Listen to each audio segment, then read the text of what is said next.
you made it back. Welcome to Dark Tales, where the stories do not end when the screen goes black, they follow you into the hours after. Before I begin, tell me one thing in the comments. What city are you in tonight, and what time does the clock read where you are sitting? I keep a small map in my head of everyone who listens, and I want to know where you are. If this is your first visit, the subscribe button is right there, and the little bell beside it makes sure the next story finds you the moment it is ready.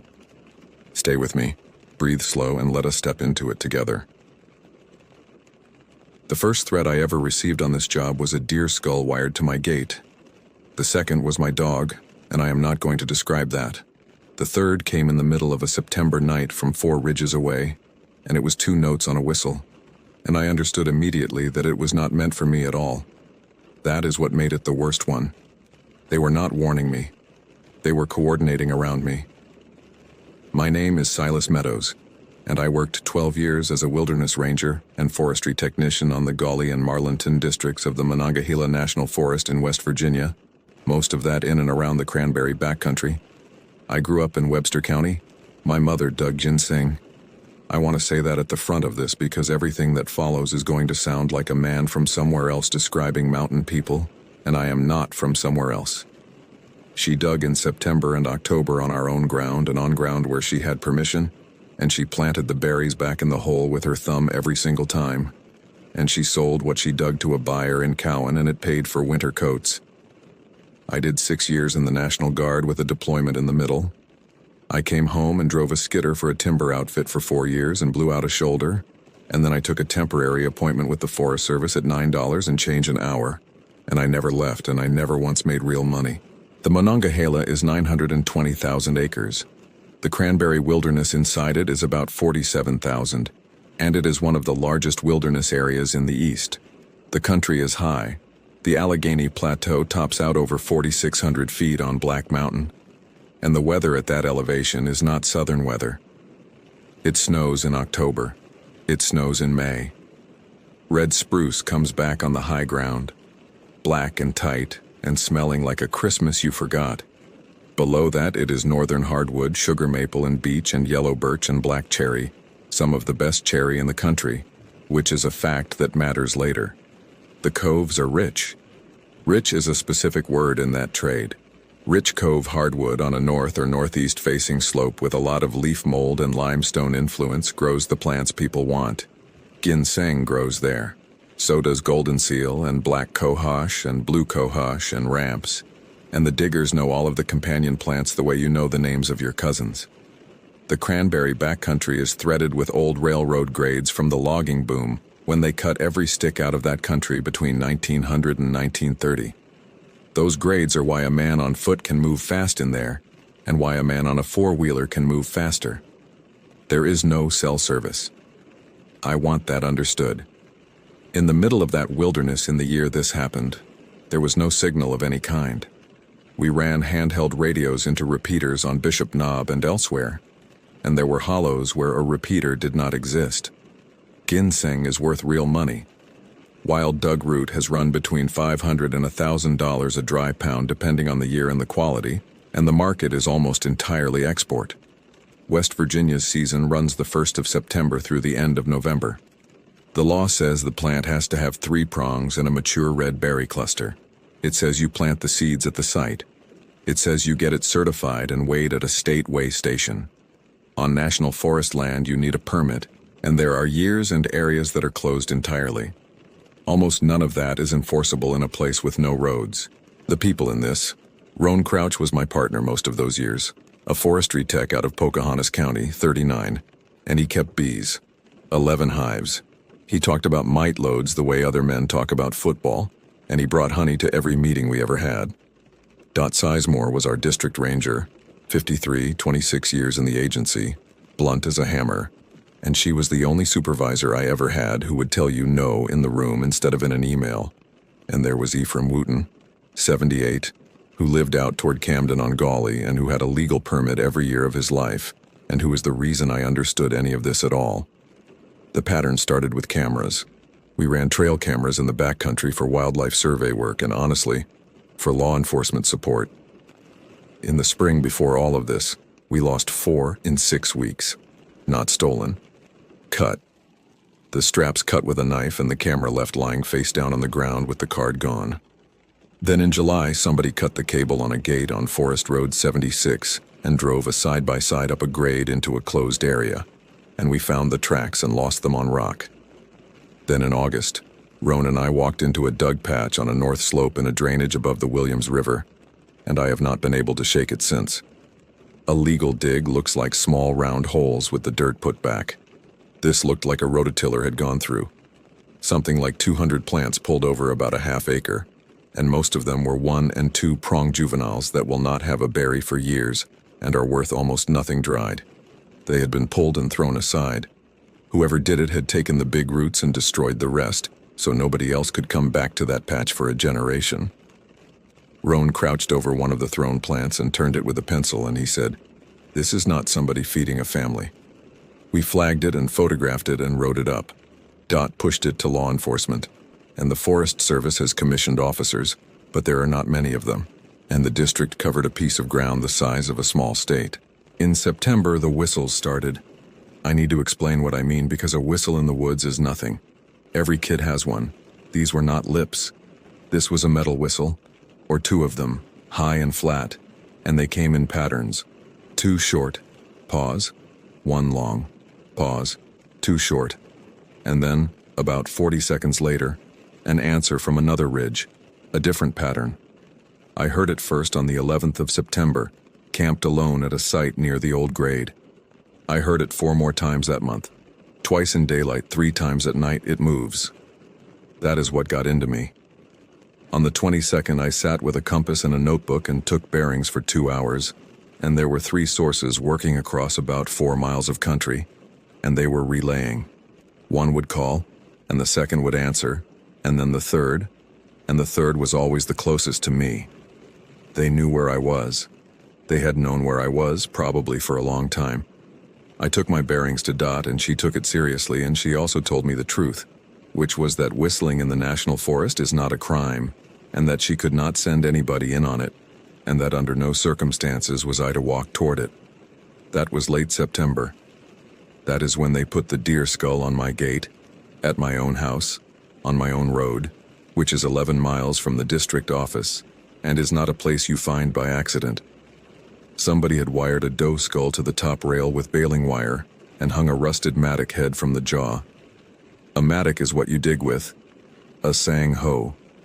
I called the sheriff's office, and they sent a deputy who took a photograph and was kind about it and told me plainly that there was nothing to be done. 4 days later, I lost my dog. I went out to see Ephraim Wooten in October because Roan told me to. Roan said, "If you want to know who is in that country, do not ask a cop, ask a digger."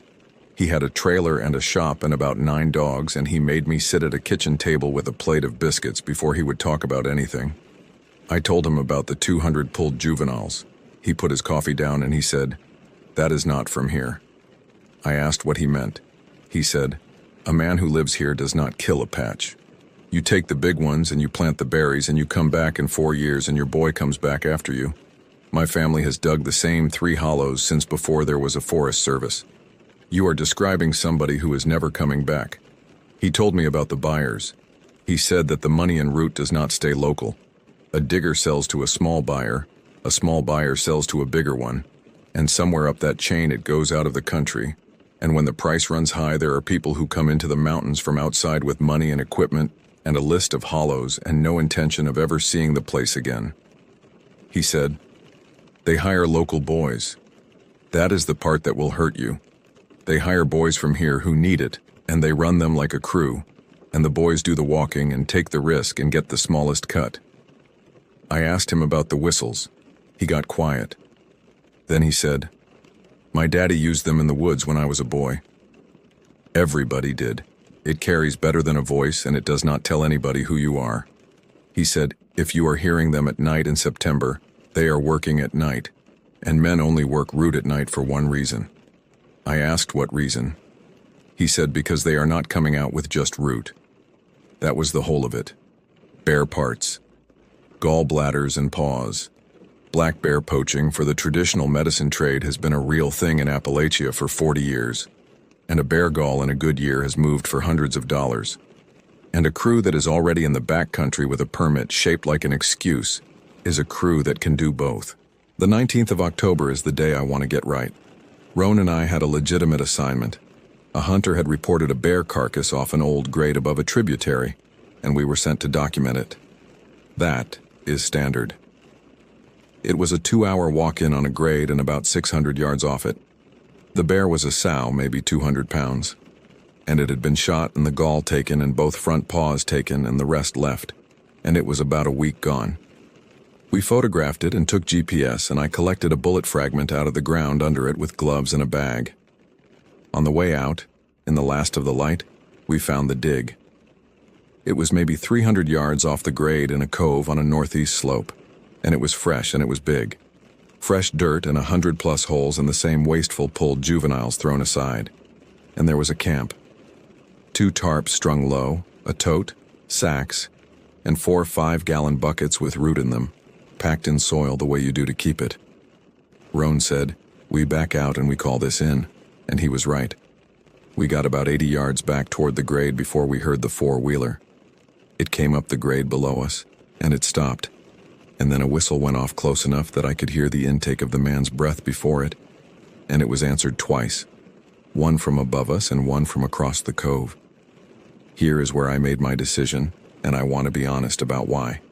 I made it because I was angry about a dog. That is the entire reason. Not duty, not the bear, not the resource. A man had come to my gate. I told Roan to go for the ridge and get to where the radio worked, and I would sit on the camp and get a count and a description. He said no. I said it was not a discussion, which was a lie, because I did not outrank him by so much as an hour. He went. That is the only reason I am here. I got maybe 40 yards back toward the dig, and there were dogs. Not tracking dogs. 2 curs, loose, working ahead of somebody, and they came into me at a run in the last light, and I got my back against a beach, and they held me there and made a noise that brought men. 3 of them. I saw them for perhaps 30 seconds in bad light. 2 were young, 20s, 1 in a hoodie, and 1 in an insulated coverall. The 3rd was older and heavier, and he was the one who came within 8 feet of me and stood there. He had a mattock in one hand. Nobody said a word for a long moment, and then the older one said, "You are a long way from the road," and it was almost friendly. I said, "Forest Service," and I said the sentence you say, which is that other people knew where I was. He said, "I know they do." Then he said something to the younger 2 in a low voice, and they came at me. I am not going to make it into a fight. It was not one. I got hit in the side of the head with something, and I got put on the ground, and one of them stood on my right hand while the other one went through my pack and took the camera and the GPS and my radio. Somebody hit me twice in the ribs with a boot. I have 4 permanent screws in my right hand, and I lost the top joint of my ring finger to a bone infection that came after. The older man crouched down beside my head at the end of it. He did not sound excited. He sounded tired. He said, "You got no idea what you walked into, and it is not us. We are hired, same as you." Then he said the sentence that has kept me up for 6 years. He said, "Tell your boss to look at who is buying, not at who is digging." They took my boots. They walked off up the cove with the buckets and the dogs, and I lay there for a while, and then I got up and I walked out 4.5 miles of railroad grade in wool socks over ballast rock in the middle of an October night, and I do not remember most of it. Roan reached the repeater at 8:40. A county rescue squad and 2 federal officers met me on the grade at 2:15 in the morning. I spent 9 days in a hospital in Summersville. The investigation ran 14 months. It was real. There were federal agents involved and a joint operation with the State Division of Natural Resources, and it produced 2 arrests. Both young men from Nicholas County, both of whom took a plea on a Lacey Act charge and served almost nothing, and could not or would not name anybody above them. The older man was never identified. The buyers were never touched. In April of the following year, 2 turkey hunters found human remains in a laurel thicket about 2 miles from where I was beaten. The county sheriff put the identification out that summer. He was 23 years old, from a family I know the name of and will not print, and he had been reported missing the previous November by his mother, and the manner of death was ruled undetermined. There were 2 others reported missing out of that same country in that same 18 months. One was found in a river in Kentucky 9 months later. One is still gone. Nobody has ever connected any of them to anything, officially. I know what I believe. I believe there was a crew working that backcountry with outside money behind it. I believe they were pulling root and bear and using a network of local kids who could not say no to the cash. I believe that when the pressure came, the people running it cut loose the ones who could talk. And I believe that the country did the rest, because the cranberry backcountry will take a body and keep it. 47,000 acres, laurel hells you cannot walk into, sinkholes in the limestone below, and 100 years of abandoned railroad grades that lead to places nobody has any reason to go. Roan Crouch still keeps bees. He has 19 hives now. He retired 2 years before I did. Ephraim Wooten died in 2022 at 83. His nephew still digs the same 3 hollows and still plants the berries with his thumb. I took a desk position at the district office for my last 5 years because my hand cannot run a saw. And I retired at 51, and I live in a house with a gate that I did not put a skull on. I do not want the wrong thing taken from this. Ginseng digging is a legitimate part of that culture, and it has been for 200 years, and the people who do it right are conservationists in a way that no one gives them credit for. Ephraim Wooten put more seed in the ground than the agency ever did. But there is a lot of money in a small route, and there is a lot of country in West Virginia with no signal and no road and no one in it. If you walk that backcountry in the fall, walk it in daylight and stay on the grades and take a partner. And if you hear a metal whistle across a hollow, and then another one answering from a different ridge, do not go and see. Do not shout. Do not stand still and try to work out where they are. Because while you are doing that, the third one is working out where you are. Go back the way you came, at a normal pace, and do not look up the slope.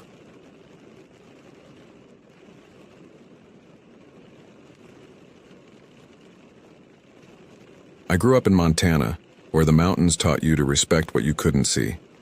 My father used to say the wilderness keeps its secrets and a smart man doesn't go looking for them. I wish I'd listened.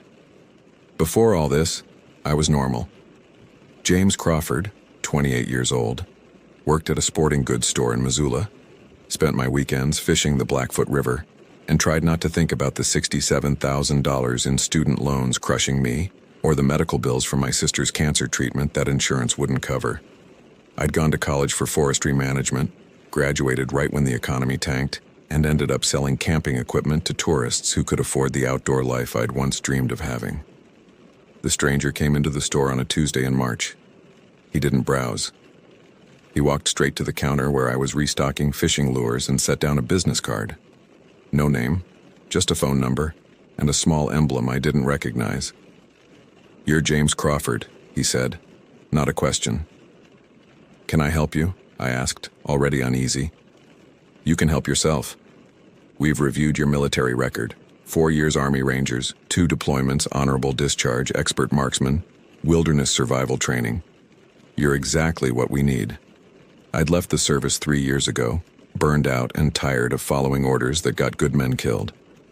I'm not interested in contracting work. This isn't contracting, this is domestic, special retrieval operations. When people go missing in federal lands under unusual circumstances, we go in and find them, or find out what happened. That's what park rangers and search and rescue do. Not when the circumstances are complicated. He slid a folder across the counter.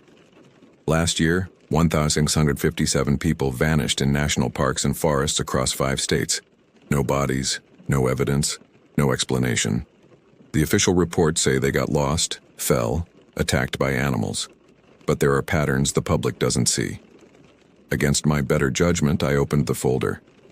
Missing persons reports, all with similar details. Experienced hikers, good weather, vanished without a trace. But it was the incident reports that made my skin crawl. Strange symbols carved in trees, entire search parties hearing voices calling from the woods, equipment failures, compasses spinning wildly. "What do you think is happening to these people?" I asked. "That's what you'll help us find out. 6-month contract, $180,000, full benefits, combat bonus for hazard pay. Plus, we clear your debts, all of them. Student loans, medical bills, everything. I looked at him sharply. How do you know about those? We know everything we need to know, James. Question is, do you want to keep selling fishing rods, or do you want to actually fish again without wondering if the bank will take your truck? I hate that it was the money that convinced me. I hate that I was desperate enough to ignore every warning sign. But I called the number that night, and 2 weeks later I was at a classified facility in Northern Virginia, meeting the team I'd spend the next 6 months with. The unit was small. 16 operators, all former military, all with wilderness experience. Our commander was a man in his 50s named Robert Stone, built like a bear and twice as mean. He'd been Special Forces for 20 years before whatever happened that brought him here. He didn't talk about it. Listen up, Robert said on our first day. You're not soldiers anymore. You're not law enforcement. You're ghosts. Officially, this unit doesn't exist. If something happens to you in the field, there's no cavalry coming. You understand? We understood. Our job is simple. People go missing. We go in. We find them or find out what took them. Most of the time it's mundane. Lost hikers, accidents, the occasional murder, but sometimes... He paused, his weathered face grim. Sometimes it's not mundane. Sometimes we find things that don't fit the official explanation. When that happens, we document it, contain it if possible, and keep our mouths shut, clear? Over the next 2 weeks we trained, not just combat and survival, but protocols for dealing with situations I thought only existed in campfire stories. How to identify territorial markings. What to do if your equipment starts malfunctioning near certain geological formations. How to navigate when compasses fail. Why you never, under any circumstances, answer voices calling your name in the woods after dark. I got to know the team.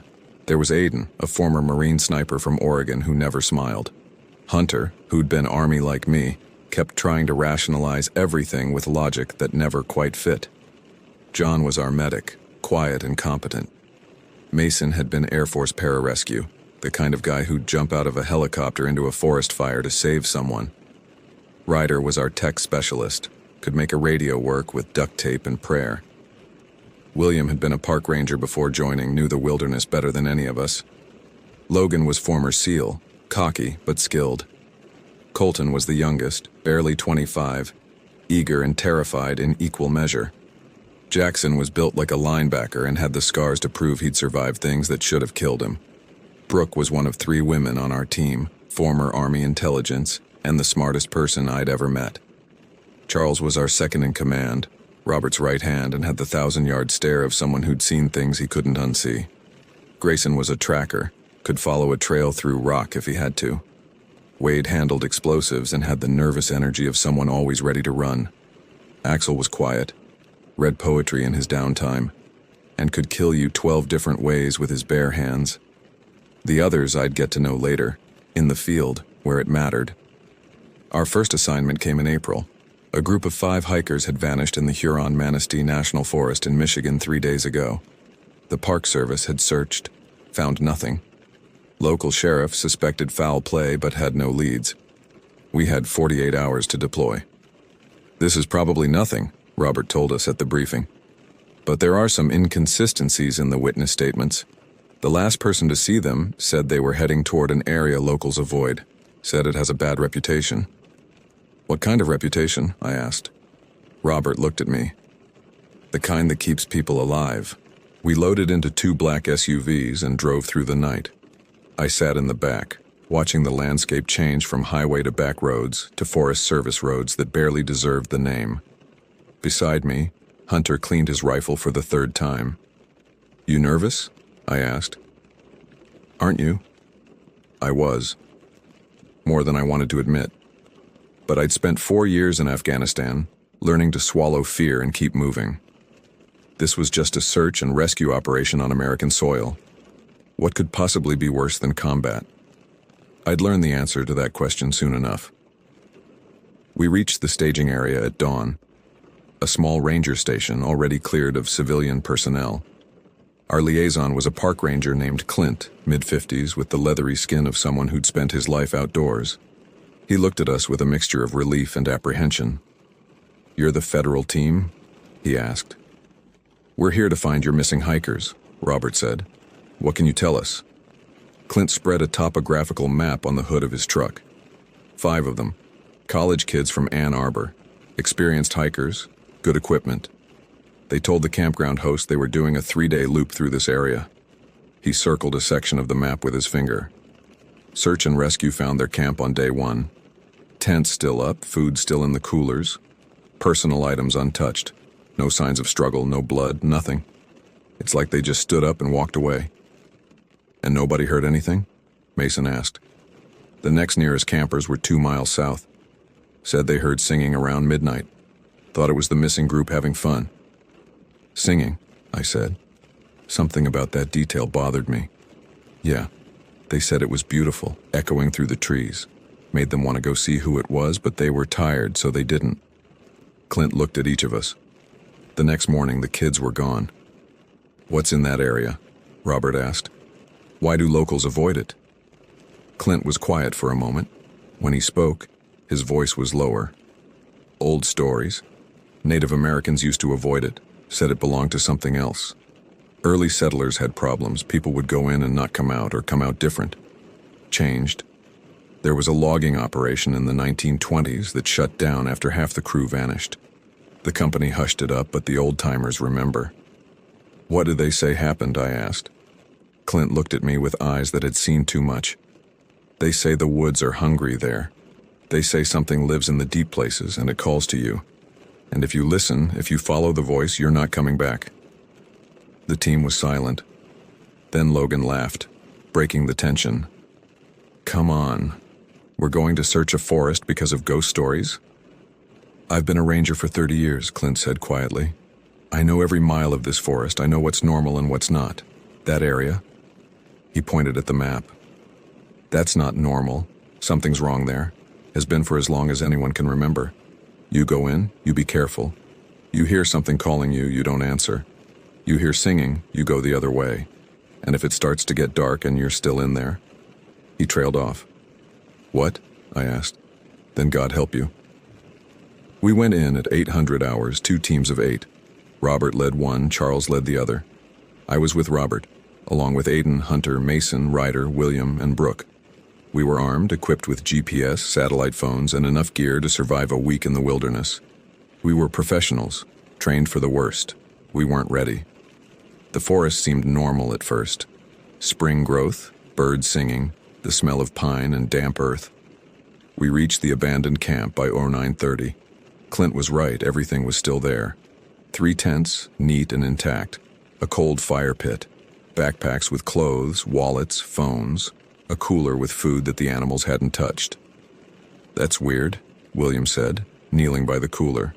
"There are black bears all over this area. They should have torn through this camp looking for food."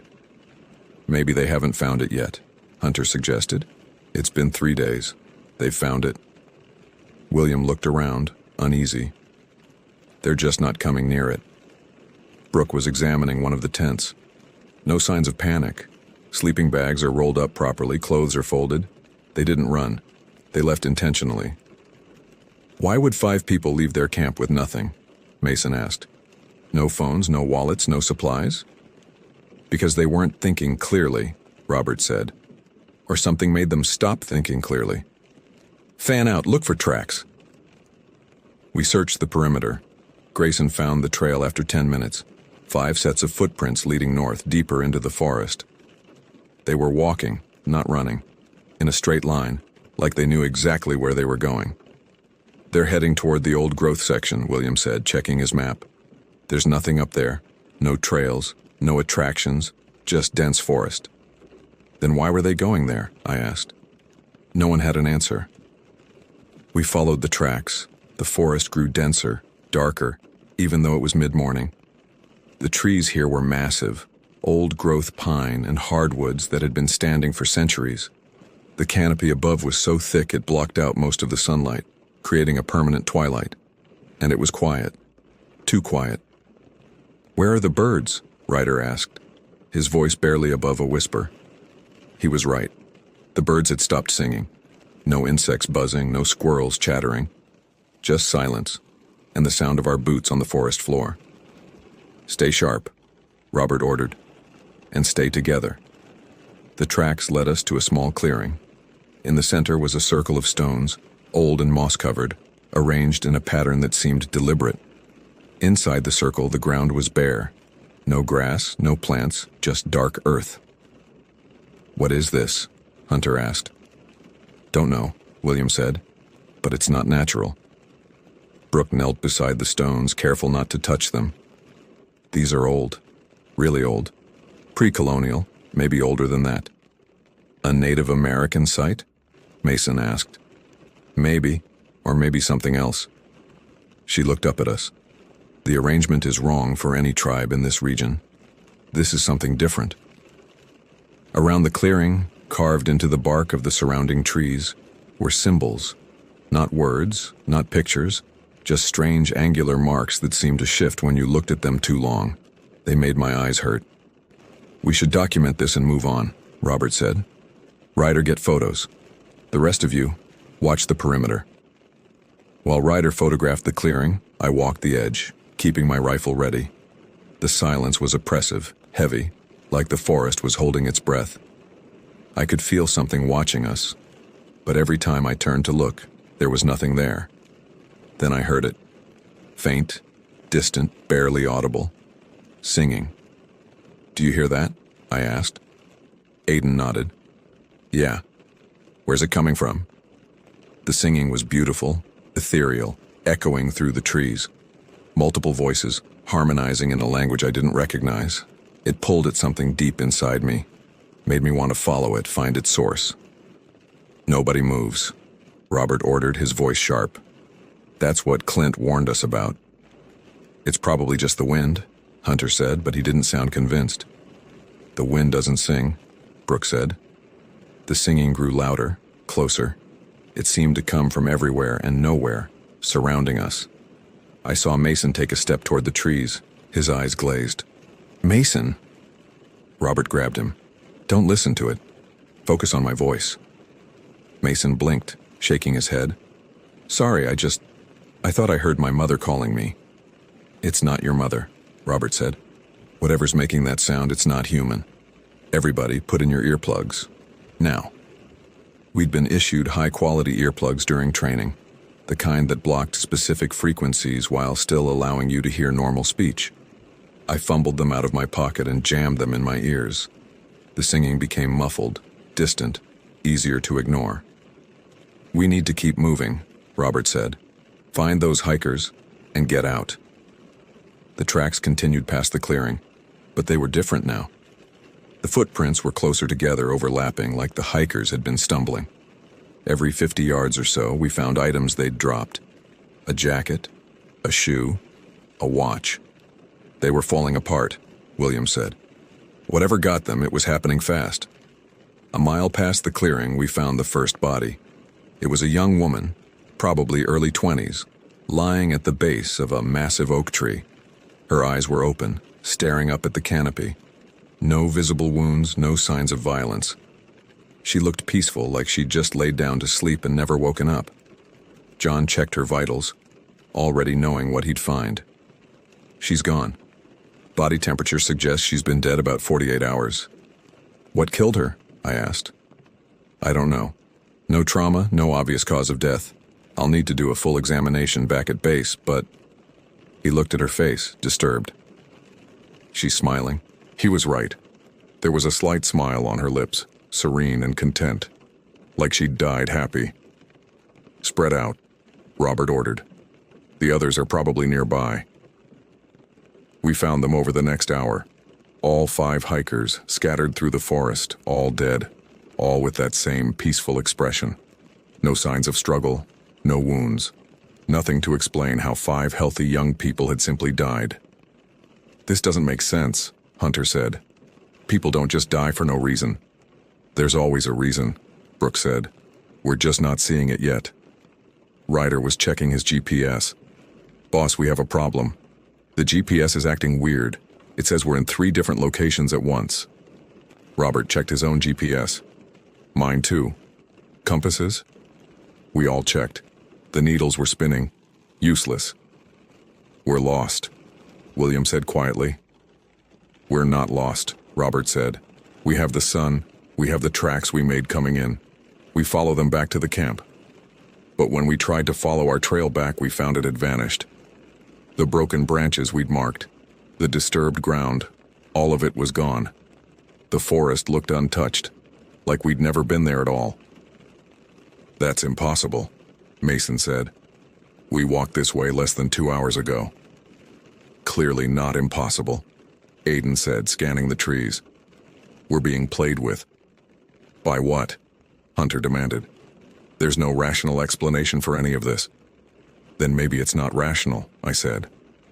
The singing started again, louder now, even through the earplugs. It was all around us, coming from the trees themselves.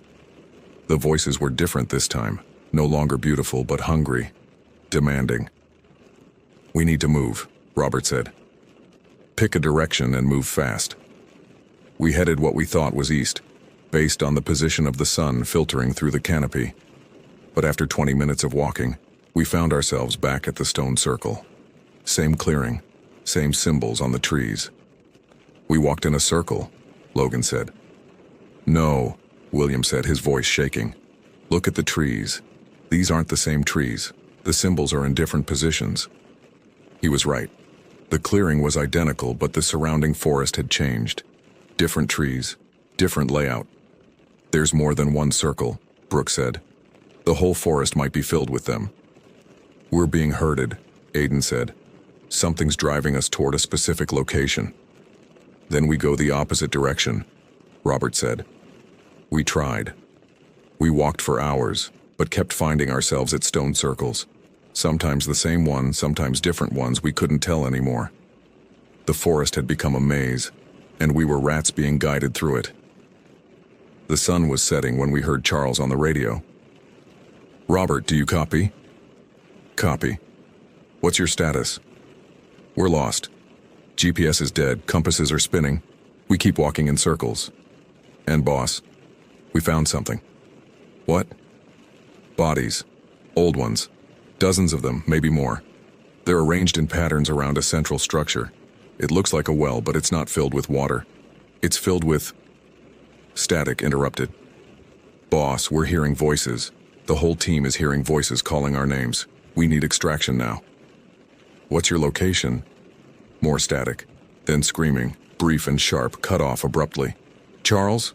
Charles, respond!" Silence. "Fuck," Robert said. He keyed the radio again. "Charles, anyone on Team 2 respond."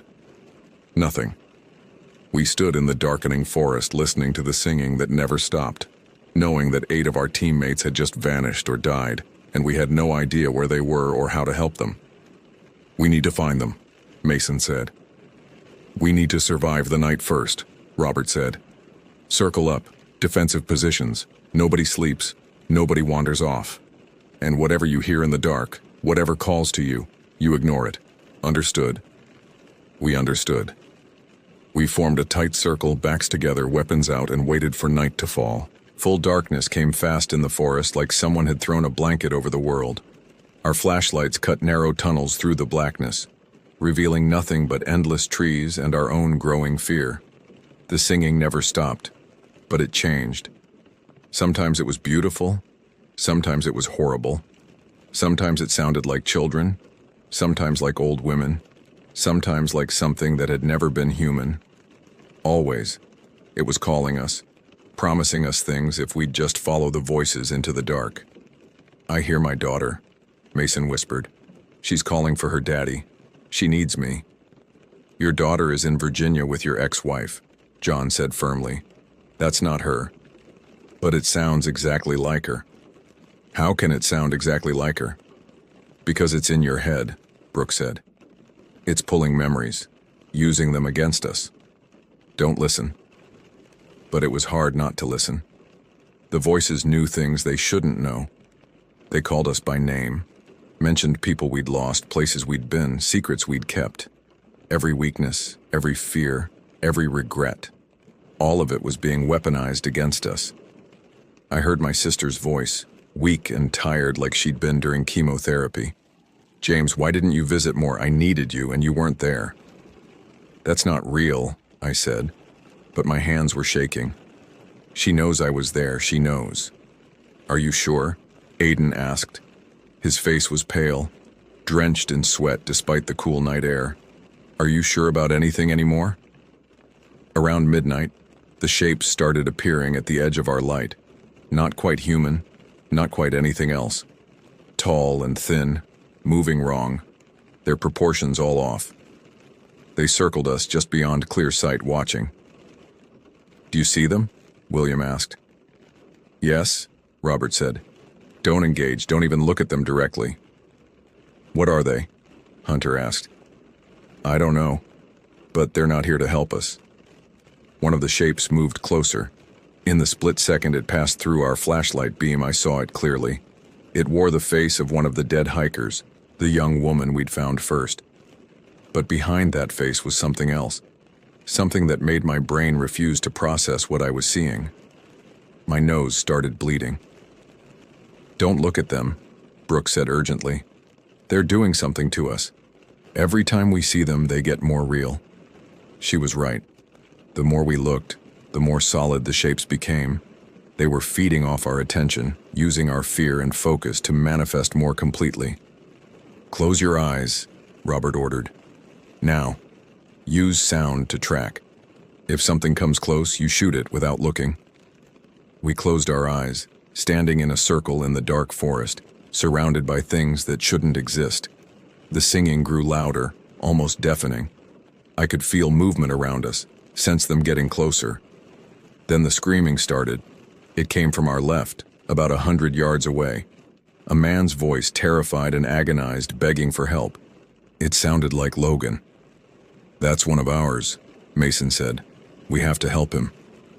"Nobody moves," Robert commanded. "It's a trick." "But what if it's not? What if Team 2 is out there?" "Then they're already dead," Robert said coldly. "We're not sacrificing the living for corpses." The screaming went on for 5 minutes that felt like hours. When it finally stopped, the silence was worse. I don't know how long we stood there, eyes closed, listening to the forest breathe around us. Time lost meaning. It could have been minutes or hours. My legs ached, my mouth was dry, and I needed to pee so badly it hurt. But I didn't move. None of us did. When I finally opened my eyes, it was dawn. The shapes were gone. The singing had stopped. We were alone in the forest. "Everyone okay?" Robert asked. We checked in. Exhausted, terrified, but alive and together. All 7 of us had made it through the night. "We need to find a way out," William said. "My map is useless here, but if we can find a stream and follow it downhill, it should lead us to lower ground and eventually out of the forest." "Good plan," Robert said. "Stay tight. Stay alert. If this place let us survive the night, there's a reason it's not done with us yet." We moved through the forest as the sun climbed higher, bringing a pale light that did little to warm us. Every tree looked the same. Every direction looked identical. It was like being trapped in a photograph that had been photocopied too many times, all the details blurred and wrong. Ryder was checking his equipment. "Radio's dead. GPS is still haywire. Satellite phone won't connect. We're completely cut off." "Then we navigate old school," Robert said. "William, find us water." William studied the terrain, the trees, the slope of the land. "There. I hear running water that way." We followed the sound and found a stream, narrow but flowing. William tasted it, spit it out immediately. "Don't drink this. There's something wrong with it. Tastes like decay." The water looked clear, but when I really examined it, I could see dark threads moving through it. Not dirt, not plants. Something alive. "Downstream," Robert said. "Move." We followed the stream for an hour. It grew wider, faster, cutting through a ravine with steep sides. The forest around us grew darker, the trees more twisted.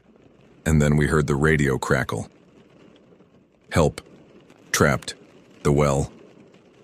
"Charles?" Robert grabbed his radio. Charles, is that you? Can't get out. It's down here. It's been waiting. Where are you? Give us a location. The circle. The big circle. Hurry. It's waking up. The signal died. At least some of them are alive, Mason said. For now, Aiden said grimly. We find them, Robert said. The big circle. That's got to be significant. Spread out. Look for anything unusual. We searched for another hour before Brooke called out. Over here. We found her standing at the edge of another clearing, but this one was different. Massive. At least 200 feet across, perfectly circular, ringed with those same symbols carved into the trees. But these symbols were bigger, deeper, older, and in the center of the clearing was a stone structure. It looked like a well at first glance, ancient and crumbling. But as we got closer, I realized it wasn't a well. It was a shaft, descending straight down into darkness. The opening was 10 feet across, lined with fitted stones that had to be hundreds of years old, maybe thousands. And there was a smell coming from it. Old meat and earth and something else. Something that made my hindbrain scream danger. The bodies Charles mentioned, William said, pointing. Around the shaft, arranged in a spiral pattern, were human remains. Dozens of skeletons, some old enough to be nothing but bones, others more recent, still wearing the rotting remnants of clothes. Loggers from the 1920s, hikers from the 1960s, missing persons from every decade. Their offerings, Brooke said, her voice hollow. This is a feeding site. For what? Hunter asked. From deep in the shaft came a sound, like breathing, but massive, like something huge drawing in air through a throat the size of a cave. Jesus Christ, Mason whispered. Team 2, Robert shouted into the shaft. Charles, can you hear me? A faint voice echoed up from the darkness. Robert, we're down here. We fell. There's something down here with us. How far down? I don't know. Maybe 50 feet, maybe 100. It's hard to tell. The walls keep moving. We're coming for you. Hold on. Robert turned to us. We need rope. Lots of it. Check the packs. See what we have. We pooled our resources. Between all of us, we had maybe 100 feet of rope. Maybe. Not enough, William said. Not if they're as deep as they say. Then we'll improvise. Robert looked at each of us. I need 2 volunteers. We're going down there. I'll go, I said, before my brain could talk me out of it. Me too, Aiden said. You're both insane, Hunter said. Whatever's down there, it's killed dozens of people. Then it can try to kill us too, I said. But I'm not leaving anyone down there to die. We rigged the rope, anchoring it to the strongest trees we could find. Robert would go first, I'd follow, Aiden would be third. The rest would stay topside, pull us out if things went wrong. If we're not back in 30 minutes, Robert said, you leave. You run as fast as you can, find your way out, and you report what happened here. Understood? They understood, but I could see in their faces that they wouldn't leave. We were a team. We didn't leave anyone behind. Robert tested the rope one last time, then lowered himself into the shaft. I've been in some terrible places in my life. I've been in caves in Afghanistan where the Taliban had torture rooms. I've seen what humans can do to each other when they forget their humanity. But nothing prepared me for what was in that shaft. The descent was steep, the walls slick with moisture and something else, something that felt organic. The rope swayed and twisted as I lowered myself down, hand over hand, my flashlight cutting a weak beam through the darkness. There are tunnels branching off. Robert's voice echoed up from below. Don't take them. Keep going straight down. I passed the first tunnel entrance and understood what he meant. The opening was perfectly round, too round to be natural, lined with what looked like ribs. Not stone ribs, real ones, massive and ancient, grown into the rock itself. This wasn't a well. This was something alive, or had been once. Something that had burrowed deep into the earth and never left. I kept descending. 50 feet. 75. 100. The rope above me disappeared into darkness. The rope below me disappeared into darkness. There was only the few feet around me, illuminated by my failing flashlight. "I'm at the bottom," Robert called up. There's a chamber down here. Bring Aiden, but nobody else. This place won't hold more weight." I reached the bottom a minute later, my arms burning from the descent. Aiden was right behind me. We stood on what felt like packed earth, but when my flashlight swept across it, I saw the ground was made of bones, thousands of them, compressed and layered until they formed a floor. The chamber was huge, maybe 50 feet across, with multiple tunnels leading off in different directions, and in the center, huddled together, were 5 members of Team 2. "Thank God," Charles said when he saw us. His face was haggard, streaked with dirt and blood. We didn't think anyone would come." "Where are the others?" Robert asked. Charles's face fell. "Gone. We fell down here yesterday afternoon. The walls, they moved, separated us. We heard Levi screaming from one of the tunnels. Then Caleb went to help him and didn't come back. Same with Clint. We've just been sitting here, too scared to move." With Charles were Knox, Easton, Chase, and Henry.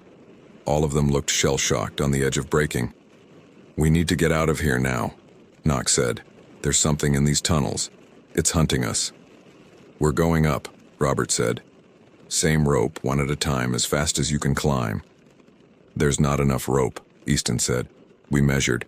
The shaft is at least 120 feet. Your rope won't reach." "Then we climb as far as we can, and the team pulls us the rest of the way." Robert keyed his radio. "Mason, you copy?" "Static." "Mason, respond." "Nothing." "The radio doesn't work down here," Charles said. "We've been trying. Whatever this place is, it blocks signals.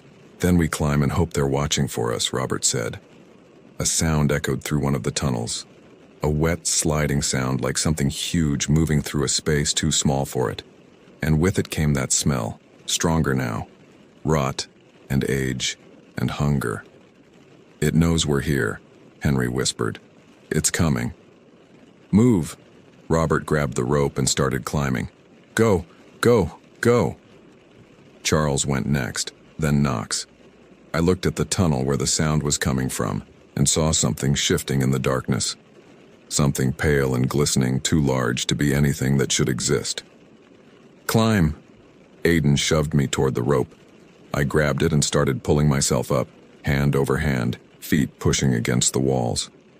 Below me, Easton was climbing. Below him, Chase. Below Chase, Henry and Aiden. The sound grew louder. The whole shaft shook, dust and small stones falling from above. My flashlight beam swung wildly, and for a moment it illuminated the thing in the tunnel. I wish I hadn't seen it. I wish I could forget it. But it's burned into my memory, behind my eyelids every time I close my eyes. It was huge and pale, segmented like a worm, but with too many limbs, too many mouths. Its skin was translucent, showing organs and bones that had once been human, absorbed into its mass. And it was fast. It lunged from the tunnel, and Henry screamed as it grabbed him, pulling him off the rope. Aiden fired his rifle, the shots deafening in the enclosed space. The thing recoiled, dragging Henry into the darkness. His screams echoed for a long time, then stopped abruptly. "Keep climbing!" Aiden yelled. We climbed like our lives depended on it because they did. The rope burned my hands. My shoulders screamed, but I didn't stop. Chase was next. The thing came back, faster this time, angry. It shot up from below like a striking snake and caught Chase around the waist. He had time for one scream before he was gone. "Shoot it!" Easton yelled, firing down into the darkness. But our bullets just made it angrier. It slammed against the shaft walls, and I felt the ancient stone begin to crack. "The shaft is collapsing," I yelled. We were 100 feet up, and the rope ended 10 feet above me. I could see the lip of the shaft, see Mason and William reaching down. "Jump!" Mason yelled. "We'll catch you!" Robert went first, leaping up and grabbing Mason's outstretched hand. They pulled him up. Charles went next, catching William's hand. Knox jumped, missed, and fell. He managed to grab the rope as he dropped, dangling by one hand 100 feet above death. Below him, the thing was climbing the shaft, moving impossibly fast. "Pull him up," I screamed. They pulled, and Knox scrambled up and over the edge. Easton went next, then me. I jumped, felt hands grab my arms, drag me onto solid ground. "Aiden!" I reached back down. He was right there, 20 feet below, climbing fast. The thing was right behind him, close enough that I could see the dozens of eyes dotting its body, all of them fixed on him with terrible intelligence. "Come on!" I extended my hand as far as I could. Aiden jumped, his fingers brushing mine. I grabbed his wrist, but his weight and momentum were too much. We started to slide back toward the edge. Mason grabbed my belt. William grabbed Mason. Brooke grabbed William. Together we pulled, all of us screaming with effort. The thing's limb shot out and wrapped around Aiden's leg. He roared in pain as it began to drag him back down. "Don't let go," Aiden yelled. "I've got you." I tightened my grip until I thought my hand would break. Then Aiden did something that will haunt me forever. He looked me in the eye and said, "Tell them I went out fighting." And he let go of my hand. "No!" I lunged forward, but Mason pulled me back. Aiden fell into the thing's embrace. It pulled him down into the shaft, and he fired his rifle until the magazine was empty, never stopped fighting until the darkness swallowed him whole. The shaft collapsed a moment later, the ancient stones finally giving way. Dust and debris exploded upward, and we scrambled back, coughing and blind. When the dust settled, the shaft was gone, filled with rubble and earth, sealed like it had never been there at all. "How many?" Robert asked, his voice dead. "We lost Levi, Caleb, Clint, Henry, Chase, and Aiden," Charles said. 6 of 16, Jesus Christ. We stood in the clearing, surrounded by the bones of everyone who'd come here before us, and realized we were standing on a mass grave that had been feeding for centuries. "We need to leave," Brooke said. "Now. This place is still active. It'll call more people here." "She's right," William said. "We document what we found and we run." We ran, through the forest, following the stream, ignoring the voices that called to us from the trees. We ran until our lungs burned and our legs gave out, and then we ran some more. The forest tried to turn us around, tried to lead us in circles, tried to trap us like it had trapped everyone else. But we'd learned its patterns. We recognized the stone circles, avoided them. We ignored the singing, no matter how beautiful it sounded. And finally, as the sun was setting on our second day in that nightmare, we broke through the tree line and found ourselves on a paved road. Our ranger patrol picked us up 20 minutes later. We were delirious, dehydrated, and traumatized. They debriefed us separately in sterile rooms that felt both too small and too large. I told them everything. The shaft, the thing in the tunnels, how 6 operators had died. They listened, took notes, and didn't believe me. "You experienced a traumatic event," the debriefer said. She was a middle-aged woman in a suit, with the kind of calm demeanor that came from hearing terrible things and not being allowed to react. Stress, lack of sleep, possible environmental factors. The mind can create vivid hallucinations under such conditions. "It wasn't a hallucination," I said. 6 people are dead. Yes, and that's terrible. But the physical evidence suggests they fell into a collapsed well system. Natural causes. A tragic accident. "We were hunted." "Mr. Crawford, I understand you believe that, but we've sent a recovery team to the location you described. They found the collapsed shaft, yes. They found human remains, yes. But they found no evidence of any creature. No tunnels, no chambers. Just a sinkhole that gave way under the weight of your team. That's not what happened." "I'm afraid it is. The official report will reflect that this was a search and recovery operation that ended in tragedy due to unstable geological formations. Your contract is terminated with full pay and benefits as promised. We appreciate your service." You're covering it up." She stood, gathering her papers. "There's nothing to cover up, Mr. Crawford. Sometimes terrible things happen, and there's no monster to blame. Just bad luck and dangerous terrain.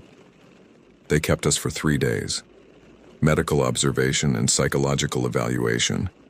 Then they released us one by one back into the world we'd left behind. I went home to Montana. My debts were cleared, as promised. I had money in the bank for the first time in years. I could afford to fish again, buy a better truck, think about a future. But I don't fish anymore. I can't stand being near the forest. And at night, I still hear the singing. I tried to contact the others.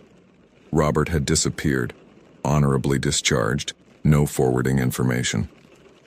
Charles was the same. The survivors were scattered, reassigned, silenced in that polite government way that doesn't feel like silencing until you realize you're screaming into a void. Only Brooke responded. She called me one night, 3 months after Michigan. "They found something," she said, her voice tight. "They sent me the file by accident, then tried to recall it, but I saved it." "What did they find?" "The shaft wasn't the only one. They used ground-penetrating radar on that forest and found 17 more. All of them collapsed, sealed. And there are similar formations in Oregon, Pennsylvania, Wisconsin, and North Carolina. The exact locations we were scheduled to deploy to next." "What are you saying?" "I'm saying that thing wasn't unique. I'm saying there are more of them, and they're feeding all across the country. And I'm saying our government has known about them for a very long time and has chosen to do nothing except quietly clean up when they get too hungry." "Why are you telling me this?" "Because you deserve to know. And because I'm going to Oregon next month, not officially, just as a concerned citizen doing some hiking. That's suicide. Maybe. Or maybe someone needs to document the truth. Someone needs to make it too big to cover up." She paused. "You don't have to come. You've done your part. But if you want to help..." "I'll think about it," I said. She gave me a location and disconnected. I've been thinking about it for 2 weeks now. I have the money to never work again, to live quietly and try to forget. I could fish the rivers, watch the mountains, grow old pretending that night in the forest never happened. But I see Aiden's face when I close my eyes. I hear Henry screaming. I remember Chase being dragged into the dark. And I know Brooke is right. Someone needs to document this. Someone needs to make the world see what's hiding in the deep places, feeding in the dark, calling people to their deaths with beautiful voices and false promises. I bought a ticket to Oregon yesterday. Maybe I won't come back. Maybe I'll end up as just another set of bones arranged in a spiral around some ancient shaft, an offering to something that should have died when the world was young. But at least I'll die trying to save the next person who hears the singing and thinks it's just the wind. At least I'll die doing something that matters. The forest is hungry. It's always been hungry. And it will keep feeding until someone finds a way to stop it. I'm going to try to be that someone. Even if it kills me. Even if there's something waiting in those trees that's older than America, older than humanity, older than anything we have words for, I'm going anyway. Because someone has to. And maybe if I'm very lucky and very careful, I'll survive long enough to warn everyone else. The woods are hungry. Don't answer when they call your name. Don't follow the singing. And if you're ever in Michigan, Oregon, Pennsylvania, Wisconsin, or North Carolina, and you find a clearing with stones arranged in a circle and symbols carved in the trees, run.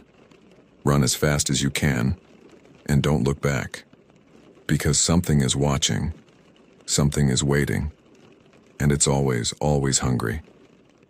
Found in the personal effects of James Crawford, age 28, after his disappearance in the Mount Hood National Forest, Oregon, October 2024. Last seen entering the forest alone with camping equipment and extensive documentation gear. Search parties found his campsite abandoned, equipment intact, no signs of struggle. GPS tracker showed he walked directly to a previously unmapped geological formation.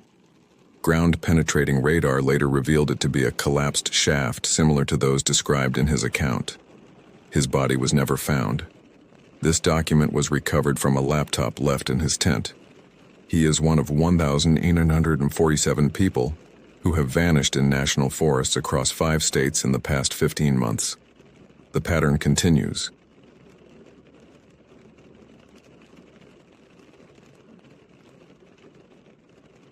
My name doesn't matter anymore. What matters is what I witnessed during my 15 years as a park ranger in the Superior National Forest. What matters is what I witnessed during my 15 years as a park ranger in the Superior National Forest of northern Minnesota, and why I'm writing this account from a locked room 3 states away, checking the windows every few minutes as darkness falls. I transferred to the Boundary Waters sector in late September, eager for the solitude that came with monitoring one of America's most remote wilderness areas. The previous ranger, a weathered man named Albert, spent our entire handoff meeting staring at the tree line beyond the station. When I asked him about wildlife concerns, he wrote down 3 words on a piece of paper, folded it, and told me not to read it until I'd been there a month. I laughed, thinking it was some kind of hazing ritual. That paper is burned now, but I remember what it said. Trust your instincts. The first 3 weeks passed uneventfully. I fell into the rhythm of patrol routes, trail maintenance, and the occasional lost hiker. The forest was beautiful in that dying way autumn brings to the north woods, with birch trees standing like bone-white sentinels among the darkening pines. I'd wake before dawn, make coffee on my propane stove, and watch the mist rise off the lakes like the forest itself was breathing. The smell came first. That's what nobody tells you about when things go wrong in the wilderness. On my 23rd day, during an afternoon patrol along the northern boundary trail, I caught a scent that made something primal in my brain recoil. It wasn't the clean musk of deer or the sharp ammonia of bear marking. This was wrong. A combination of wet dog, rotting meat, and something else I couldn't identify. Something that reminded me of the reptile house at a zoo I'd visited as a child. I stopped walking, my hand instinctively moving to the canister of bear spray on my belt. The forest had gone quiet. Not peaceful quiet, but the suffocating silence that happens when every living thing is hiding. No birds called, no squirrels chattered. Even the wind seemed to hold its breath. In my training, they'd taught us that when the forest goes silent, a predator is near. I continued down the trail, moving slowly, scanning the undergrowth. That's when I saw the first track. It was pressed deep into the soft earth beside a fallen log, and my mind struggled to process what I was seeing. The print was canine, roughly the size of my outstretched hand, but the toe arrangement was wrong. Where a wolf or large dog would have 4 toes in front and 1 dew claw behind, this print showed what looked like 5 digits, longer than they should be, almost finger-like in their proportions. I knelt down, pulling out my camera to document it, my hands trembling slightly as I placed my ranger badge next to the track for scale. The edges were crisp, fresh, probably made within the last few hours. I followed the trail of prints for about 50 yards, photographing each one, until they led to a place where something large had clearly paused beside a massive white pine. The tree bark was shredded at about 7 feet up, long gouges that had torn away strips of wood and left deep scores in the trunk. I reached up to touch the marks, standing on my toes to reach the lowest ones. Whatever made these wasn't a bear. The claw pattern was wrong, and the height was impossible for any normal canine. I measured with my rangefinder. The highest marks were 9 feet off the ground. As I stood there studying the damaged tree, I felt it. The sensation of being watched pressed against my skin like a physical thing. Every hair on my body stood up and my mouth went dry. I turned slowly, scanning the forest, my heart hammering so hard I could feel it in my throat. Nothing moved in the shadows between the trees, but the feeling didn't fade. Something was out there, and it knew I'd found its marks. I backed away from the tree, keeping my eyes on the forest, and made my way back to the trail. I didn't run. though everything in me wanted to. Some deep instinct warned me that running would be a mistake. I walked steadily back toward the ranger station, 3 miles that felt like 30, with that crawling sensation of eyes on my back the entire way. That night, I uploaded the photos to my computer and spent hours searching online databases for similar tracks. The closest matches I found were in obscure forums and websites that looked like they'd been designed in 1998, places where people shared stories about something they called the Dog Man. According to these accounts, concentrated in Michigan, Wisconsin, and northern Minnesota, witnesses described a creature that walked upright like a man but had the head and fur of a canine.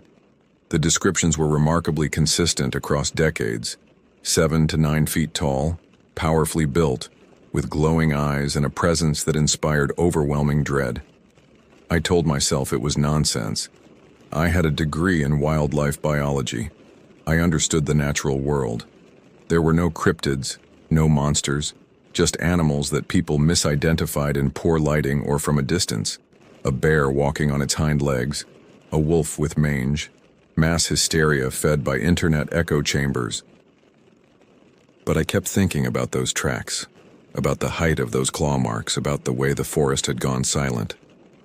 And I kept thinking about Albert's note, about trusting my instincts. My instincts were screaming that I'd stumbled into the territory of something that shouldn't exist, something that had marked its hunting ground in a way I was clearly meant to understand. I didn't sleep that night. I sat in my station with every light on, my service pistol on the table beside me, listening to the forest sounds outside. Around 3 in the morning, I heard something moving through the undergrowth near the station, heavy footfalls that didn't match any animal I knew. Then came a sound that froze my blood, a long, low growl that rose into something almost like a human scream before cutting off abruptly. When dawn finally came, I found new tracks in the soft ground near my woodpile. The same tracks from the trail, circling my station multiple times. Whatever had made them had stood outside my door in the darkness, close enough that I could have touched it through the thin wooden wall. Close enough that it must have heard my breathing, must have known I was awake and terrified. That was the night I realized Albert hadn't been hazing me. He'd been trying to warn me. And now, whatever lived in these woods had taken notice of me. The question wasn't whether I'd see it again. The question was whether I'd survive when I did. 3 days passed before I had to venture back into the deep forest. A group of canoeists had failed to check in at their scheduled extraction point, and as the only ranger in 100 square miles, wilderness rescue fell to me. I loaded my pack with emergency medical supplies, GPS beacon, and every rational explanation I could muster for what I'd experienced. Maybe it had been a large bear. Maybe my fatigue had made me paranoid. Maybe. The paddlers were supposed to have camped at a site near the Canadian border, accessible only by a combination of portage trails and waterways. I launched my canoe at dawn, the paddle breaking through morning mist that clung to the water like something alive. The silence was different now. I'd started noticing gradations of quiet in the forest, different textures to the absence of sound. This was watchful silence, patient silence, the kind that settles over a landscape when something ancient is waiting. I found their camp just after noon. The canoe was pulled up on shore properly, tied to a birch tree. Their tent was erected according to park regulations, bear bag hung at the correct height. But something was devastatingly wrong. The tent fabric was shredded, not torn the way a bear would rip material, but methodically destroyed with precise vertical cuts. Their gear was scattered across the campsite, sleeping bags pulled from stuff sacks and spread across the ground, as if something had been searching for the people inside. I called out their names, my voice echoing across the water. Nathan, Connor, Harrison. No response came back except the mocking call of a raven from somewhere in the trees. I approached the tent carefully, my hand on my radio, documenting everything with my camera. Blood spattered the inside of the tent, not pools of it, but spray patterns across the nylon walls. The sleeping bags showed signs of struggle, twisted and half-dragged from the tent entrance. But there were no bodies. And more disturbing, there was no blood trail leading away from the scene. Whatever had happened here had been violent and terrifying, but the victims had been removed with an efficiency that made my skin crawl. I expanded my search radius looking for tracks for any sign of where these men had gone. That's when I found the first tree structure. About 200 yards from the camp, deep in a section of old-growth forest, someone or something had woven together pine branches, creating an arch between two trees about 12 feet off the ground. The branches were fresh, still green, and arranged with unmistakable purpose. They formed a crude but deliberate pattern, almost like a warning marker. I'd heard about these structures from other rangers, whispered stories shared over beers at ranger conferences. They called them stick signs, attributed them to territorial marking by something unnamed. I found 4 more structures within a quarter mile, each more elaborate than the last. The final one was made from branches as thick as my arm, arranged in a teepee shape that stood 15 feet tall. Fresh dirt was piled at its base, and caught in the lowest branches was a piece of torn fabric that matched the description of the jacket Nathan had been wearing. My hands shook as I photographed it, the camera lens barely able to focus through my rising panic. The smell hit me again. That same wrong combination of odors, but stronger now, more concentrated. And with it came a sound I'd never heard before, and hope never to hear again. It started as a low rumble, so deep I felt it in my chest before I heard it, then rose in pitch to become a vocalization that was part roar, part scream, and contained harmonics that no animal throat should be able to produce. It echoed through the forest, bouncing off the trees, making it impossible to determine direction. I ran. Training be damned, protocols be damned. I ran back toward the water where my canoe waited. Branches whipped my face. Roots tried to trip me.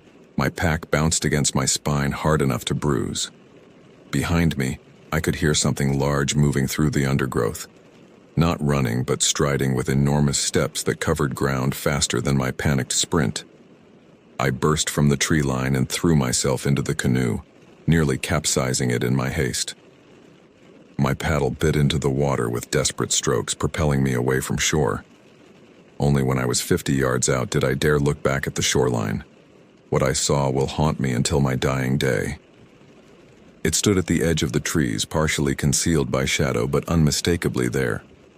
The creature was massive, at least 9 feet tall, covered in dark reddish-brown hair that hung in shaggy mats from its enormous frame. The body was humanoid in proportion, but built with incredible muscle mass, shoulders broader than any man's, arms that hung past its knees. But the face was what shattered my understanding of the possible. It was ape-like, but more human than it should have been, with a pronounced brow ridge, a flat nose, and eyes that reflected my boat's movement with terrible intelligence. We stared at each other across the water for perhaps 10 seconds, though it felt like hours. Then the creature reached down and picked up a stone the size of a basketball. With what seemed like casual effort, it threw the rock in a high arc that sent it splashing into the water 20 feet from my canoe. The message was clear. It could reach me if it wanted to. It was choosing not to. This time. I paddled until my arms burned and my shoulders screamed, putting miles between myself and that shoreline. When I finally reached the ranger station, the sun was setting, painting the sky in shades of red that looked too much like blood. I radioed for backup, for search and rescue, for anyone who would listen. I reported the destroyed campsite, the missing campers, and the evidence of attack. I did not report what I'd seen at the tree line. Who would believe me? I barely believed myself, and I'd stared right at it. Instead, I said I'd seen signs of a large bear, possible grizzly, though they weren't supposed to be this far east. I said the campers might have been attacked and dragged off, though privately I knew no bear would construct those elaborate stick structures. No bear would throw stones with such precision and purpose. Some knowledge changes you. That night I sat in my station and wondered if I should quit, if I should leave this forest and never return. But 3 men were dead or worse, and something inside me, some stubborn sense of duty, insisted I needed to understand what was happening in these woods. I needed to document it, to warn others, to perhaps find a way to coexist with whatever claimed this territory. I would regret that decision more than anything else in my life. October bled into November, and with the changing season came a cold that seemed to penetrate bones and lodge there like ice. The forest transformed into a monochrome landscape of gray sky, black water, and white snow that arrived earlier and heavier than forecast. Most visitors had left for the season, and I found myself truly alone in a wilderness that grew more hostile with each passing day. I'd started keeping detailed records of everything unusual I witnessed, filling notebooks with observations that would make me sound insane if anyone ever read them. The stick structures appeared with increasing frequency, growing more elaborate and appearing overnight despite the fact that I would have heard someone moving through the frozen forest. I'd find them on my patrol routes, massive constructions that would take hours to build, positioned in places I'd walked past just the day before. The tracks continued too. Not just the canine prints I'd found in September, but now the massive humanoid impressions of what I'd come to reluctantly accept was a Sasquatch, along with something new that made the other discoveries seem almost comforting by comparison. These new tracks were humanoid but elongated, with abnormally long toes, and a stride length that suggested something moving with incredible speed. The prints were deep, pressed into the frozen ground with enough force to crack the surface frost, and they appeared most frequently during the coldest nights. The temperature dropped to 10 below zero on November 15th. I was performing a routine check of a remote equipment cache when I noticed the ravens. They were gathered in unusual numbers, at least 30 birds perched in the skeletal branches of dead trees, all facing the same direction, all completely silent. Ravens are noisy, social birds, and this uniform silence made my stomach tighten with instinctive dread. I followed their gaze and saw the deer carcass hanging from a high branch. It had been placed there deliberately, suspended 12 feet off the ground by what looked like its own entrails, arranged in a way that served no natural purpose.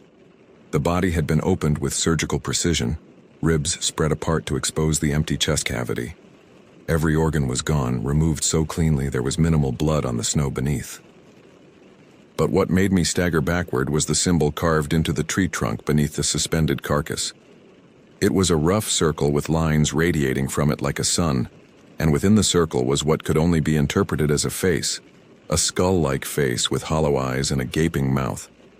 I'd seen similar symbols in my research on Native American folklore, particularly in warnings about the Wendigo, the spirit of insatiable hunger that possessed humans during the harshest winters, transforming them into cannibalistic monsters. I documented the scene with numb fingers, my camera barely functioning in the extreme cold. As I photographed the symbol, I noticed something that made my blood run colder than the weather ever could. There were humanoid tracks in the snow leading to and from the tree, but they changed as they progressed. Near the deer carcass, they were clearly made by boots, human footprints with treaded soles.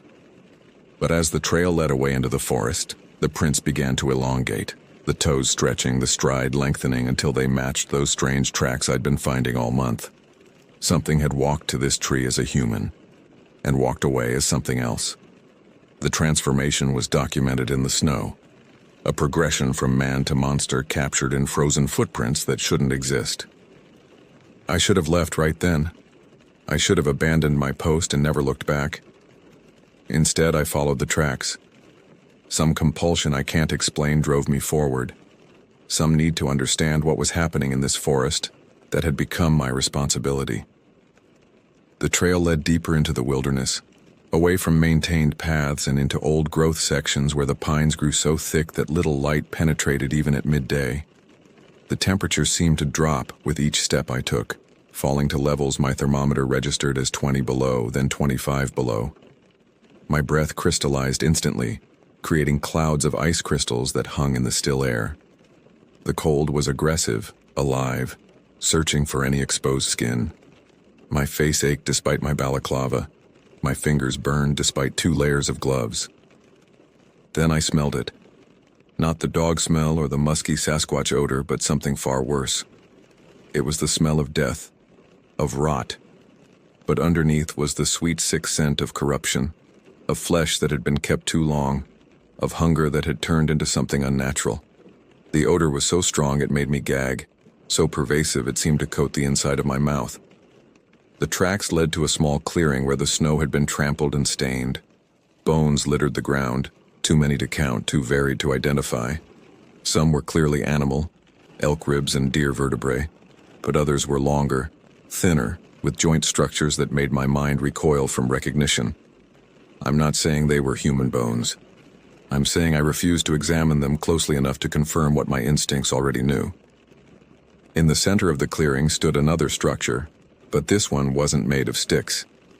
It was fashioned from bones and frozen hide, lashed together with sinew into something resembling a primitive shelter or shrine. Skulls had been placed around its perimeter, all facing outward, all with their jaws forced open in silent screams. Animal skulls mostly, but again, there were shapes among them I couldn't let myself acknowledge. I was backing away, my camera forgotten, my training abandoned, when I heard it. A voice, thin and high, like wind through a crack, speaking words I almost understood. The language was wrong. Vowels held too long, consonants clicking in ways human throats weren't designed for. But the meaning pressed into my mind anyway. Hungry, always hungry, never full, need more, need to feed, so hungry. Movement in the trees. Something tall was circling the clearing, staying just beyond clear sight, visible only as a pale shape between the dark trunks. It moved with wrong speed, too fast for its size, jerking from place to place in a way that suggested it was struggling against its own body. The glimpses I caught showed impossibly long limbs, grayish skin stretched tight over protruding bones, and eyes that glowed with a sick yellow light. I ran again, crashing through the forest without any concern for noise or safety, driven by pure animal terror. Behind me came the sound of pursuit, but not footsteps. Instead, a scraping, dragging sound punctuated by that terrible voice repeating "hungry, hungry, hungry," in a rising chant that seemed to come from everywhere at once. I don't remember the full journey back. My conscious memory cuts out somewhere in that panicked flight and resumes when I found myself at my station door, fumbling with frozen fingers to unlock it. I collapsed inside, slamming the door and throwing every lock. My thermometer showed I'd been outside for 4 hours, though it felt like minutes. Frostbite had turned 2 of my fingers white and my toes were numb in my boots. But I was alive. I'd encountered 3 distinct types of cryptid in as many months: the Dogman, the Sasquatch, and now something I could only identify as the Wendigo of legend. And I'd survived each time. But I knew my luck couldn't hold. These creatures were converging on this territory, drawn by something I didn't understand, engaged in some territorial dispute or attracted by some quality of this landscape that made it a nexus for the impossible. As I thawed my frozen hands and tried to process what I'd seen, I noticed something that made my survival feel less like luck and more like a temporary reprieve. Scratch marks on my station door. Long, thin gouges made by something with claws like blades. They hadn't been there that morning.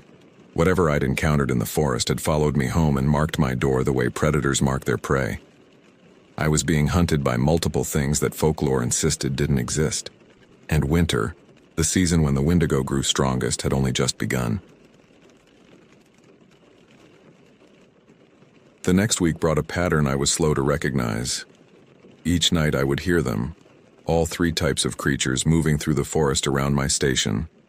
The Dogman came first, usually around midnight, announcing itself with that horrible howl that ended in an almost human scream. I'd hear it circling, sometimes scraping at the walls, sometimes simply standing outside my windows, breathing heavily enough that the glass would fog from the inside. The Sasquatch appeared in the hours before dawn, its heavy footfalls unmistakable even through the walls.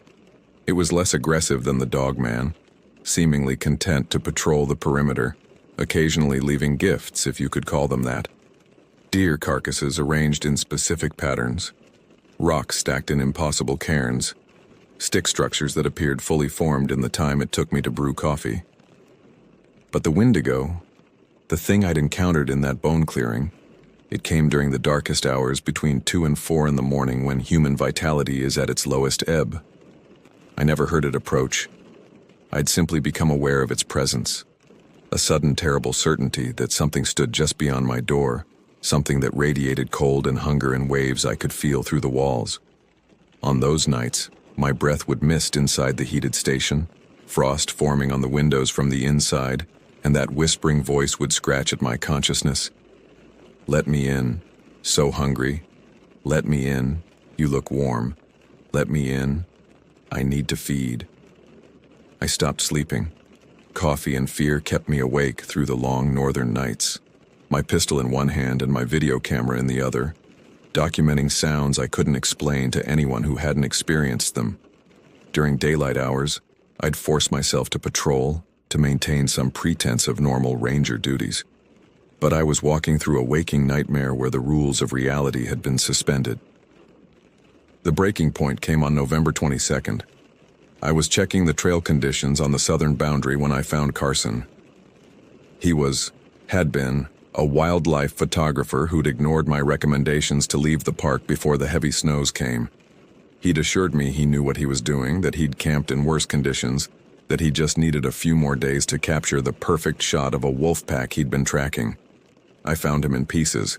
There's no gentle way to say it. His campsite looked like a bomb had detonated, gear scattered across a 100-yard radius, tent fabric hanging from trees like tattered flags, and Carson himself was distributed across the clearing in ways that proved the attack hadn't been about food or territory, or any natural motivation. This had been rage, or perhaps a message, a warning written in blood and viscera.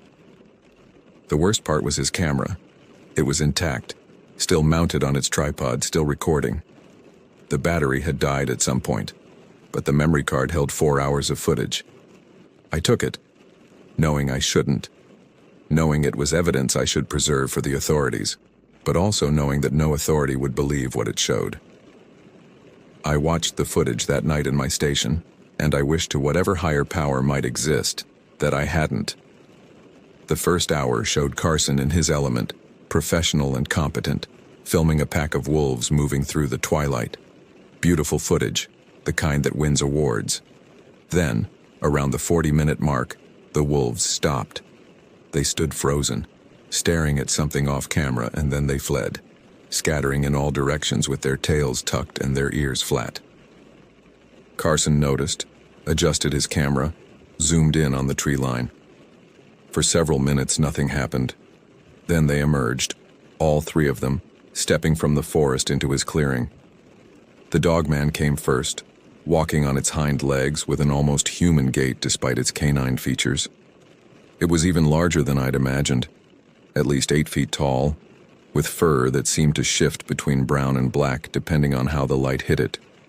Its face was elongated like a wolf's, but with too much intelligence in those amber eyes, too much malicious awareness.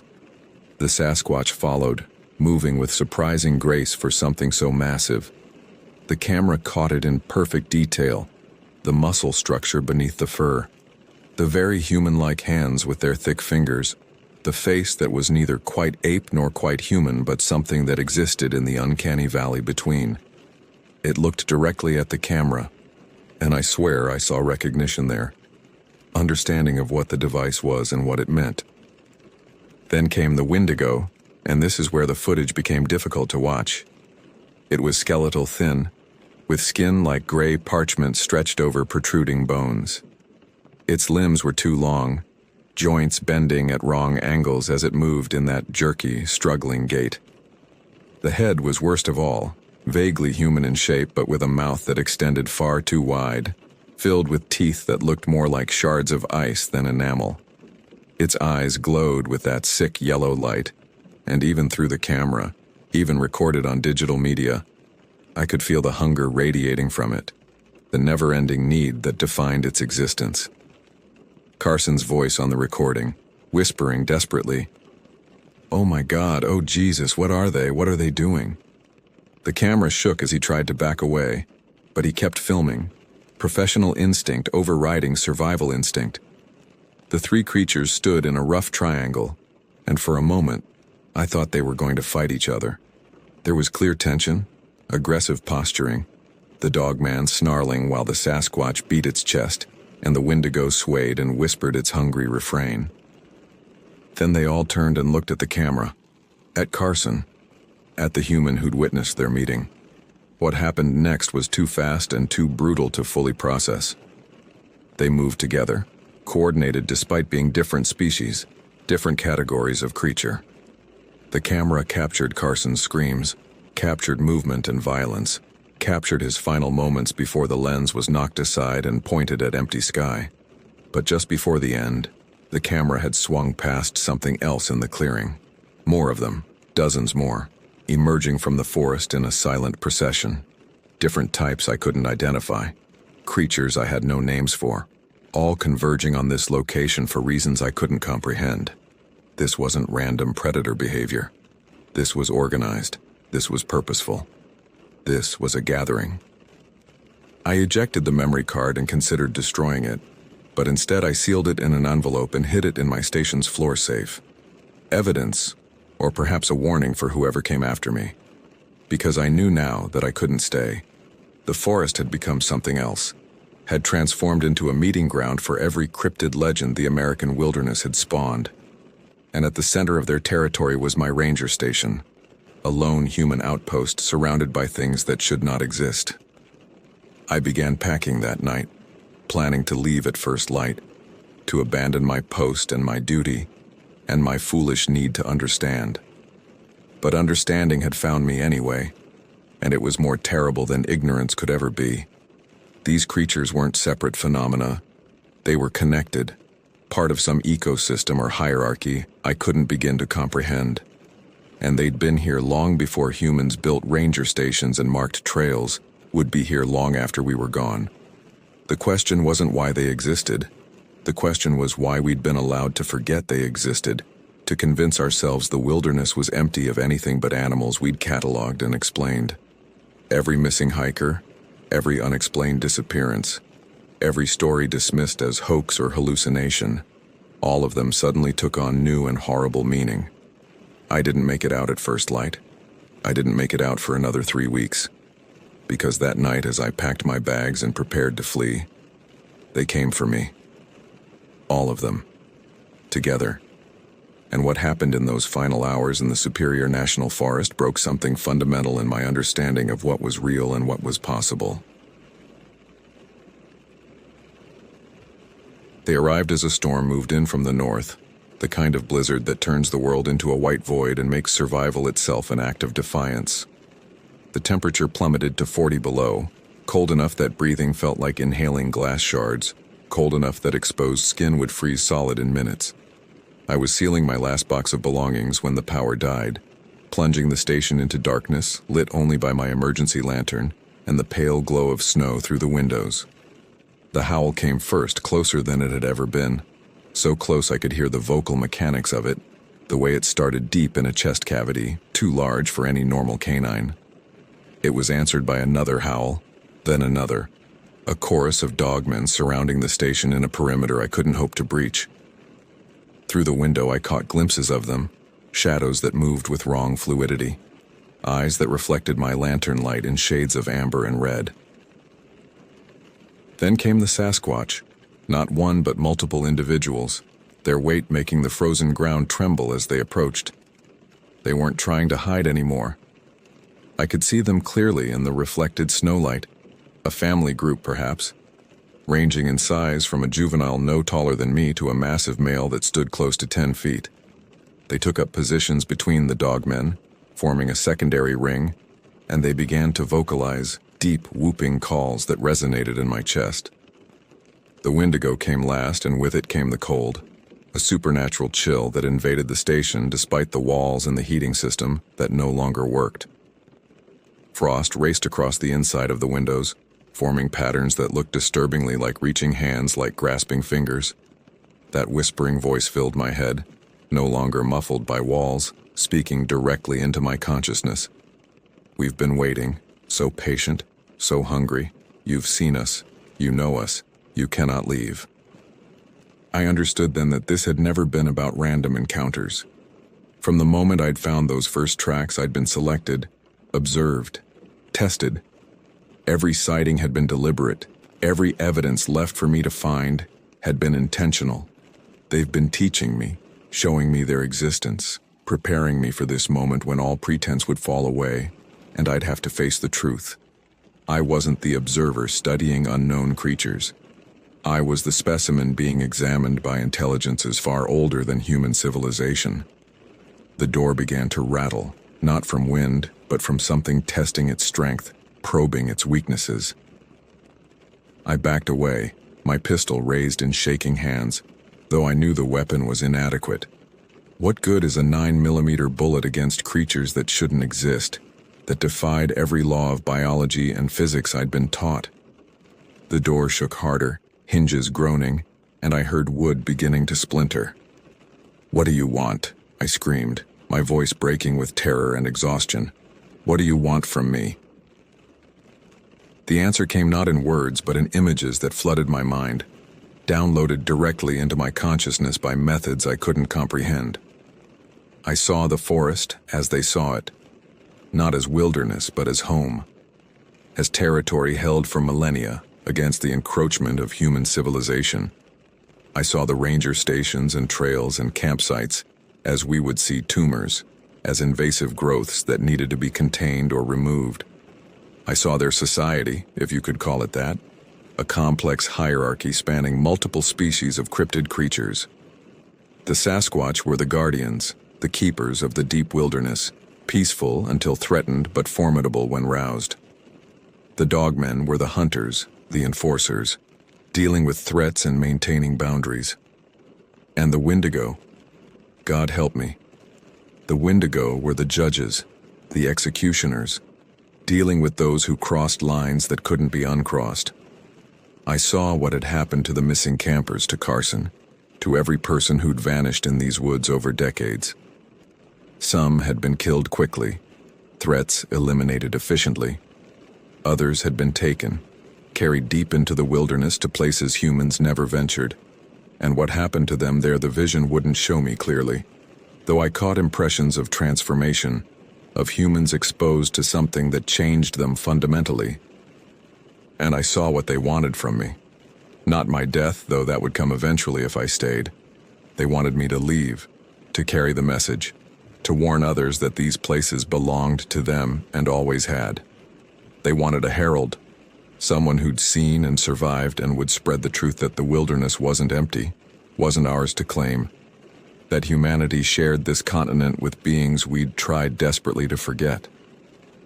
The door exploded inward, torn from its hinges by strength no single creature should possess. Wind and snow howled into the station, extinguishing my lantern and plunging everything into darkness. I fell backward, hitting the floor hard, my pistol clattering away into the shadows. Through the doorway came the shapes, indistinct in the swirling snow but unmistakably there, unmistakably advancing. I'm not proud of what happened next. I broke. Completely and utterly, I broke. I curled into a ball on the floor and screamed, rationality abandoning me as I faced the absolute impossibility of my situation. These weren't hallucinations or misidentified animals or products of stress and isolation. They were real. They were here. And I was going to die in this remote station with no one to hear my final moments. But I didn't die. Strong hands, huge hands covered in coarse fur, grabbed me and lifted me as easily as I'd lift a child. I felt myself being carried out into the storm, into cold that should have killed me instantly. The world became a blur of white and shadow, of impossible movement through terrain that should have been impassable. I was being taken somewhere, transported by creatures that moved through the blizzard as easily as I'd walk down a paved street. When the movement stopped, I was set down on frozen ground inside what appeared to be a cave. The space was illuminated by some form of bioluminescence, fungi or bacteria, that glowed with pale green light, showing me that I wasn't alone. The cave was filled with them, dozens of cryptids of various species all watching me with expressions I couldn't read on faces I couldn't properly comprehend. The largest Sasquatch approached me, moving with deliberate care, and I noticed it carried something. My backpack, the one I'd packed for my escape, retrieved from my destroyed station. The creature set it down in front of me gently, then backed away, Around the cave, the others began to leave, filing out into the storm in orderly fashion until only 3 remained. A single dogman, a single Sasquatch, and the Wendigo that had haunted my nightmares. They stood before me in that glowing cave, and I understood this was my escort, my protection through the wilderness they'd allow me to leave. The message was clear. I could go, but I'd go under their terms, by their roots, and I'd carry their warning. I was being banished rather than killed, marked as a messenger rather than a victim. The journey that followed took 3 days, though I lost all coherent sense of time. They led me through the storm, through terrain I'd never charted, past landmarks I'd never seen. The dogman ranged ahead, scouting. The Sasquatch stayed close, occasionally steadying me when I stumbled, and the Wendigo followed behind, its hungry whispers now sounding almost like encouragement, urging me forward, promising I was nearly there, nearly safe, nearly beyond their reach. I emerged from the wilderness on a logging road 50 miles from where I'd entered, far outside the park boundaries. My 3 escorts stood at the tree line, watching as I staggered toward the road. I turned back once, raised my hand in what might have been farewell, or acknowledgement, or surrender. The Sasquatch mirrored the gesture. Then they faded back into the forest, and I was alone with the wind and the snow in my racing heart. A logging truck found me an hour later, half frozen and delirious. I spent 2 weeks in a hospital recovering from frostbite and exposure. The official story was that I'd gotten lost during a routine patrol, that the storm had disoriented me, that I'd wandered for days before finding the road. No one asked about my destroyed ranger station, though I heard later they'd found it buried in snow with massive claw marks covering every surface. I didn't correct their assumptions. I didn't mention what I'd seen or where I'd been or what had carried me through the wilderness. Some truths are too large for official reports, too impossible for rational minds to accept. Instead, I submitted my resignation from the Park Service, citing personal reasons, and moved 3 states away to a place where the wilderness was contained, where trees grew in managed lots and wildlife meant squirrels and rabbits. But I kept my promise. I became their herald, their messenger, spreading the warning in ways that couldn't be dismissed as conspiracy or madness. I tell my story to anyone who'll listen, always framing it as folklore, as legend, as things people claim happened rather than things I know did. I speak at campfire gatherings and survivalist conventions. I write accounts for obscure websites and small press publications, always walking that line between warning and entertainment. Because they're still there, in the deep forests and remote mountains, in places humans have convinced ourselves are empty. The dogmen patrol their boundaries, the Sasquatch guard their territory, and the Wendigo wait for the desperate and the lost, for those whose hunger or fear or hubris draws them too far from the safety of civilization. They were there before we arrived, and they'll be there long after we're gone, existing in the spaces between documented and discovered, between known and unknown. I wake most nights checking the windows, making sure the locks are secure, listening for sounds that don't belong to the ordered suburban world I've tried to make my home. Because I know the truth now, the terrible truth that folklore and legend have been trying to tell us for centuries. The wilderness is not empty, the forests are not ours, and the things that walk in the deep places have been watching us far longer than we've been watching them. This account will be published after my death, distributed to researchers and investigators who seek answers to the questions I once asked. To anyone reading this, to anyone who thinks they might venture into the remote wilderness areas of North America, understand this. You're not entering empty territory. You're entering their home. And if you're very lucky, they'll simply watch you pass through and let you leave again, marked by the memory but otherwise unharmed. But if you're not lucky, if you stumble into the wrong place at the wrong time, if you see what you're not meant to see and know what you're not meant to know, then you'll face the choice I faced, become their messenger or become their next victim. There is no third option. There never was. The wilderness remembers what we've forgotten, and it's still keeping score.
I always thought I knew what remote meant. I'd done plenty of solo hikes before, weeks in the Ozarks, a winter stint in the Sawtooths, even spent a few nights in Big Bend without seeing another soul. But nothing prepared me for Coldwater Basin. No, I don't expect you to find it on a map. You won't. Hell, I only learned about it from a retired Forest Service guy named Len I met at a gun show in Reno back in early 2019. We were both looking at the same used lever-action 308 and ended up talking over bad gas station coffee afterward. When I mentioned I was looking for an isolated place to camp and shoot without the usual "you're scaring the hikers" crap, his eyes went quiet. "There's a basin east of the Sierra line," he said eventually, his voice dropping to barely above a whisper. "Not on the rec maps. Locals stay away." I leaned in, intrigued. "Why's that?" His weathered face tightened. "They say the wind's wrong there." He took a long sip of his coffee. You go out quiet. And don't ask what you're not ready to know." I thought he was full of it. Just another old-timer clinging to whatever weird mountain legends hadn't been buried by time yet. But he seemed genuine enough to share his hand-drawn map, marking the route with a trembling finger. "Follow the old mining road past Juniper Ridge until it forks at a lightning-struck pine. Left takes you into Sawmill Canyon. Right goes to Coldwater."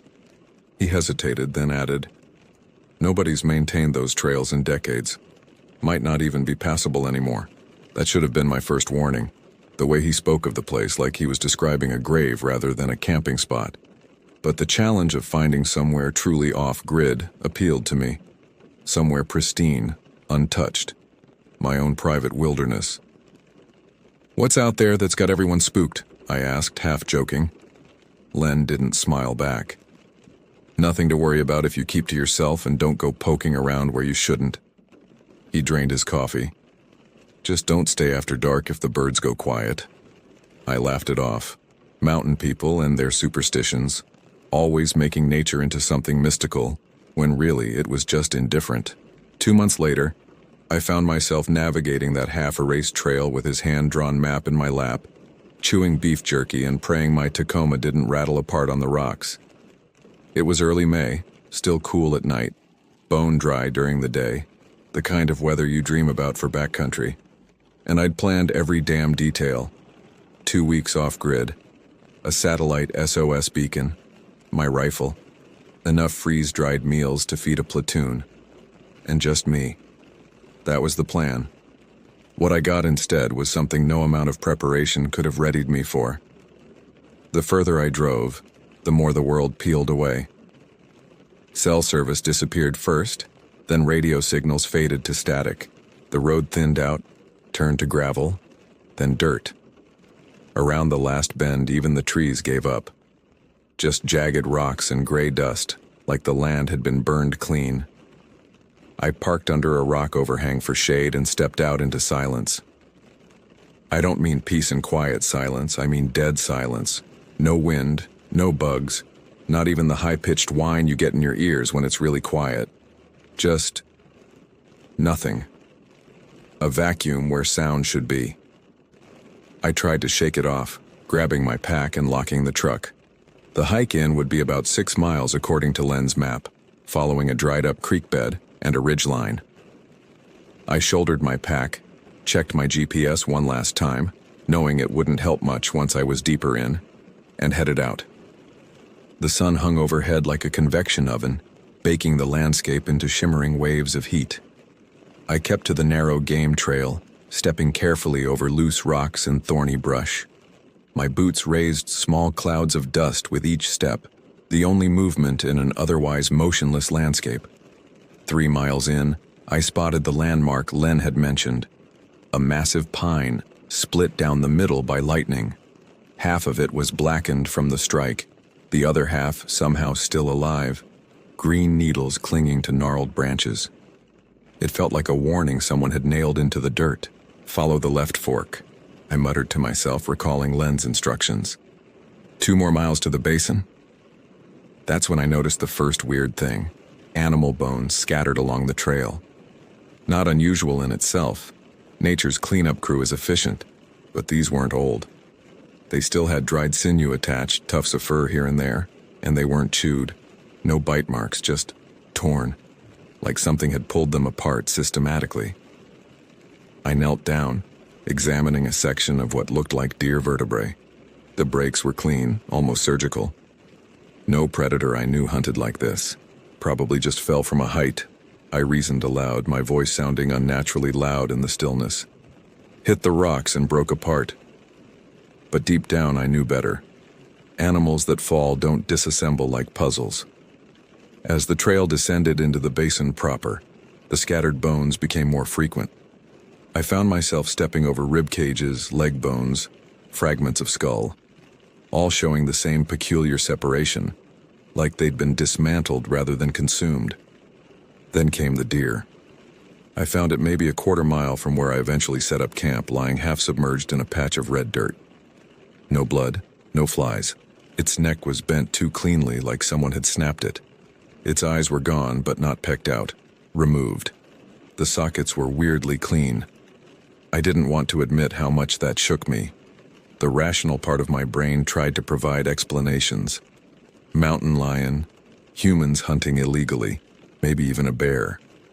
But none of those explanations fit what I was seeing.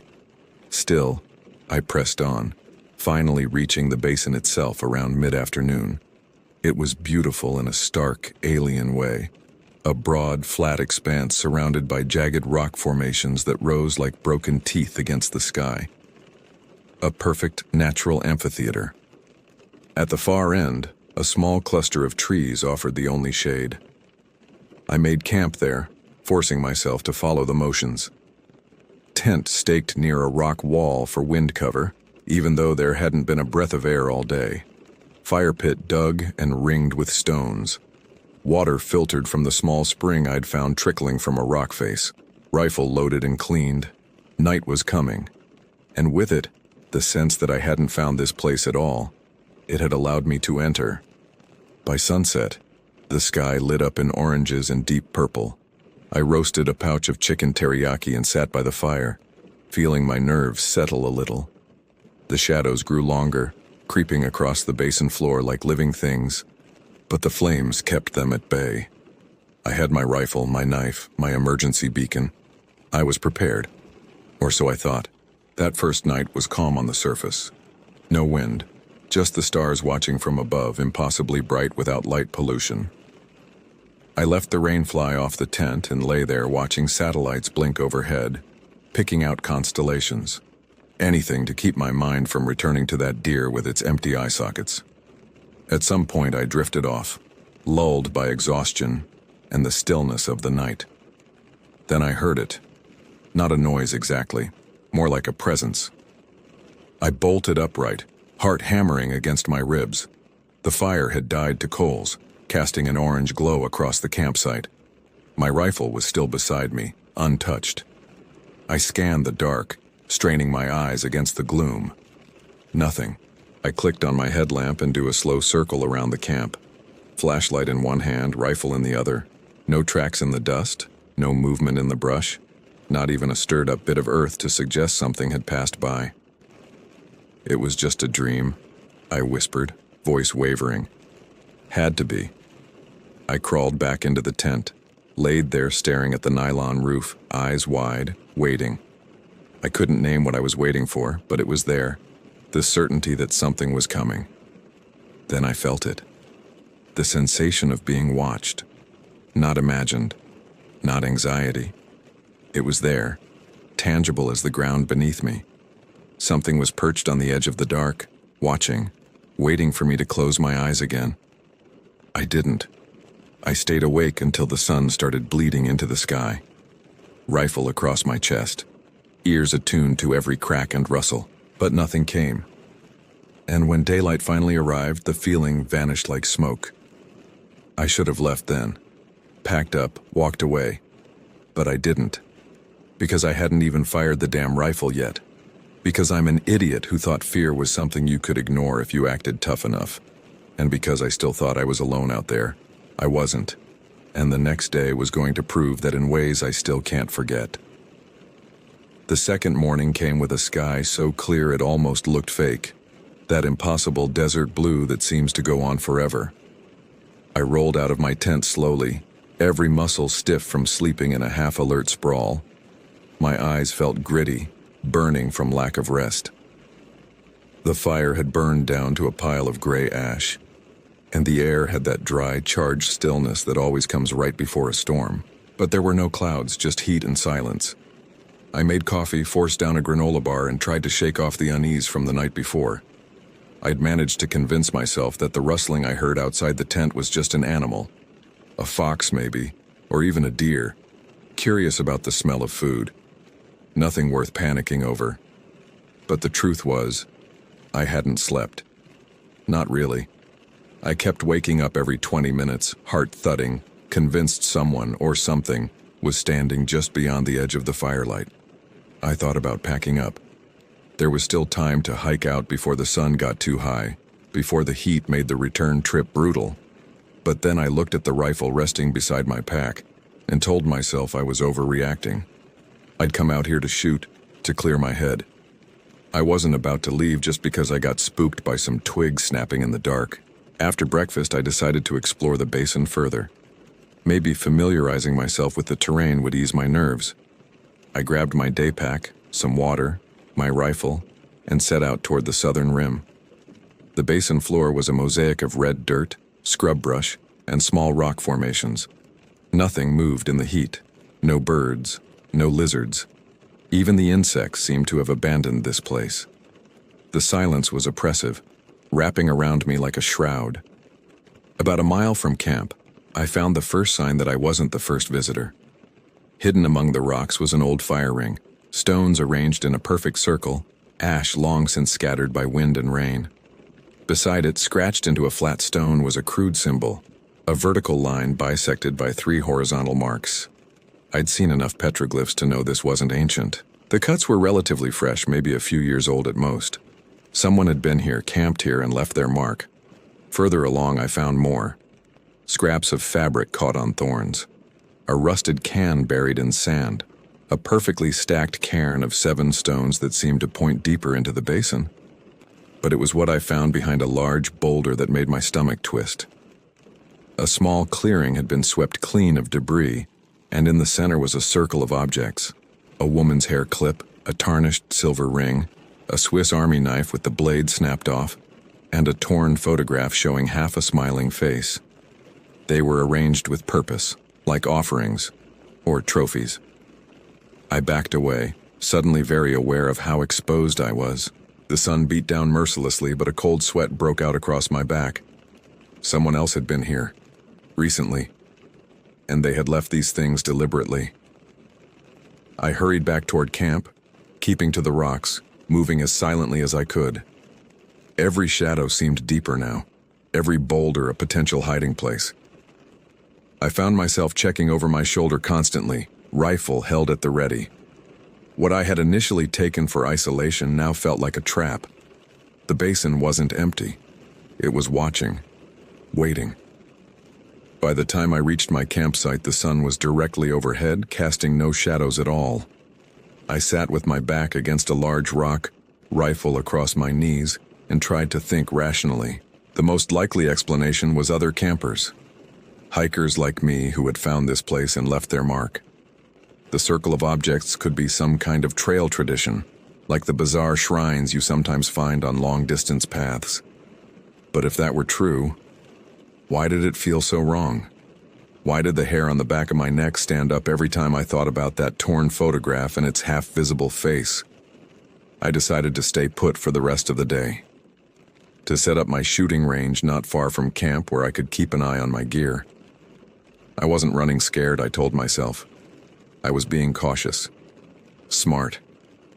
I didn't realize then that it was already too late for caution. The basin had noticed me, and soon it would make sure I noticed it back. I set out around midday, heading back toward a dry wash I'd found during my earlier exploration. It was perfect for shooting. Natural walls to trap sound, plenty of space, good visibility in all directions. I brought a box of rounds, a couple of empty cans, and a battered old road sign I'd dragged out from a brush pile. As I set up my targets, I remember feeling not calm exactly, but distracted, focused. The smell of hot dust and gun oil grounded me in a way nothing else had since I'd arrived. The familiar weight of the rifle in my hands was reassuring, a connection to the normal world I'd left behind. I fired off maybe a dozen rounds, the crack of each shot echoing off the canyon walls in satisfying waves. For a moment, the silence of the basin was shattered, replaced by something I understood, something I controlled. Then I heard it. Not an echo, not a ricochet. Gunfire, coming from deeper in the basin. At first I paused, waiting to see if it repeated, half thinking I'd imagined it. But then it came again. Rapid bursts, different rhythms. Definitely more than one weapon being fired. Some sounded sharp and high caliber, others duller and faster like handguns. This wasn't some other camper messing around. This sounded coordinated, like a live fire drill, or something much worse. I crouched low, adrenaline flooding my system.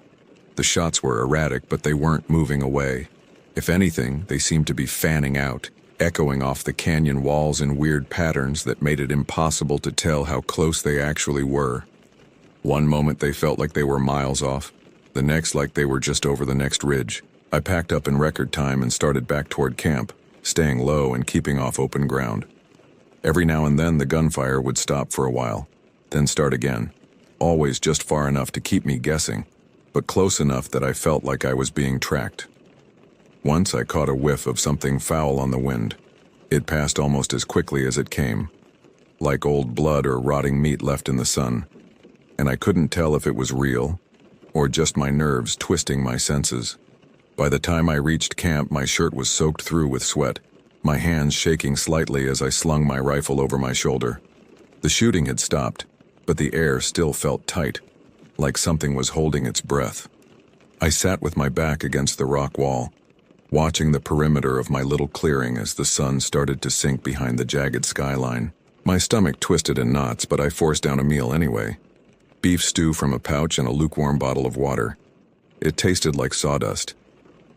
As night rolled in, I did what I'd done the night before. I cleaned my rifle, restacked some of the firewood, anything to keep from sitting still too long. But the dread hadn't passed. If anything, it had thickened, like fog crawling in from the lowlands. My instincts were screaming at me to leave, to just grab my gear and hike out through the dark. But my logic kicked back just as hard. Hiking in pitch black, possibly being followed. That was asking for a twisted ankle, a fall, or worse. So I stayed. One more night, I told myself. Just until sunrise. That was the worst mistake I've ever made. Around 2 in the morning, I heard the first scream. It started as a sharp cry, distant but unmistakably human. A sudden burst of sound that cut through the stillness like a knife. I jolted upright, rifle already in my hand, scanning the trees and rocks around me. Then came a second scream, longer this time, hoarse, filled with panic. A woman's voice. "Someone help me, please." Closer now, and not just louder but frantic. That voice, it didn't sound like an act. It was raw, broken, gasping between sobs. "He's gonna kill me. Please, I see your fire." I stepped out past the ring of firelight, flashlight flicking from tree to tree, rock to rock. My finger hovered near the trigger. I couldn't see anyone. No movement.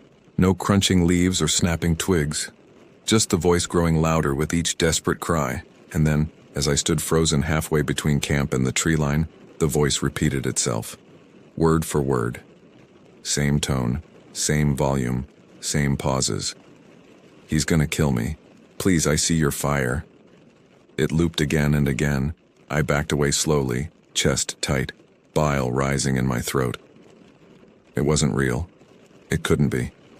Something was mimicking her, using her voice like a recording.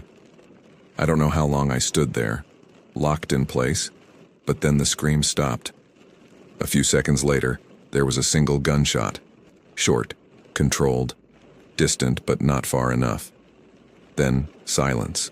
No wind, no birds, no footsteps, just the fire crackling and my own pulse pounding in my ears. I retreated to my tent, zipping myself in as if the thin nylon could provide any protection. I knew it wouldn't. Whatever was out there, It had guns. It had that voice. And it knew exactly where I was. I stayed up the rest of the night, sitting cross-legged beside the remains of my fire, rifle across my lap, listening to the dark press in from all sides. I didn't move, didn't speak, barely breathed. And just before dawn, as the sky began to shift from black to gray, I heard it one last time. Faint. Off to the west. Please. Help me. Same cadence, same pattern. Like a broken record buried in the trees. The voice never got closer again, but it never left either. It hung in the air, fading and returning like a ghost caught in a loop, trapped between worlds. When the first rays of sunlight finally broke over the eastern ridge, I made my decision. I was leaving. Now. Before whatever was out there decided to do more than just toy with me. I left as soon as the light was strong enough to see the trail. No coffee, no food. Just a flask of warm water and my gear barely stuffed into my pack. I wasn't careful about noise. I didn't even try to stay quiet. Something inside me had snapped, and all I could think about was putting as much distance as possible between myself and that place. Every time I looked over my shoulder, I expected to see someone, or something, standing there in the fading shadows, watching me leave. I pictured figures moving just out of sight, pacing me through the rocks, waiting for me to make a mistake. The hike out should have taken most of the day. On the way in, I'd stopped often, checked my bearings, taken notes. This time, I didn't stop at all. I barely blinked. I moved fast, pushing myself harder than I probably should have. Legs burning, lungs tight, heart pounding in my chest like it was trying to break free. And still I felt hunted. I kept imagining I'd hear it again. That voice fraying at the edges, chasing me like an echo that didn't want to be forgotten. At one point near a split in the trail, I spotted something that made my skin crawl. A footprint. Just one. Fresh. Pressed into the fine gray dirt like it had been made minutes ago. It was booted, but smaller than mine. Narrow, possibly female. I didn't stop to investigate. I just ran. The terrain grew steeper as I climbed out of the basin. Loose rocks skittered under my boots, threatening to send me tumbling back down. Thorny brush clawed at my pants. The sun rose higher, beating down without mercy. I was halfway up a steep incline when I heard them again. Gunshots, distant but distinct. 3 quick cracks followed by a longer burst. They were moving, hunting. I scrambled over the ridge and down into a dry creek bed, using the banks for cover. My lungs burned. Sweat soaked through my shirt, my vision blurring at the edges. But I didn't slow down. When I finally spotted my truck, still parked under the rock overhang where I'd left it, a sob of relief caught in my throat. It looked impossibly normal, a reminder that a world existed beyond this nightmare. I tossed my gear into the bed without ceremony, jumped into the driver's seat, and peeled out, sending up clouds of dust in my rear view. I didn't look back. Not once. I didn't want to see if someone, or something, was standing at the tree line watching me disappear. It wasn't until I hit the first gas station an hour out that I realized I'd been gripping the steering wheel so hard my knuckles were bloodless. I parked, stumbled inside, bought a sandwich I didn't eat, and a bottle of water I barely touched. A teenager behind the counter asked if I was okay, said I looked messed up. I nodded, smiled, told him I'd just gotten back from a long hike. I didn't tell him what I'd heard, what I'd felt, and I wouldn't tell anyone else for a long, long time. For weeks, the screaming echoed in my ears at night.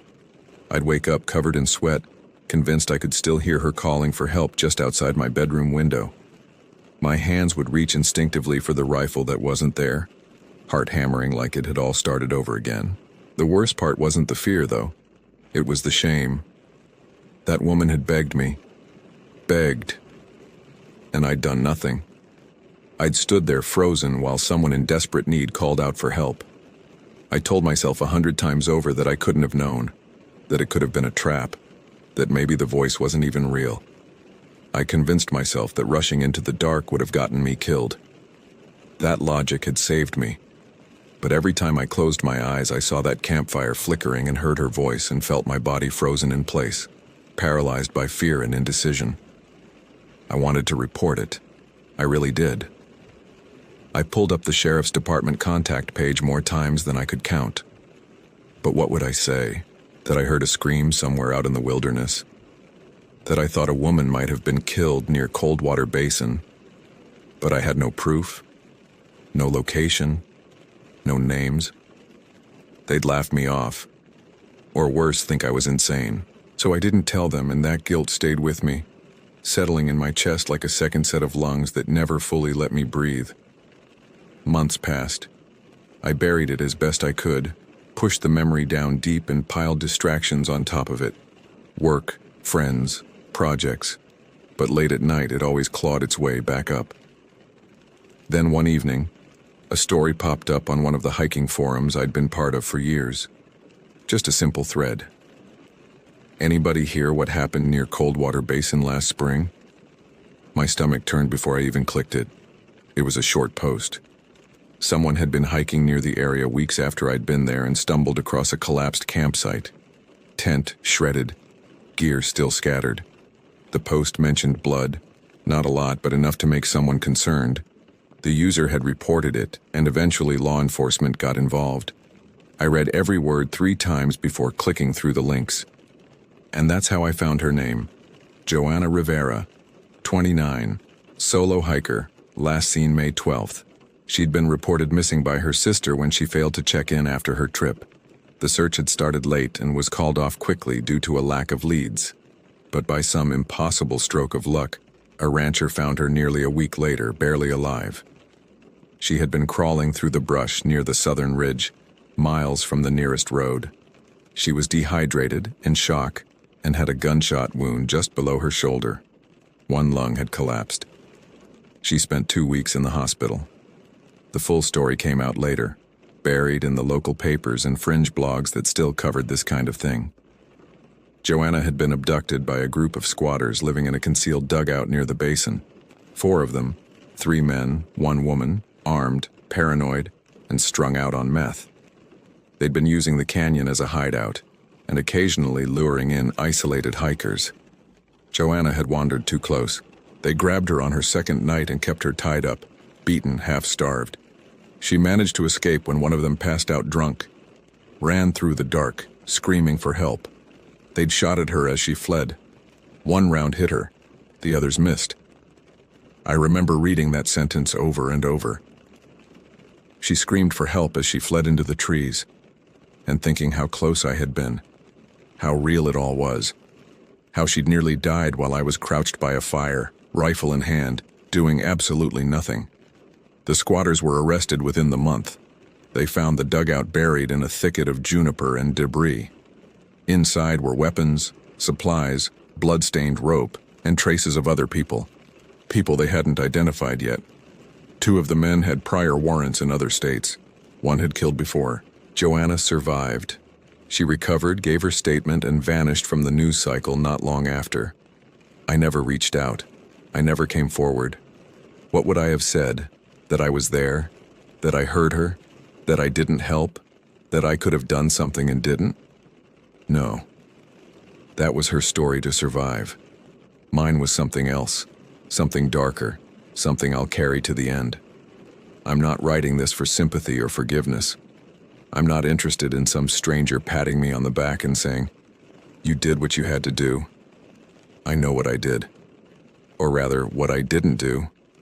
I'm writing this because there's a dangerous lie people like to tell themselves, that it's better not to get involved, that it's safer to stay silent, that someone else will take care of it. But I've been that someone else.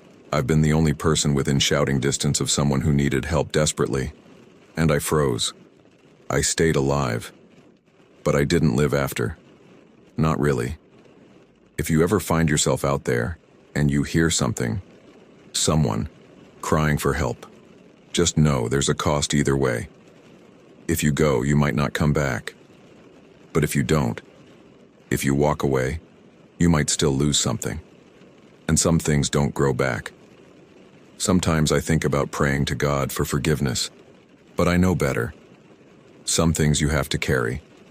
Some debts can't be paid with words whispered into empty rooms. Some nights, I still hear her voice. Not in dreams, but in that space between waking and sleeping, when the mind is most vulnerable.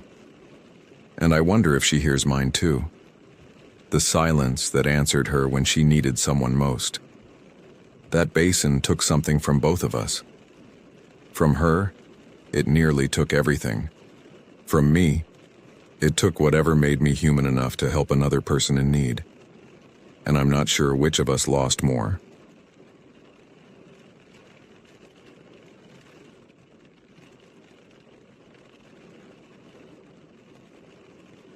I've always found solace in the outdoors. From the time I was a teenager in the mid-1990s, something about the crisp air and the isolation from urban chaos drew me in like a magnet. Now, at 42, I've logged hundreds of nights under the stars, from quick weekend getaways to week-long expeditions through some of the most remote areas this side of the Mississippi. My grandfather taught me the basics when I was 12, how to build a fire in the rain, spot animal tracks, and navigate without technology. Those skills became second nature, and the woods became my sanctuary. That changed 3 years ago. What I'm about to share isn't easy. I've replayed these events countless times, scrutinizing each detail, wondering if I missed something crucial. The rational part of my brain continues to search for logical explanations, but the primal part, the part that recognizes danger before we consciously process it, remains unconvinced. My wife Julia doesn't like to discuss what happened. She's a practical woman, a high school science teacher with an analytical mind. Yet even she can't explain everything we experienced. We've been married 15 years, and I've never seen her truly frightened until that first trip. Our anniversary fell on a long weekend in October 2022. We decided to celebrate at Black Ridge State Forest, a sprawling wilderness area about 3 hours from our home in Vermont. It wasn't our first choice. We'd originally planned to visit my brother in Colorado, but budget constraints and Julia's school schedule forced us to stay closer to home. The forecast predicted mild temperatures and partly cloudy skies, perfect camping weather. We arrived at the ranger station around noon on Friday, signed the visitor log, and obtained our backcountry permit. Planning to stay near Aspen Creek? The ranger asked, circling an area on our map. Actually, we were hoping to reach Jack Pine Ridge, I replied. I've heard it's less crowded. The ranger's expression shifted almost imperceptibly. He cleared his throat. It's beautiful up there, but the access road got washed out in last month's storms. You'd need to hike in about 4 miles from the nearest parking area. Julia gave me a questioning look. We'd planned a relaxing weekend, not a strenuous trek with full packs. What about the northern section? I asked, pointing to another area on the map. Old Growth Loop? That could work. It's quieter than Aspen Creek, and the road's in decent shape. Just keep an eye on the weather. Sometimes storms roll in fast this time of year. We thanked him and headed out, following his directions along a narrow gravel road that wound through increasingly dense forest. The drive felt peaceful, with occasional glimpses of wildlife, a fox darting across the path, a hawk circling overhead. As we penetrated deeper into the forest, cell service vanished, and the radio signal deteriorated into static. This is exactly what we needed, Julia said, gazing out the window at the towering pines. A complete disconnect. I nodded in agreement, though something about the ranger's hesitation lingered in my mind. Had there been a warning in his tone when he mentioned Jack Pine Ridge? Or was I projecting my own unease onto an innocent conversation? We reached the designated parking area around 2 p.m. Only one other vehicle occupied the small clearing, an older model pickup truck with local plates. The air felt unusually still as we stepped out of our SUV. No breeze rustled the leaves, no birds called from the branches above. Just a thick, oppressive silence that seemed to absorb every sound we made. "It's so quiet," Julia whispered, almost reluctantly, as if speaking at normal volume might disturb something. I nodded, hoisting my pack onto my shoulders. Probably just the time of day. Animals tend to be less active in the afternoon. We consulted our map one final time before setting off along a faint trail that snaked between ancient trees. The path gradually ascended, leading us deeper into the forest. After about 40 minutes of hiking, we reached a small clearing that offered a perfect campsite. Level ground, a natural rock formation that would block wind, and enough open sky to view the stars later. As we began setting up our tent, I couldn't shake the sensation of being watched. Several times I paused to scan the surrounding trees, but nothing appeared out of place. Just endless trunks stretching into deepening shadows. "Everything okay?" Julia asked, noticing my distraction. "Just taking in the scenery," I lied, forcing a smile. By the time we finished establishing our camp, the first hints of evening approached. The temperature began its expected decline, and the previously still air stirred with a faint breeze. I gathered kindling for our fire while Julia organized our cooking supplies. That's when I noticed the first oddity, a series of shallow depressions in the soft earth near the edge of our clearing. They resembled footprints, but not quite human and not quite animal. The pattern seemed erratic, as if whatever made them had been moving in confused circles. I almost called Julia over to look, but thought better of it. Why start our weekend with unnecessary concerns? Instead, I dragged a fallen branch across the marks, effectively erasing them from view. As dusk settled over the forest, we prepared a simple dinner of dehydrated chili and cornbread. The flames from our small fire cast dancing shadows across the clearing, creating an illusion of movement in the peripheral vision. We talked about mundane things, work stress, home renovation plans, an upcoming visit from Julia's parents. Normal conversation that helped mask the growing unease that had settled in my gut. Around 9 p.m., the wind began to intensify. What had started as a gentle breeze transformed into gusts that rocked the upper branches of the surrounding pines. The sky, which had been relatively clear upon our arrival, now darkened with rapidly moving clouds. "Weather changing faster than expected," I commented, securing loose items around our campsite. Julia glanced upward, concern etching lines across her forehead. "Should we pack up? Head back to the car?" I checked my watch. "It's getting pretty dark for hiking out. Let's wait and see if it passes. Our tent is rated for tough conditions." In retrospect, that decision marked the beginning of everything that followed. Had we left then, perhaps the subsequent events would never have occurred. But hindsight offers little comfort when confronting the inexplicable. The wind accelerated with alarming speed. Within an hour, it howled through the canopy with such force that the entire forest seemed to groan in protest. We retreated to our tent, abandoning the fire pit to the mercy of the elements. Inside, we arranged our sleeping bags and settled in for what promised to be a tumultuous night. "I've never heard wind like this," Julia said, her voice barely audible above the roar outside. "It sounds deliberate." I knew exactly what she meant. There was a rhythmic quality to the gusts, almost like breathing. Inhale, exhale, pause, repeat. Each cycle grew more intense than the last. "It's just the way it's channeling through the ridge," I explained, though I wasn't convinced by my own reasoning. Wind can create strange acoustic effects in forests. Julia nodded but pulled her sleeping bag tighter around her shoulders. We lay side by side, listening to the escalating tempest. The tent fabric flapped violently, and our aluminum poles flexed to dangerous limits. Rain began to fall, first as scattered drops, then as a torrential downpour that drummed against the rainfly with machine gun intensity.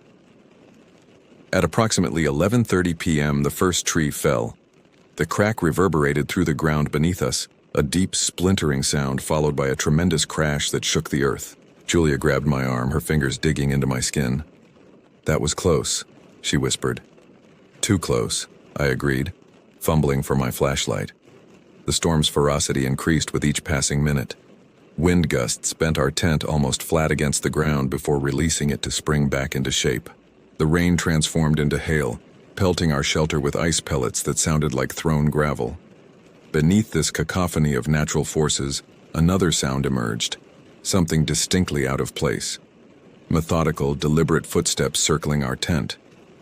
At first I thought it might be fallen branches rolling across the ground pushed by the wind, but the pattern was too consistent, too intentional.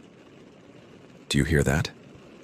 Julia whispered, her eyes wide in the dim light of our lantern. I nodded, placing a finger to my lips. The footsteps paused directly outside our tent door. For several heart-stopping seconds, nothing moved.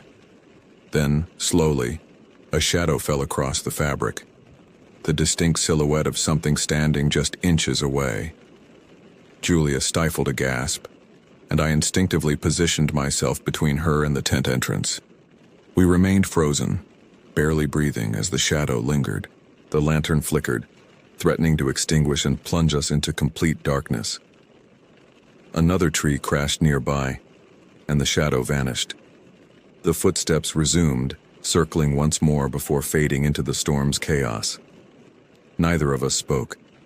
Words seemed inadequate for what we'd just witnessed. Throughout the night, trees continued to fall. Each thunderous crash brought fresh adrenaline surging through my veins. Sleep became impossible. We sat huddled together, counting the seconds between lightning flashes and thunder booms, tracking the storm's progression. Around 3 a.m., the wind ceased with such abruptness that the sudden silence felt more alarming than the preceding hours of tumult. The rain tapered to a gentle patter, and the forest grew unnaturally still once more. "Is it over?" Julia asked, her voice hoarse from tension. "I think so," I replied, though uncertainty colored my words. We waited another hour before daring to peek outside. Dawn approached, casting a grayish light over a landscape transformed by destruction. Fallen trees lay scattered around our clearing like massive pickup sticks. Branches, leaves, and pine needles carpeted the ground. Somehow, miraculously, our tent had survived intact, protected by the very rock formation that had initially attracted us to the site. As Julia surveyed the damage, I walked the perimeter of our camp, ostensibly checking for hazards but actually searching for evidence of our nighttime visitor. The rain had washed away most surface marks, but near a particularly dense thicket, I found what I was looking for: a set of fresh impressions in the mud. They matched the pattern I'd seen and covered up the previous evening, only these were deeper, more clearly defined. They weren't human footprints, of that I was certain. The shape was wrong, too elongated with unusual spacing between what might have been toes, yet they weren't clearly identifiable as any animal I recognized either. They led away from our camp, disappearing into the underbrush. I photographed them with my phone before rejoining Julia. She was already packing up our gear, her movements quick and efficient. "We need to get out of here," she said without looking up, "before anything else happens." I couldn't have agreed more. We dismantled our camp in record time, stuffing equipment haphazardly into our packs with little regard for organization. Every few minutes I'd scan the tree line, half expecting to glimpse whatever had stalked our tent during the night. The hike back to our vehicle proved challenging.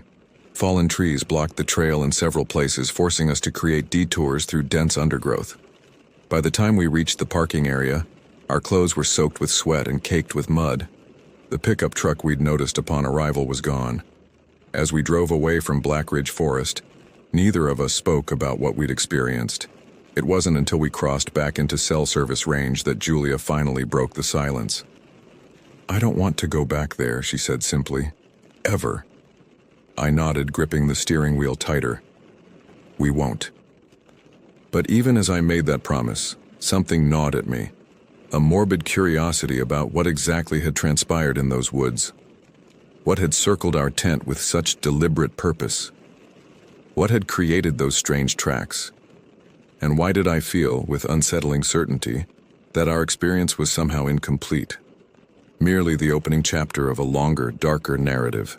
For 6 months following the Black Ridge incident, I avoided camping altogether.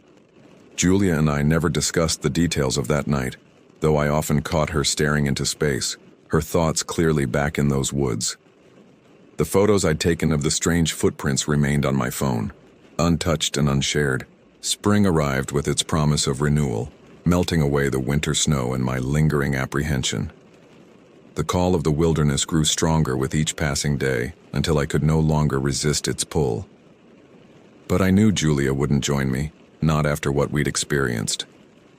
Instead, I reached out to my longtime friend Wesley, an experienced outdoorsman who'd spent years as a forest ranger before transitioning to environmental consulting. "Been too long since we've hit the trails," I said during our phone conversation, carefully omitting any mention of Black Ridge. "Agreed," Wesley replied enthusiastically. "Any particular destination in mind?" I hesitated, then suggested Pinecrest Valley, a lesser-known area approximately 4 hours west of our hometown. According to online forums, it featured several primitive campsites accessible only by four-wheel drive vehicles. Perfect for those seeking genuine isolation. Wesley agreed to the plan, and we set a date for mid-May 2023. I told Julia it would be a straightforward weekend trip, nothing adventurous. She nodded absently, her focus on grading final exams, but I detected relief in her eyes at not being invited along. The designated weekend arrived with clear skies and moderate temperatures. Wesley and I loaded his rugged Jeep Wrangler with enough supplies for 3 days, including emergency equipment that far exceeded typical requirements. I'd become paranoid about preparedness since Black Ridge. The drive into Pinecrest Valley proved as challenging as advertised. The narrow dirt road wound through steep terrain, periodically disappearing into rocky washes that required careful navigation. As we penetrated deeper into the wilderness, cell service faded and then vanished entirely. We reached our intended campsite, a small level area perched above a clear mountain stream, around 4 p.m. "Beautiful spot," Wesley commented as he unloaded our gear. "Haven't been here in ages." We established our camp efficiently, setting up 2 individual tents instead of the large one Julia and I typically used. The stream provided a soothing background melody, and for a few hours, my Black Ridge-induced anxiety seemed far away. Wesley nodded in agreement as we settled by our modest campfire. "The stillness out here is different," he observed. "Not quiet exactly, but unified." I understood his meaning. Unlike urban environments where sounds were disparate and disconnected, here everything felt part of a single coherent system. As evening progressed, we shared stories of previous adventures, though I remained careful to avoid the Black Ridge narrative. Wesley, however, noticed my periodic glances toward the deepening shadows beyond our firelight. "You're alert tonight," he noted, his ranger instincts detecting my unease. I shrugged. "Just a habit now." At approximately 10 p.m., Wesley decided to retire to his tent. "Early start tomorrow," he said, clapping me on the shoulder. "Gonna hike up to the ridge for the sunrise." I nodded, planning to stay by the fire for another hour. The stream's constant rushing provided some comfort, masking the small forest sounds that might otherwise have triggered my apprehension. 10 minutes after Wesley departed, the stream fell silent. Not gradually, not as a change in water flow might cause. One moment the sound was there, a comforting white noise roar. The next, absolute stillness. I stared at the dark water, heart hammering against my ribs. "Wesley," I whispered, though I knew he couldn't hear me. I grabbed my flashlight and walked to the water's edge. The stream was still flowing. I could see the movement reflected in my beam, yet it produced no sound whatsoever. It was as if the acoustic properties of the valley had been suddenly and deliberately altered. Panic surged through me, identical to what I'd experienced at Black Ridge. I fumbled for my emergency beacon, its green signal light blinking reassuringly. Then, from the trees on the opposite bank, a voice emerged. Not human, not animal, but a synthesis of both. "Return to Black Ridge," it whispered. Not in my ears, but directly into my mind. I collapsed to my knees, the flashlight falling from my grasp and rolling into the silent water. The message repeated, its conceptual weight nearly unbearable. "Return to Black Ridge. The convergence approaches." Then, just as abruptly as it had started, the stream's roar returned. I scrambled back to our camp, my breathing ragged and shallow. Wesley's tent remained dark and silent, suggesting he'd slept through the entire anomalous event. I crawled into my own shelter, clutching my rifle with trembling hands. Sleep did not come that night. The following morning, Wesley emerged from his tent energized and oblivious. "Ready for that hike?" he asked, already preparing a breakfast of dried fruit and oatmeal. I stared at him, unable to formulate a response. "What's wrong?" he asked, his smile fading. You look like you've seen a ghost." "We need to leave," I said, my voice barely a whisper. "Now." Wesley didn't question me. He saw the genuine terror in my eyes and began packing immediately. The drive out of Pinecrest Valley proceeded in tense silence, the beauty of the landscape now appearing ominous and threatening. Once back in cell service range, I contacted Ranger 17 again.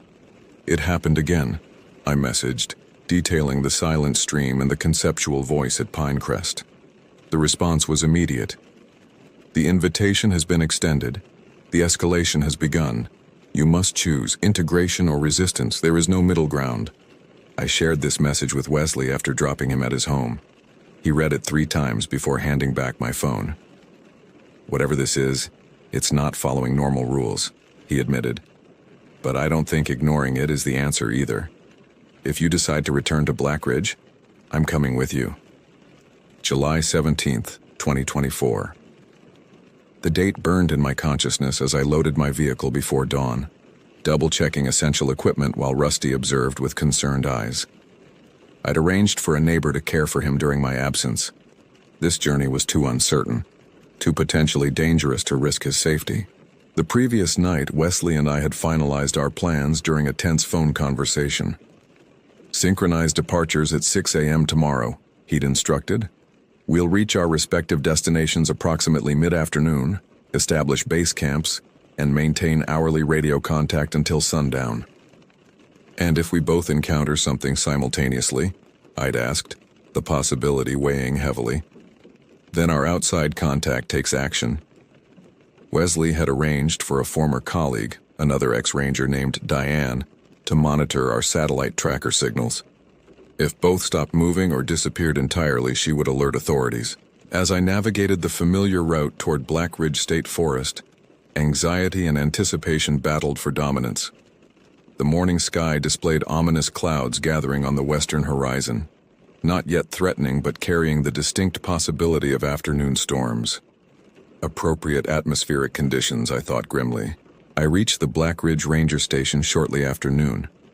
Unlike my previous visit with Julia, I found the building locked and unattended, with a notice indicating reduced staffing. I completed the permit form, noting my intended campsite near Old Growth Loop, the same area where Julia and I had experienced the windstorm. The hike to the clearing proceeded without incident. I reached it around 2:30 p.m. The weather had deteriorated during my hike, with darker clouds gathering and distant thunder grumbling from the west. Unlike my trip with Julia, no protective rock formation graced this site. I would be exposed to whatever conditions developed. Setting up camp efficiently, I established a small tent, organized supplies, and created a fire pit. The satellite messenger remained within reach, its signal light blinking reassuringly. I contacted Wesley. "Camp established. Weather deteriorating. No anomalous observations yet." His reply: "Similar situation here. Stay vigilant." At 7:12 p.m., the forest fell completely silent. One moment, the normal background sounds of a forest in rainfall, water dripping, leaves rustling.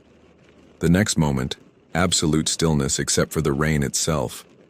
My breath caught in my throat. This was identical to what had preceded the anomalous windstorm previously. Lightning flashed, illuminating the clearing. In that frozen moment, I saw them. Figures standing motionless at the forest's edge. Not just one or two, but a complete circle surrounding my clearing. The flash ended before I could process details, returning me to darkness with only the afterimage burned into my retinas. Thunder followed immediately, so powerful it vibrated through the ground. I activated my flashlight, sweeping its beam toward the figures. Nothing appeared in the artificial illumination, just rain-soaked undergrowth and tree trunks. Yet when lightning flashed again, the figures remained clearly visible. Understanding crystallized. These entities existed just outside normal perception, visible only in the liminal moment of lightning's illumination. Wesley messaged, "They've encircled my position. Visible only during lightning. Attempting communication." That last phrase shot adrenaline through my system. Communication? How? His response, mental impression, non-linguistic but translatable. They're indicating something about convergence points, energy nexus, you and I positioned at critical junctions. As I absorbed these words, the storm's intensity increased dramatically. Wind transformed into a roaring force. Lightning flashed continuously. In one extended flash, I finally observed details. The entities possessed humanoid structure but with elongated limbs, torsos impossibly thin, heads that seemed to shift between forms. Their movement was staccato transitions between positions, as if they existed in fractured time. A message appeared. Completion of circuit. My skin tingled with electrical energy. Energy surged through the clearing, connecting the figures in luminous lines, creating a complex geometric pattern with my tent at its center. And then it reached me. Imagine consciousness stretched across multiple dimensions, fragmenting into countless perspectives. When awareness of normal reality returned, the storm had passed. Moonlight filtered through dispersing clouds. A final message waited. Process complete. Transformation initiated. Return home. Effects will manifest gradually. We are changed, but not as they intended. Something intervened. Discussion required in person. I spent that night in hyper-awareness. Every forest sound registered with crystalline clarity. At dawn, I began the hike back. The forest seemed simultaneously familiar and profoundly changed. Layers of reality I'd never noticed now revealed themselves. Information transferred between plants via networks invisible to normal human perception. I reached my vehicle, finding a message from Wesley. Heading home, rest today, allow integration.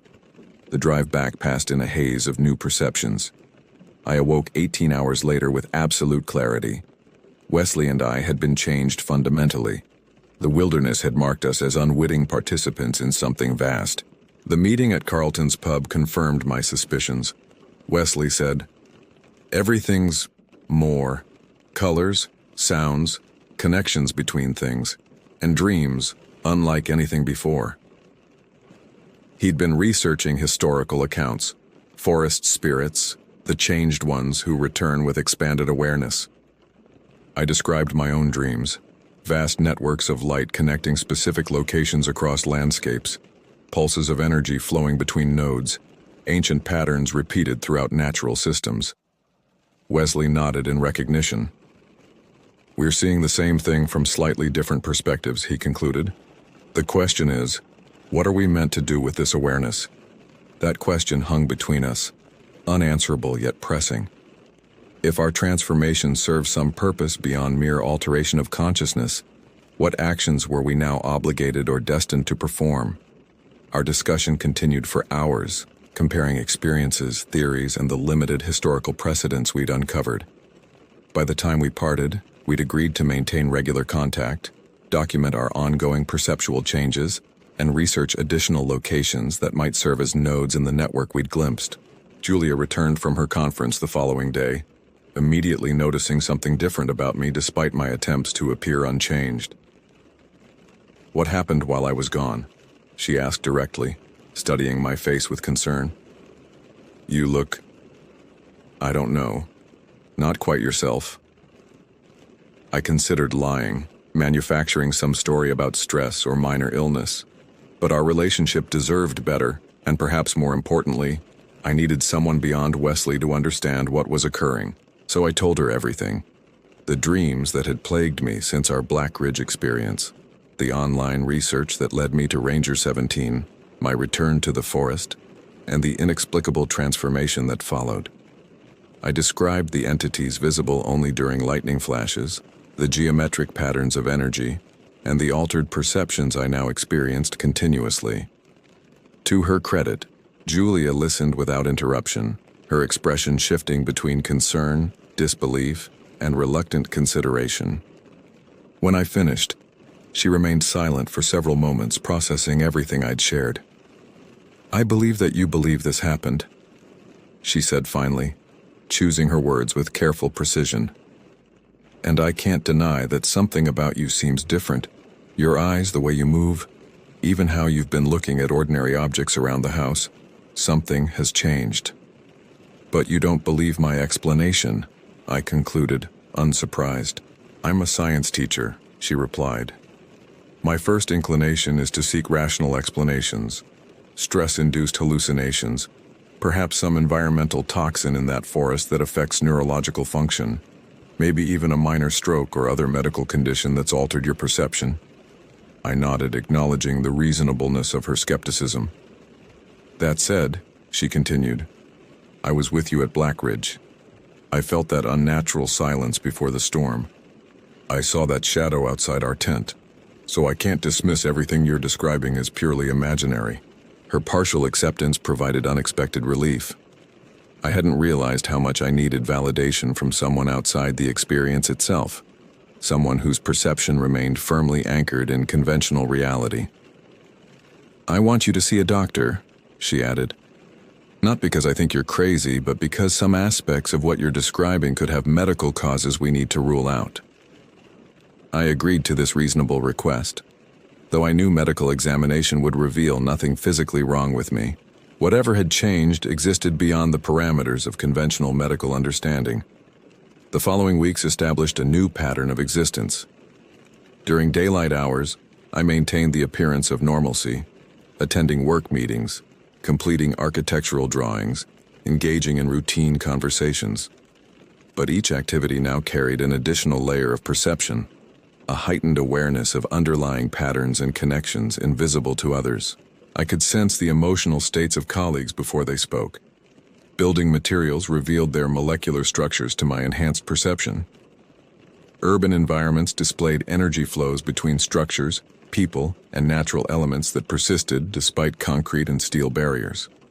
Nights brought increasingly complex dreams, not just observations of the energy network I'd glimpsed at Black Ridge, but apparent instructions for interacting with it. Specific locations appeared repeatedly. Coordinates burned into my dreaming consciousness with urgent intensity. Some were familiar: Black Ridge, Pinecrest, Meadow Creek. Others represented places I'd never visited, scattered across the continental United States and beyond. Wesley experienced similar nocturnal guidance as our regular communications confirmed. We began mapping these locations, searching for patterns in their geographic distribution. Gradually, a geometric structure emerged. Nodes positioned at precise intervals, forming what appeared to be a vast circuit across the North American landscape. Medical examinations revealed nothing unusual beyond slightly elevated brainwave activity during sleep studies. Blood work, neurological assessments, and psychiatric evaluations all returned essentially normal results. The doctors found no physical cause for my reported perceptual changes, eventually suggesting stress management techniques and possible anxiety medication. I declined the latter, knowing pharmaceuticals would likely interfere with whatever process continued unfolding within my altered consciousness. Julia accepted the medical findings with visible relief, though her skepticism regarding my supernatural explanation remained firmly intact. By mid-August, the dreams had coalesced into unmistakable directives. 3 specific locations demanded attention: the original sites at Black Ridge and Pinecrest, plus a 3rd location in northern Michigan called Whispering Pines Nature Preserve. Wesley and I needed to visit these sites simultaneously, performing specific actions at precisely coordinated moments to complete the circuit disrupted during our previous encounters. It's too dangerous, Julia argued when I explained the necessity of this triplet expedition. You have no idea what might happen if you follow these instructions from your dreams. That's true, I acknowledged. But I also don't know what might happen if we ignore them. These directives feel increasingly urgent, like a countdown to something significant. That's exactly what worries me, she countered. What if this something significant is harmful? What if these entities are manipulating you toward destructive ends? Her concern was valid. Neither Wesley nor I could be certain of the ultimate purpose behind our transformation and subsequent guidance. The intervention he'd sensed during our separate rituals suggested competing agendas among whatever forces operated through these forest nodes. After extensive discussion, we developed a compromise approach. Wesley and I would visit our designated locations as instructed, but with substantial safety measures in place. A network of trusted individuals, including Julia, Wesley's ex-ranger colleague Diane, and a small group of others who'd experienced similar phenomena, would monitor our activities via satellite tracking and scheduled communications. Any deviation from established protocols would trigger immediate intervention. The date established by our dreams fell on the autumn equinox, September 22, 2024. The timing suggested significance beyond mere calendar designation, perhaps related to astronomical alignments that affected energy flows through the node network. Preparations consumed the weeks leading up to this date. We gathered specialized equipment based on dream instructions, crystals of specific mineral compositions, copper wire of particular gauge, instruments for measuring electromagnetic fluctuations. None of these items seemed inherently dangerous, which provided some reassurance regarding the intended outcome. As the equinox approached, my perceptual alterations intensified further. Ordinary objects occasionally appeared transparent, revealing internal structures normally hidden from view. Time periodically fluctuated, accelerating or slowing subjectively while clocks maintained their steady pace. Most dramatically, I began perceiving what seemed to be alternative versions of locations, glimpses of how spaces had appeared in the past or might appear in potential futures. Julia observed these episodes with increasing concern, particularly when I would suddenly stop mid-conversation, transfixed by perceptions invisible to her. "You look like you're seeing ghosts," she commented during one such moment. "Not ghosts," I corrected gently. "Just different layers of what's always been here." The morning of September 22nd arrived clear and cool, perfect conditions for the tasks ahead. Wesley would return to Pinecrest while I journeyed back to Blackridge. A woman named Eleanor, who'd experienced her own wilderness transformation 3 years earlier, volunteered to complete our triad at Whispering Pines in Michigan. Julia embraced me tightly before my departure. "Come back," she whispered against my shoulder. "Not just physically, come back fully to this reality." I promised to try, though uncertainty clouded that commitment. Whatever completion awaited at Blackridge might further transform my consciousness, rather than restoring it to conventional parameters. The drive to Blackridge passed in contemplative silence. Forests along the highway revealed their underlying energy networks to my enhanced perception. Root systems transmitting information, mycological webs connecting disparate organisms, subtle electromagnetic fields generated by living communities. By the time I reached the ranger station, ordinary physical reality seemed merely the outermost layer of a much deeper, more complex system. Unlike my previous visit, the station was staffed today. The ranger on duty, a middle-aged woman with knowing eyes, processed my permit request without comment, though something in her expression suggested recognition of what I represented. Had she encountered others like me before? Did she serve some role in the larger pattern? I considered asking directly, but decided against it. Some knowledge was best acquired through proper channels, not premature questioning. The hike to my designated location proceeded efficiently. Not the previous campsite near Old Growth Loop, but a different clearing approximately 1 mile further along the ridge, a spot that had featured prominently in recent dreams. I reached it by early afternoon, exactly as planned. The clearing itself appeared unremarkable to conventional perception, roughly circular, perhaps 40 feet in diameter, surrounded by mature eastern hemlock trees. But my enhanced senses revealed what others would miss. The clearing sat precisely at an intersection of multiple underground energy lines. The soil itself vibrated at a frequency just beyond normal human perception.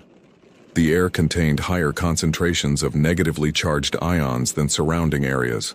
Following dream instructions, I established a specific configuration of the items I'd brought. Copper wire arranged in geometric patterns, crystals positioned at precise intervals along these lines, measurement devices activated to record electromagnetic fluctuations. The entire setup, when viewed from above, would resemble a complex circuit board, or perhaps an ancient magical sigil, depending on one's interpretive framework. As evening approached, I contacted Wesley and Eleanor via satellite messenger, confirming their parallel progress at their respective locations. All 3 sites were now prepared identically, awaiting only the final activation sequence scheduled for sunset. The appointed hour arrived with atmospheric perfection, clear skies painted in spectacular oranges and pinks as the sun descended toward the horizon. I began the activation process exactly as instructed in my dreams. Specific crystals triggered in sequence, copper connections established one by one, verbal intonations at precise frequencies. As the final element clicked into place, the clearing transformed. Energy surged visibly through the copper pathways, illuminating the geometric pattern in pulsating blue-white light. The ground beneath my feet trembled, not violently, but with purposeful vibration. The surrounding hemlock swayed in perfect synchronization despite the absence of wind. And then they appeared, the entities from my previous encounter, now fully visible without need for lightning's illumination. They formed a circle around the clearing's perimeter, their elongated forms more clearly defined than before. I could now perceive that what had seemed like unusual proportions actually represented additional dimensional aspects that human perception normally filtered out. They weren't moving through our reality so much as intersecting with it, their true forms extending into spaces beyond conventional three-dimensional understanding. One entity stepped forward, or perhaps more accurately, shifted the focus of its intersection with our dimensional plane. It communicated not through sound, but through direct mental impression. The circuit nears completion. 3 nodes activated simultaneously create the necessary triangulation. The intervention during previous attempt required this additional effort. I processed this information, forming a response as mental imagery rather than words. What is the purpose of this circuit? Balance restoration. The entity's communication carried complex conceptual weight beyond simple translation. Your species has severed connections between consciousness layers. This severance threatens stability of intersecting realities. We repair through human conduits who maintain physical presence in your dimensional expression. Another mental question. Why us specifically? Compatibility factors, receptivity patterns, previous lifetime intersections. The entity shifted position slightly, its form rippling with colors beyond normal visual spectrum. You volunteered before embodiment, memory occluded by incarnation limitations. This revelation stunned me momentarily. Had Wesley, Eleanor, and I actually agreed to this role before birth? Did we carry some pre-existing connection to these entities or the work they performed? Before I could pursue this line of questioning, energy surged through the copper circuit with renewed intensity. The entity communicated with increased urgency. Full activation commences. Stabilize your consciousness pattern. Maintain focus on triangulation coordinates. I centered my awareness as instructed, visualizing the 3-point connection between Black Ridge, Pinecrest, and Whispering Pines.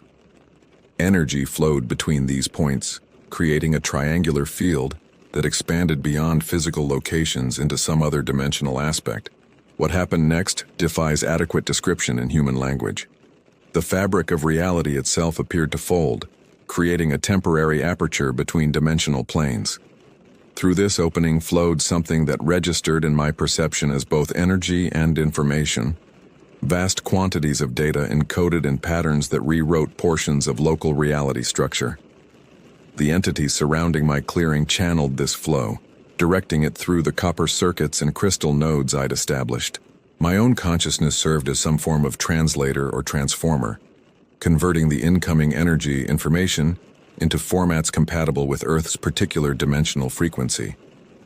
At the height of this process, I experienced direct communion with Wesley and Eleanor despite our physical separation by hundreds of miles. Our 3 consciousnesses briefly merged, functioning as aspects of a unified awareness overseeing the entire operation. In that temporary union, I glimpsed the full magnitude of what we were participating in. A planetary healing process addressing damage inflicted by humanity's separation from natural systems and deeper reality structures. The circuit completion lasted approximately 17 minutes according to the monitoring equipment, though subjective experience suggested both much shorter and vastly longer durations simultaneously. As the energy flow gradually diminished, the dimensional aperture closed. The entities withdrew from their interactive formation, and normal perception reasserted itself within the clearing. But normal now incorporated far more than before. My already enhanced awareness had expanded exponentially. I perceived not just energy patterns and hidden connections, but the actual informational structure underlying physical reality. The forest around me existed simultaneously as matter, energy, information, and consciousness, all equally valid expressions of the same fundamental matrix. More significantly, I understood my role within this system with newfound clarity. The entities hadn't merely used us as passive conduits. They had activated dormant capacities within human consciousness that served crucial functions in maintaining reality coherence across dimensional interfaces. We weren't the first to undergo this activation, nor would we be the last. Throughout human history, individuals had been selected, transformed, and enlisted in this ongoing work, sometimes knowingly, often unknowingly. Indigenous shamans, religious mystics, inspired scientists, visionary artists. Many had been partially activated to perform aspects of the same function we now embodied more completely. As night fell fully over Black Ridge Forest, I gathered my equipment with movements that felt simultaneously familiar and entirely new. My body operated with heightened coordination, responding to thought with unprecedented precision. The copper circuits and crystals, having served their catalytic purpose, now appeared as ordinary objects once more, though I could still perceive the energetic imprints they carried. Messages from Wesley and Eleanor confirmed they had experienced parallel processes with similar outcomes. Our shared consciousness connection had diminished after the circuit's completion, but remained accessible with focused intention. We could communicate directly when necessary, though standard methods would suffice for routine coordination. I hiked back to my vehicle under a star-filled sky that revealed patterns invisible to conventional human perception. Cosmic energies connected directly to the forest network beneath my feet, the entire system pulsating with purposeful activity that had always existed beyond unaided awareness. The drive home unfolded through landscapes transformed by my expanded perception. Urban areas revealed themselves as complex energy systems interacting with natural patterns in both harmonious and discordant relationships. Human beings appeared as multidimensional entities, temporarily focused in physical forms, their true nature extending far beyond bodily limitations. Julia waited anxiously on our front porch, her relief palpable as my car pulled into the driveway. She rushed forward as I emerged, then stopped abruptly several feet away, her expression shifting from welcome to uncertainty. "Your eyes," she whispered. "They're different." I smiled gently, understanding her discomfort. "Everything's different now, but I'm still me, Julia. Just more than before." She approached cautiously, studying my face in the porch light. What happened out there? How could I possibly explain what had transpired? What words could capture the dimensional interfaces, the reality restructuring, the activation of dormant consciousness functions? Even with my enhanced communication abilities, some experiences remained beyond language's capacity to convey. "I helped repair something broken," I said simply. "Something important for everyone, whether they know it or not." Julia touched my face hesitantly, as if verifying I remained physically present despite the obvious changes in my consciousness. "Will you stay? Here, with me, in this life we've built?" The question contained layers of meaning. Would I remain connected to conventional human experience despite my transformation? Would I continue participating in ordinary relationships and responsibilities? Or would my expanded awareness draw me away from such mundane concerns toward more esoteric pursuits? "I'll stay," I promised, embracing her gently. "That's part of the purpose, to bridge worlds rather than abandon either." The entities showed me that integration serves the greater function better than separation. Relief softened her features, though uncertainty lingered in her eyes. "These entities, are they finished with you now? With Wesley and the others?" I shook my head slowly. "No. What happened today was just the first major circuit completion. There will be others at different locations, forming larger patterns over time. But we have breathing space between activation events, time to adjust, to understand, to prepare for subsequent phases." We entered our home together, the familiar space now overlaid with energy patterns and informational structures I hadn't perceived before my transformation. Our cats approached cautiously, sensing the changes in my auric field but recognizing my essential identity beneath the alterations. That night, lying beside Julia in the darkness of our bedroom, I gazed through the ceiling into the star-filled sky beyond, perceiving connections between cosmic patterns and the subtle energies flowing through our home, our town, our planet. Everything connected in networks of meaning and purpose, operating according to principles that transcended random chance or mechanical causality. The wilderness had indeed changed me, initiating a transformation that continued unfolding with each passing day.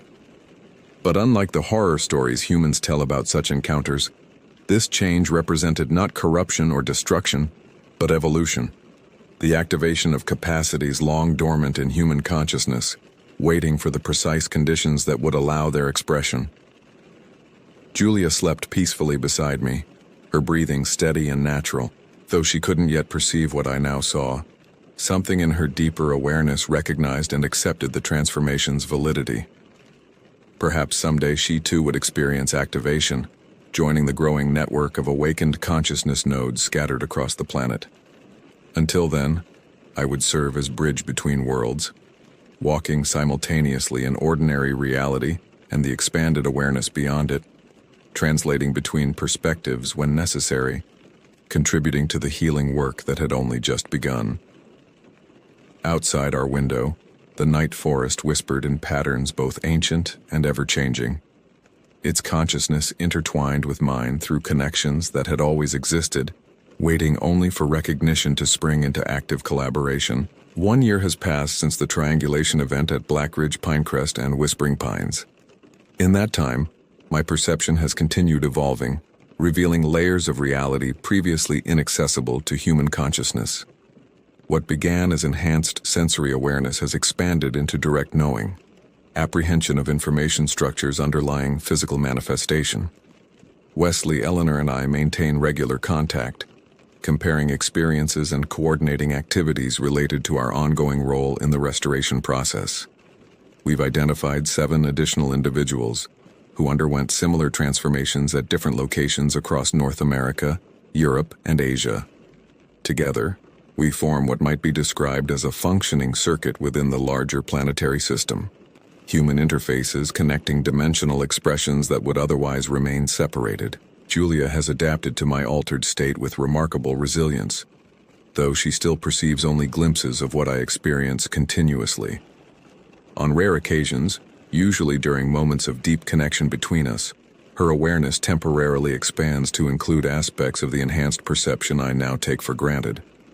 These brief windows into my reality have gradually eroded her skepticism, replacing it with cautious acceptance. "I still don't understand it completely," she admitted during a recent conversation, "but I've seen enough to know it's real. Not delusion or fantasy, but a genuine expansion of consciousness." My professional life continues, though with significant modifications. Architectural design now incorporates awareness of energy flows and information fields affecting human experience within built environments. My firm initially regarded these considerations with skepticism, but has gradually recognized their practical value in creating harmonious, functional spaces. Projects incorporating these principles consistently receive exceptional client feedback, often described in terms of feeling right or naturally comfortable without clients understanding exactly why. The entities we encountered during our forest experiences maintain occasional communication, though less directly than during activation events. They exist primarily in dimensional expressions adjacent to our physical reality, intersecting with Earth's particular frequency band at specific locations, usually ancient forests, certain geological formations, or powerful water features. Their purpose remains consistent: repair and maintain connections between reality layers that human consciousness has primarily forgotten or deliberately severed. This separation wasn't inherently malevolent, but emerged as an evolutionary stage, a necessary period of differentiation, allowing certain aspects of consciousness to develop independently before reintegration. The problem arose when this temporary separation calcified into apparent permanence, creating dysfunction within interconnected systems that require balanced information flow to maintain coherence. Our role as human interfaces serves this reintegration process.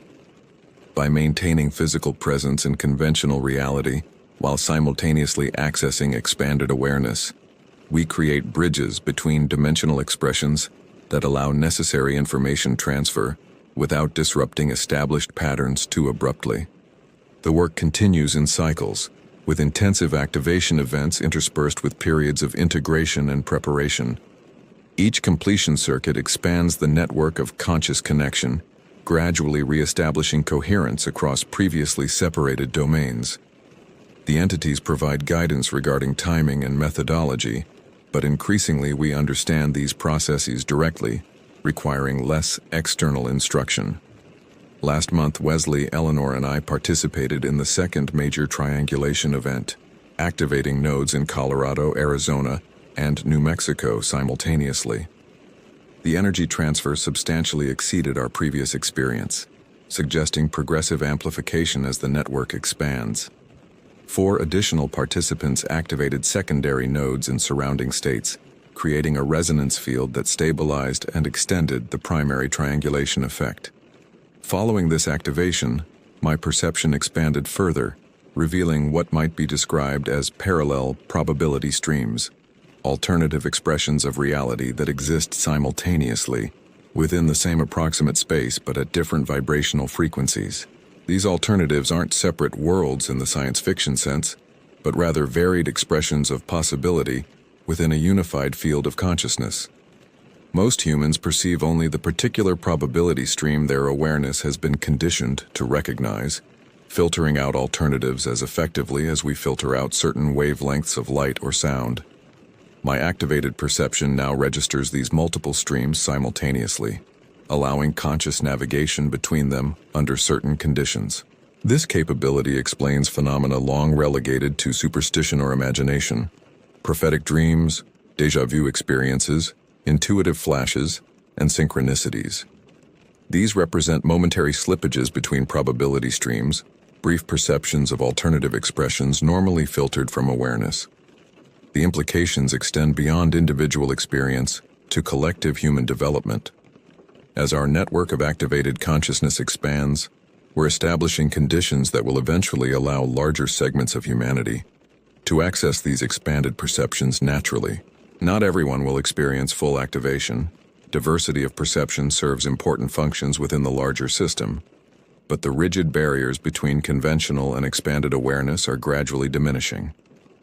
Julia has begun documenting these changes from her unique perspective as intimate witness to transformation she doesn't fully share. Her background in science education provides valuable framework for translating these experiences into language accessible to those still operating exclusively within conventional perception parameters. "I'm trying to create a bridge," she explained when sharing early drafts of her manuscript. "Not everyone will undergo the kind of dramatic activation you experienced, but many are ready for expanded understanding if presented in familiar terms." Her work represents one aspect of the integration phase following major activation events, translating expanded perception into concepts recognizable within conventional reality structures. Others in our network perform similar functions through artistic expression, technological innovation, scientific research, and direct mentorship of individuals showing early signs of spontaneous activation. The entities approve of these translation efforts, recognizing that forced or premature expansion of consciousness often creates dysfunction rather than integration. Evolution proceeds most harmoniously when each system develops according to its inherent timing, while maintaining appropriate connections with larger structures. During recent communion with entity consciousness, I received clearer understanding of the historical context for current activation processes. Throughout Earth's developmental history, cycles of separation and reintegration have occurred repeatedly, each serving specific evolutionary functions. The current cycle began approximately 12,000 years ago, with the emergence of agricultural civilization and attendant shifts in human relationship with natural systems.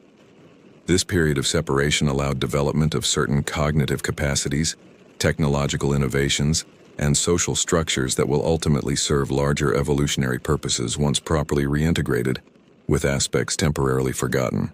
The entities neither judge this separation as wrong nor idealize previous conditions as perfect. They simply facilitate necessary reconnection when appropriate developmental thresholds have been reached. We're now entering a critical phase in this reintegration process.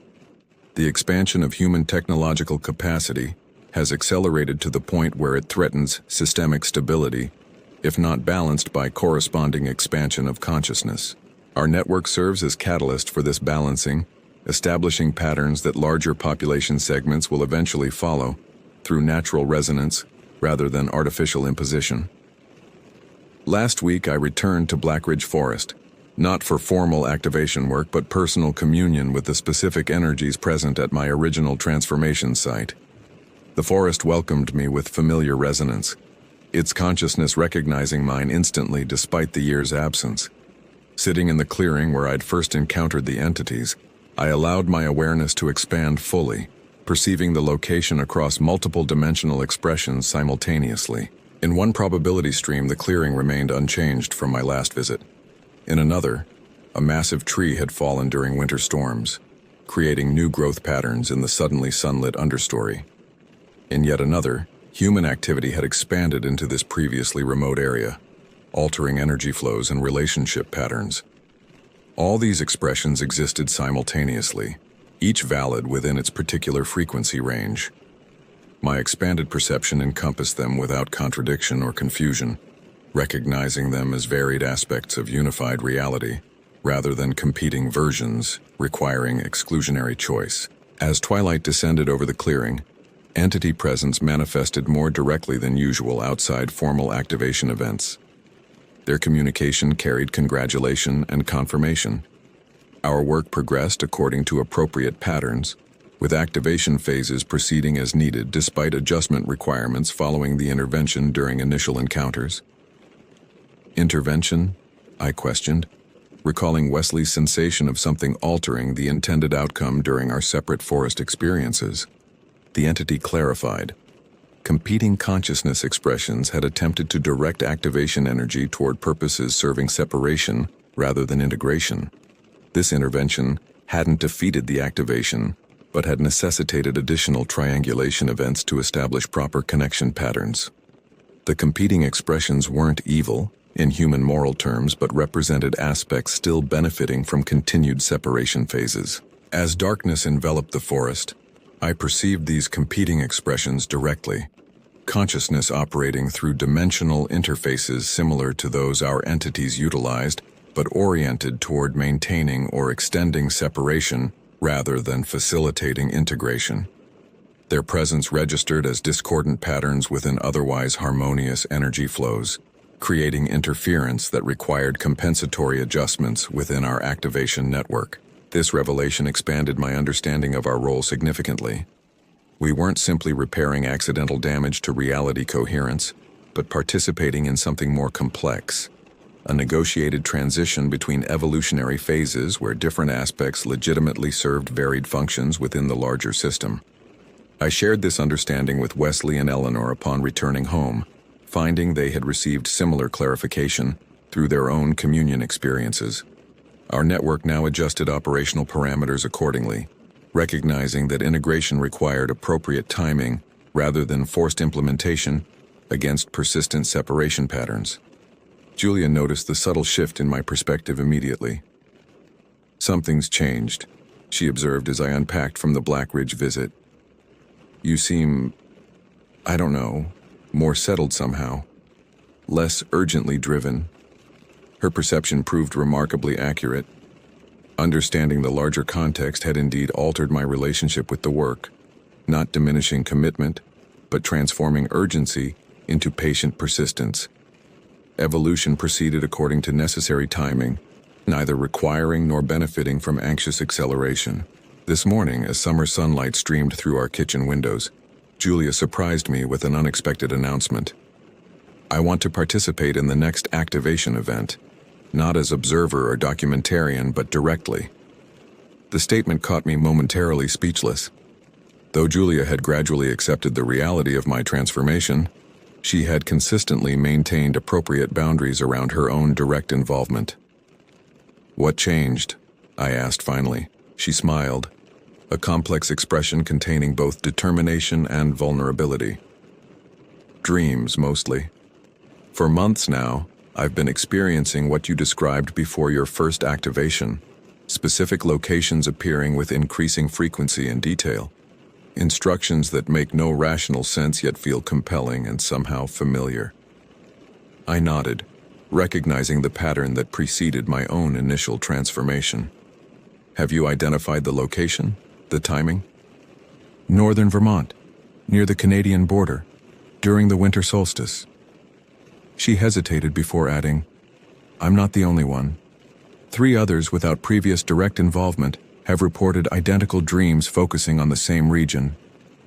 This development aligned with information our network had recently received regarding the next major activation phase.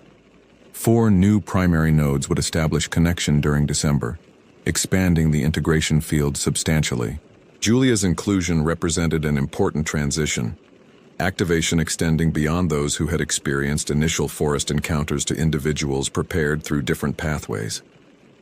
The implications resonate beyond our immediate circle to broader human evolution. Consciousness activation is accelerating according to natural timing, rather than artificial imposition. Those ready for expanded perception receive appropriate preparation through dreams, intuitive promptings, and synchronistic encounters. Others maintain conventional awareness longer, serving necessary functions within that expression while reality streams gradually converge. As I complete this account of my experiences, autumn leaves dance outside my window in patterns revealing information transfer between trees preparing for seasonal transition. Birds flying south carry electromagnetic signatures that interact with Earth's field in precisely calibrated relationships. Cloud formations above the distant mountains encode data accessible to those with activated perception, while simultaneously serving atmospheric functions recognized by conventional science. Everything serves multiple purposes simultaneously across varied dimensional expressions. Nothing exists in isolation or functions through singular causality. The horror I initially experienced in those forest encounters represented simply the disorientation of consciousness, expanding beyond accustomed limitations. Fear arising not from external threat but internal resistance to transformation. The wilderness changed me, as it has changed countless others throughout human history. Not through malevolent intention or random accident, but through activation of capacities always present, yet temporarily dormant, during necessary phases of focused development. We stand at evolutionary threshold, individually and collectively. The forests know this. The entities facilitating transformation know this.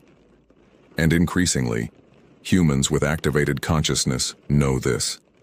Not as abstract theory or spiritual belief, but as direct perception of reality structures previously filtered from awareness. The integration continues, proceeding neither too quickly nor too slowly, but exactly as required by the complex, interconnected systems involved. Those ready for expanded perception receive necessary activation. Those requiring additional preparation within conventional parameters continue their development accordingly. And the forests wait, as they have always waited, simultaneously within and beyond time.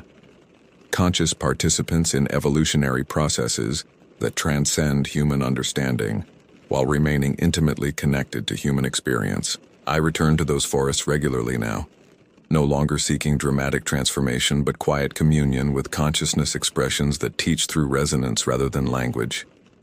Julia sometimes accompanies me, her perception gradually expanding through natural exposure rather than catalytic event. The horror of my initial encounters has transformed into profound appreciation for processes far more complex and purposeful than I originally understood. What seemed threatening or alien now reveals itself as necessary function within systems too vast for conventional human perception to encompass completely. And so we continue, walking between worlds that were never truly separate, translating between expressions that remain connected despite apparent divisions, serving integration that proceeds according to patterns established long before human consciousness emerged on this particular planetary expression. The wilderness changed me, And through that change, I discovered the wilderness was never truly outside us at all.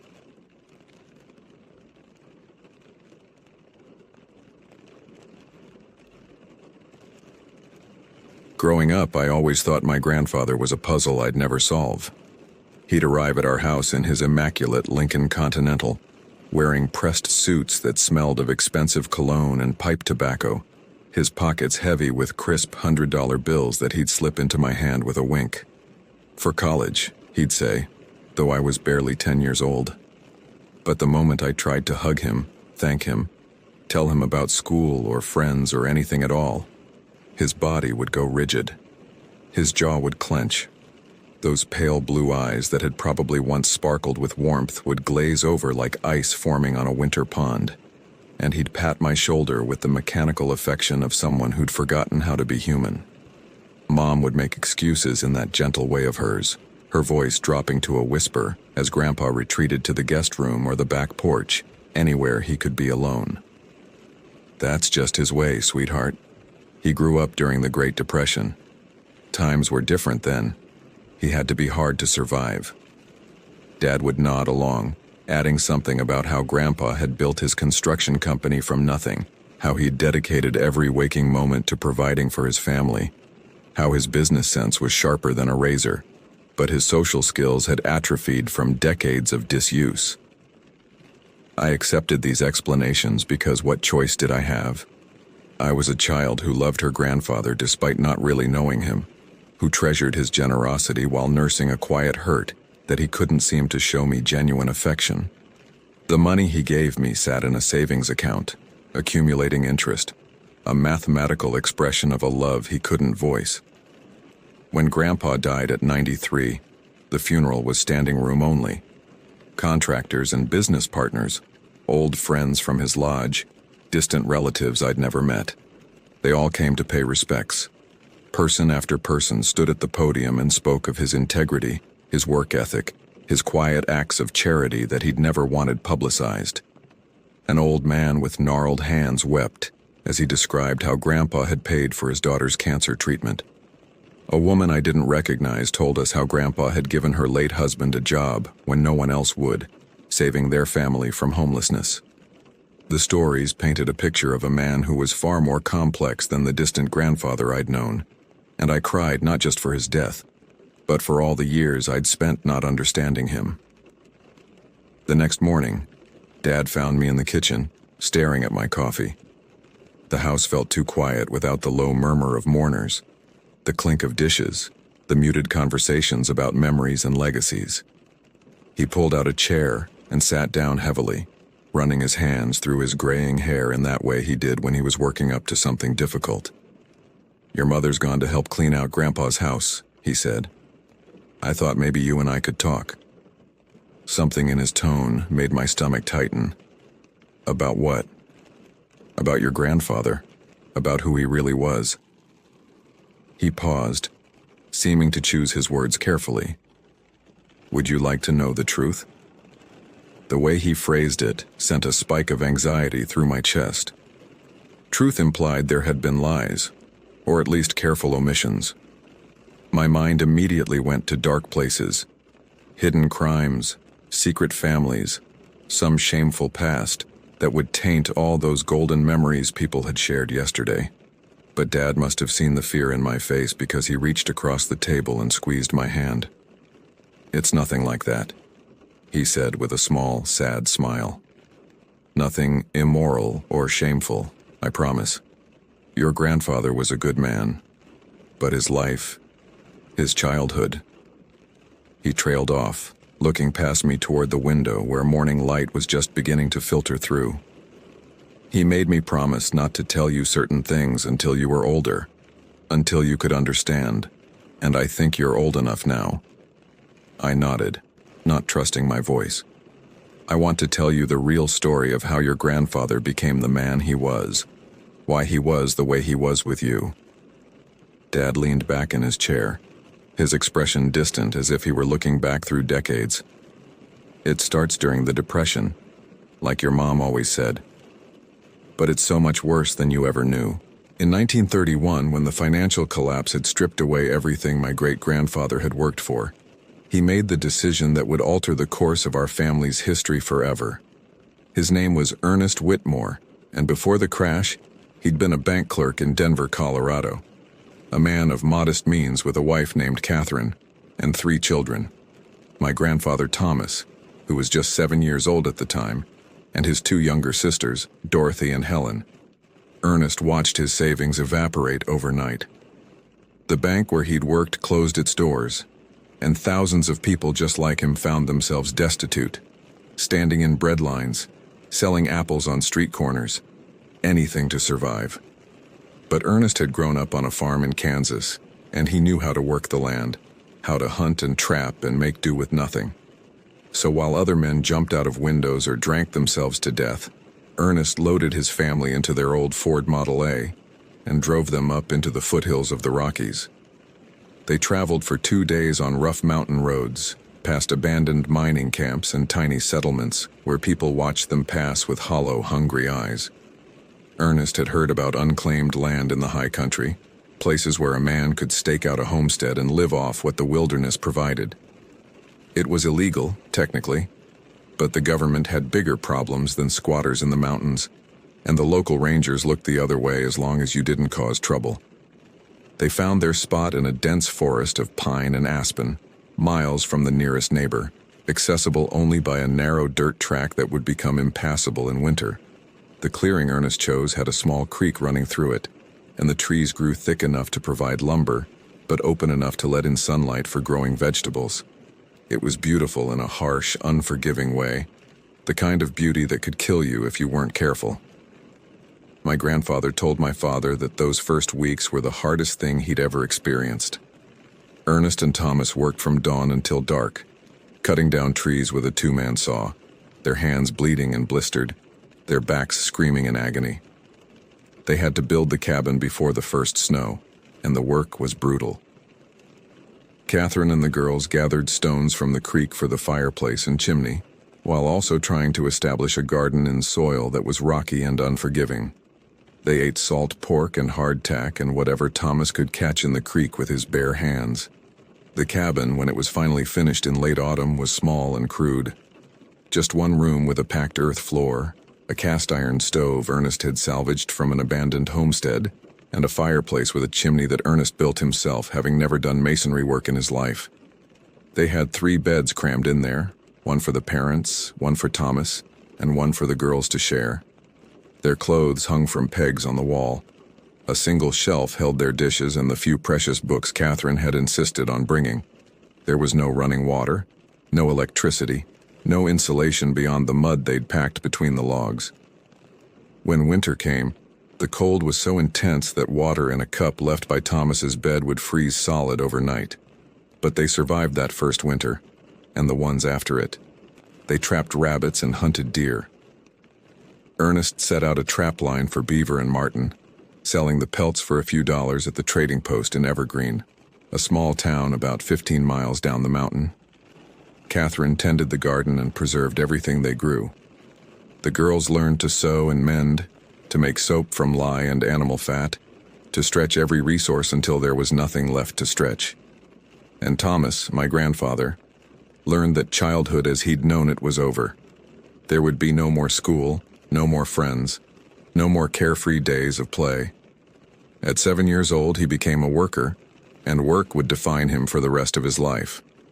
Despite the hardship, my grandfather told my father that those years in the mountains weren't entirely without joy. There was a kind of peace in the simplicity of their existence, a rhythm to the days that became comfortable even if it was never easy. In the mornings, he'd wake to the smell of coffee and cornmeal mush cooking on the stove. He'd pull on his boots and head out with Ernest to check the traps, walking through forests so quiet you could hear your own heartbeat, watching the sunrise paint the mountain peaks in shades of pink and gold. He learned to read animal tracks in the snow, to tell the difference between the print of a doe and a buck, to find where fish were hiding in the deep pools of the creek. He learned to move silently through the woods, to become part of the landscape rather than an intruder in it. Ernest taught him how to set snares, how to skin a rabbit without tearing the pelt, how to butcher a deer efficiently so nothing was wasted. These lessons were delivered in few words, Ernest not being a talkative man, but Thomas absorbed them all with the desperate intensity of someone who knew his family's survival depended on him remembering. The girls, Dorothy and Helen, helped Catherine with the endless domestic work that kept them alive. They hauled water from the creek, winter and summer, their small hands turning red and raw in the cold.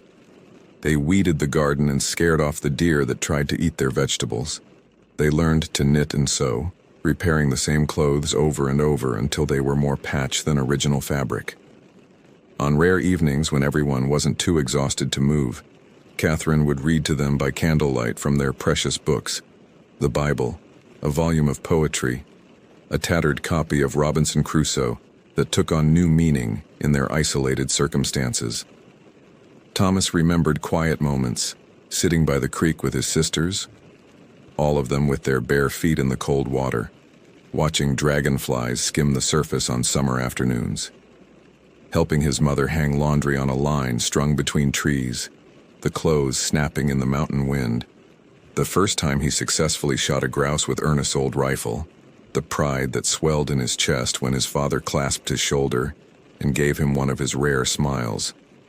The way the cabin smelled when Catherine baked bread, a scent so wonderful it made his stomach ache with hunger even after he'd already eaten. They saw other people rarely. Once every few months, Ernest would load up their mule, a stubborn, ill-tempered creature named Jasper, with pelts and ride down to Evergreen to trade. He'd return with flour, sugar, salt, ammunition, and whatever small luxuries he could afford, a stick of peppermint for the children to share, a tin of tobacco for himself, a packet of seeds for Catherine. These trips were events, and the family would gather around as Ernest unpacked his saddlebags, each item a treasure from the world they'd left behind. Thomas told my father that he sometimes forgot what his own voice sounded like because he spoke so infrequently. Words became precious, not to be wasted. He communicated with his father in gestures and glances, entire conversations held in silence as they worked side by side. This economy of speech, this habit of keeping his thoughts locked away, would stay with him for the rest of his life. The years passed. Thomas turned 8, then 9, then 10. He grew lean and strong, his hands developing calluses, his face weathering from constant exposure to sun and wind. Dorothy and Helen grew too, becoming capable workers who could do nearly any task their mother could. Ernest's beard went from brown to gray. Catherine's face developed deep lines around her eyes and mouth, the marks of constant worry and hard labor. The cabin's chinked logs settled. Its roof required patching. The vegetable patch expanded. They were making it work, carving out a life in a place that didn't want them. And then, on a cool evening in October of 1935, when Thomas was 11 years old, everything ended. It was just past sunset when Thomas heard the voices. They were eating dinner, venison stew with root vegetables from the garden, thick slices of bread still warm from the oven. The fire in the hearth crackled comfortably, and Catherine had been telling the girls a story about when she was young, growing up in St. Louis in a brick house with gas lamps and a piano in the parlor.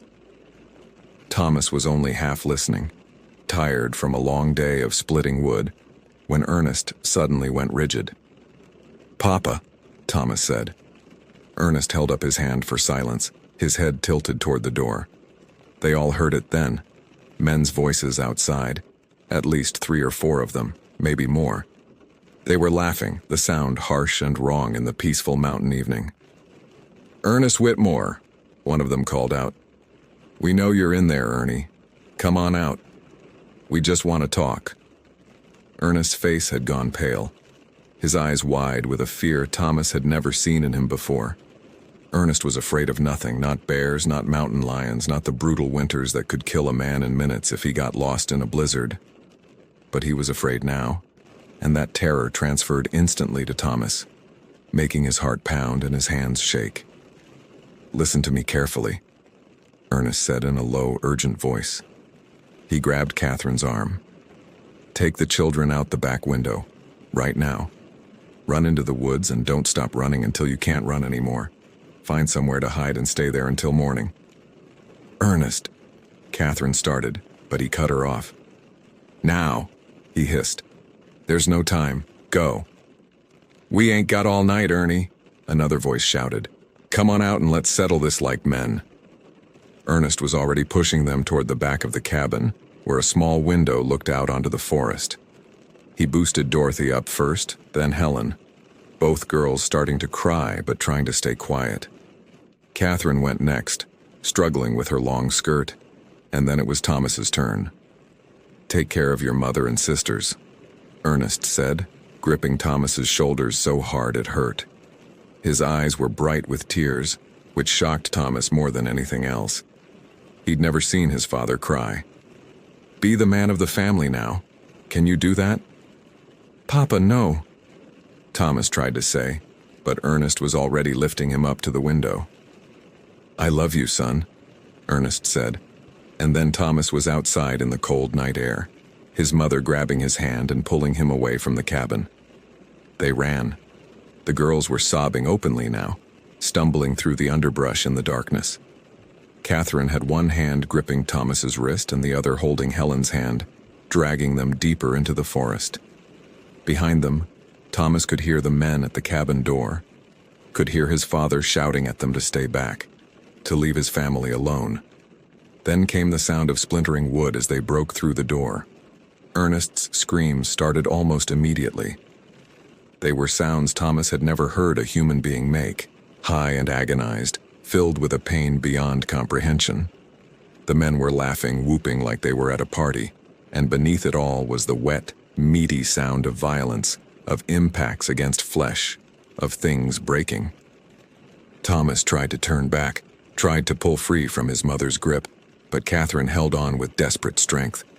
"Don't look," she sobbed. "Don't look. Don't stop. Keep running." The screams went on and on.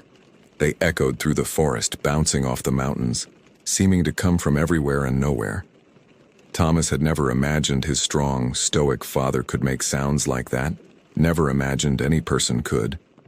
It was the sound of a man being destroyed, and every second of it carved itself into Thomas's brain like knife wounds he knew would never heal. And then, abruptly, the screaming stopped. In the terrible silence that followed, Thomas heard the men's voices again, fainter now with distance but still audible on the still night air. They were arguing about something, their words indistinct. Then there was more laughter, the sound of hoofbeats, and gradually the noise faded away entirely. They kept running. Catherine led them deeper and deeper into the wilderness, away from the cabin, away from the horror behind them. They ran until Dorothy and Helen couldn't run anymore and collapsed sobbing onto the forest floor. They ran until Thomas's lungs burned and his legs gave out. They ran until Catherine finally allowed them to stop in a thick grove of pine trees, where she gathered them all in her arms and held them as they cried. Thomas didn't cry. He couldn't. The shock had frozen something inside him, had turned his emotions into ice. He sat apart from his mother and sisters, his back against a tree, staring at nothing as his father's screams replayed in his head over and over, a horrible loop he couldn't escape. They spent the night huddled in those trees, jumping at every sound, terrified the men would come back to hunt them down. But dawn eventually came, painting the sky in shades of pink and gold, the same beautiful sunrise Thomas had watched 1,000 times before. Except nothing would ever be beautiful again. They stayed in the forest for 2 days and 3 nights, moving periodically when they became too cold or too exposed, but never venturing back toward the cabin. Catherine was paralyzed with fear and grief, barely able to function, let alone make decisions. The girls clung to her, crying until they had no tears left, then falling into fitful sleep only to wake screaming from nightmares. Thomas found water for them to drink and managed to catch a fish in a stream using his hands, but they were all too traumatized to eat much. They were in shock, all of them, moving through the world like ghosts. On the morning of the 3rd day, Catherine finally spoke in a voice that sounded dead, emptied of everything that had made her human. "I have to go back. I have to see." "No, Mama," Dorothy pleaded. "Please don't. but Catherine was already standing, brushing pine needles off her torn and filthy dress. "You children wait here. Stay hidden. If I'm not back by nightfall." She paused, seeming to realize she had no plan for that contingency. What would 3 children do alone in the wilderness if their mother never returned? "I'll be back," she said instead. "I promise. Thomas, you're in charge until I return." Thomas watched her walk away through the trees, her figure growing smaller and smaller until she disappeared. Then he sat with his sisters and waited, the hours stretching out endlessly as the sun moved across the sky. He tried not to think about what his mother was going to find at the cabin, tried not to imagine what those men had done to his father, but his mind kept circling back to it. The screams. The terrible, prolonged screams that had gone on forever. Catherine didn't return until late afternoon. When she finally appeared, she was covered in dirt, her hands bleeding, her dress stained with something dark that Thomas didn't want to identify. She was carrying a bundle wrapped in a blanket, food, Thomas realized, and some clean clothes for them all. Her face was set in an expression of grim determination, but her eyes looked dead, like someone had reached inside and pulled out everything that mattered. "We can go back now," she said quietly. "It's safe." They followed her through the forest, Thomas's stomach churning with dread, not wanting to see what awaited them but unable to resist looking. When the cabin finally came into view, he was shocked by how normal it looked from the outside. The door hung crooked on its hinges, broken where the men had kicked it in, but otherwise the structure appeared intact. Maybe he'd imagined how bad it was. Maybe. But then he saw the blood. It was everywhere around the entrance, soaked into the dirt in a dark stain that spread out in a terrible radius. The sight of it made Thomas's knees weak, made his vision swim. "Don't look," Catherine said sharply, stepping in front of him and blocking his view. "Your father isn't there anymore. I took care of him. I buried him properly, back in the trees where the ground was soft enough to dig. You don't need to see anything except that he's at peace now." Later, Thomas would understand what an enormous act of love and strength that had been. His mother dealing with the aftermath alone while protecting her children from the worst of it. In that moment, though, he just felt numb. Ernest was gone. That fact seemed impossible, incomprehensible. How could someone so vital and strong simply cease to exist? The cabin's interior had been cleaned, Thomas realized when they went inside. The blood was gone, mostly. Catherine had scrubbed the floor and walls, had straightened the overturned furniture, had done her best to erase the evidence of violence. But you could still see it if you knew to look. Darker patches on the floorboards where the wood had absorbed blood too deeply to be fully cleaned, scratches on the walls from whatever struggle had occurred, a crack in the stovepipe where something, or someone, had been slammed into it. Their possessions had been ransacked, drawers pulled open, contents spilled everywhere, their few valuables taken. The men had been looking for something, Thomas realized. This hadn't been random violence. They'd wanted something from Ernest, and when he wouldn't or couldn't give it to them, they'd killed him for it. That first night back in the cabin was the longest of Thomas's life. Every sound made him jump, the settling of logs, the wind in the trees, the hoot of an owl. He kept waiting for the men to come back, kept seeing their shadows moving past the windows in his imagination. He barely slept, and when he did, his father's screams echoed through his dreams. When morning came, Catherine sat them all down at the table, the same table where they'd been eating dinner when everything ended, and explained their new reality in a voice that shook but didn't break. "Your father is gone," she said. "We can't bring him back, but we have to survive. We have to keep living, keep working, keep going. Thomas, you're 11 years old, but you're the man of the house now. I need you to be strong, to help me take care of your sisters, to do the work your father did.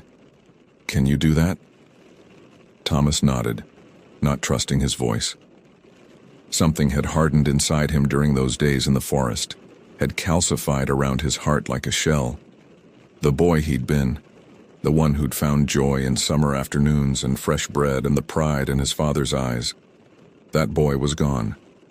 What remained was someone colder, someone who understood that the world was cruel and survival required you to be hard. "I can do it," he said, and his voice sounded strange to his own ears. Older, flatter, dead. And so began the longest, hardest years of my grandfather's life. Thomas grew up overnight. At an age when other children were playing marbles and learning arithmetic, he was setting trap lines before dawn and returning home after dark, his hands raw and bleeding, his clothes soaked with the blood of animals he'd killed and cleaned. He did the work of a grown man with the body of a child, pushing himself past exhaustion every single day because stopping meant starving. Catherine did everything else. She maintained the garden, preserved food, repaired their clothes, kept the cabin as clean and orderly as possible. But grief had broken something fundamental in her, and she moved through these tasks like an automaton, her face expressionless, her eyes distant. She rarely spoke except to give Thomas instructions or to read to the girls from the Bible before bed, her voice a monotone recitation of Psalms and Proverbs that offered no comfort. Dorothy and Helen, 9 and 7 years old, tried to help, but they were so traumatized that they spent hours every day just sitting, staring at nothing, jumping violently at sudden sounds. Helen started wetting the bed again, and Dorothy developed a stutter that she'd battle for the rest of her life. They clung to each other constantly, two small ghosts haunting the cabin. Thomas had no time to process his own trauma. There was too much to do, too much responsibility pressing down on his narrow shoulders. He checked the traps, hunted when he could, fished in the creek until his hands were numb from the cold water. He chopped wood for the stove, repaired the cabin's leaking roof, dug a new latrine when the old one filled up. He did it all in grim silence, speaking only when necessary, his face set in lines too harsh for a child. The worst part was the constant fear. He couldn't forget what those men had done, couldn't stop wondering if they'd come back. Every time he heard horses on the distant trail, every time he saw strangers in Evergreen on his rare trips to town, his heart would start racing and his hands would shake. He slept with Ernest's old hunting knife under his pillow and woke from nightmares of men breaking down the door, of his mother and sisters screaming as they were dragged into the darkness. The years crawled by. Thomas turned 12, then 13. He shot up in height, becoming gangly and awkward, all elbows and knees. His voice cracked and deepened. The soft roundness of childhood left his face, replaced by sharp angles and a jaw that was always clenched tight. He looked like his father, people said, and every time someone mentioned it, Thomas felt like he'd been punched in the stomach. When he was 13, an opportunity arose that would change everything. A construction company in Evergreen was hiring laborers to help build a new hotel, and they didn't ask questions about age as long as you could do the work. Thomas signed on, lying about being 16, and found himself working alongside grown men who cursed and spat tobacco and told crude jokes he pretended to understand. The work was brutal, mixing concrete, hauling lumber, digging foundation trenches in rocky soil. But it was also steady, and it paid real money instead of the meager few dollars he could make from selling pelts. Every week, Thomas would bring home his wages and give them all to Catherine, who would immediately use most of it to buy flour and coffee and beans, the basics they couldn't produce themselves. For the first time since Ernest's death, they had enough to eat. Thomas acquired a mule for the commute, a stubborn beast named Chip, who had a personality somewhere between ornery and outright hostile. But Chip was reliable, and Thomas would ride him down the mountain every Monday before dawn and back up every Saturday evening, a 3-hour journey each way. During the week, he slept in a boarding house in Evergreen, sharing a room with 3 other workers in bunks that smelled of sweat and mildew. On the weekends, he'd return to the cabin and work from dawn to dusk, fixing everything that had broken during his absence, maintaining the trap lines, splitting enough wood to last the week. He had no friends, no social life, no time for anything except work. The other men at the construction site tried to include him at first, inviting him to the saloon after shifts or to poker games on Saturday nights. But Thomas always refused. He had nothing to say to them, no interest in their lives or their stories. All he cared about was earning money and keeping his family alive. Everything else was irrelevant. Catherine began to worry about him. She could see the way he was hardening, turning into something cold and distant, someone who moved through the world like a machine.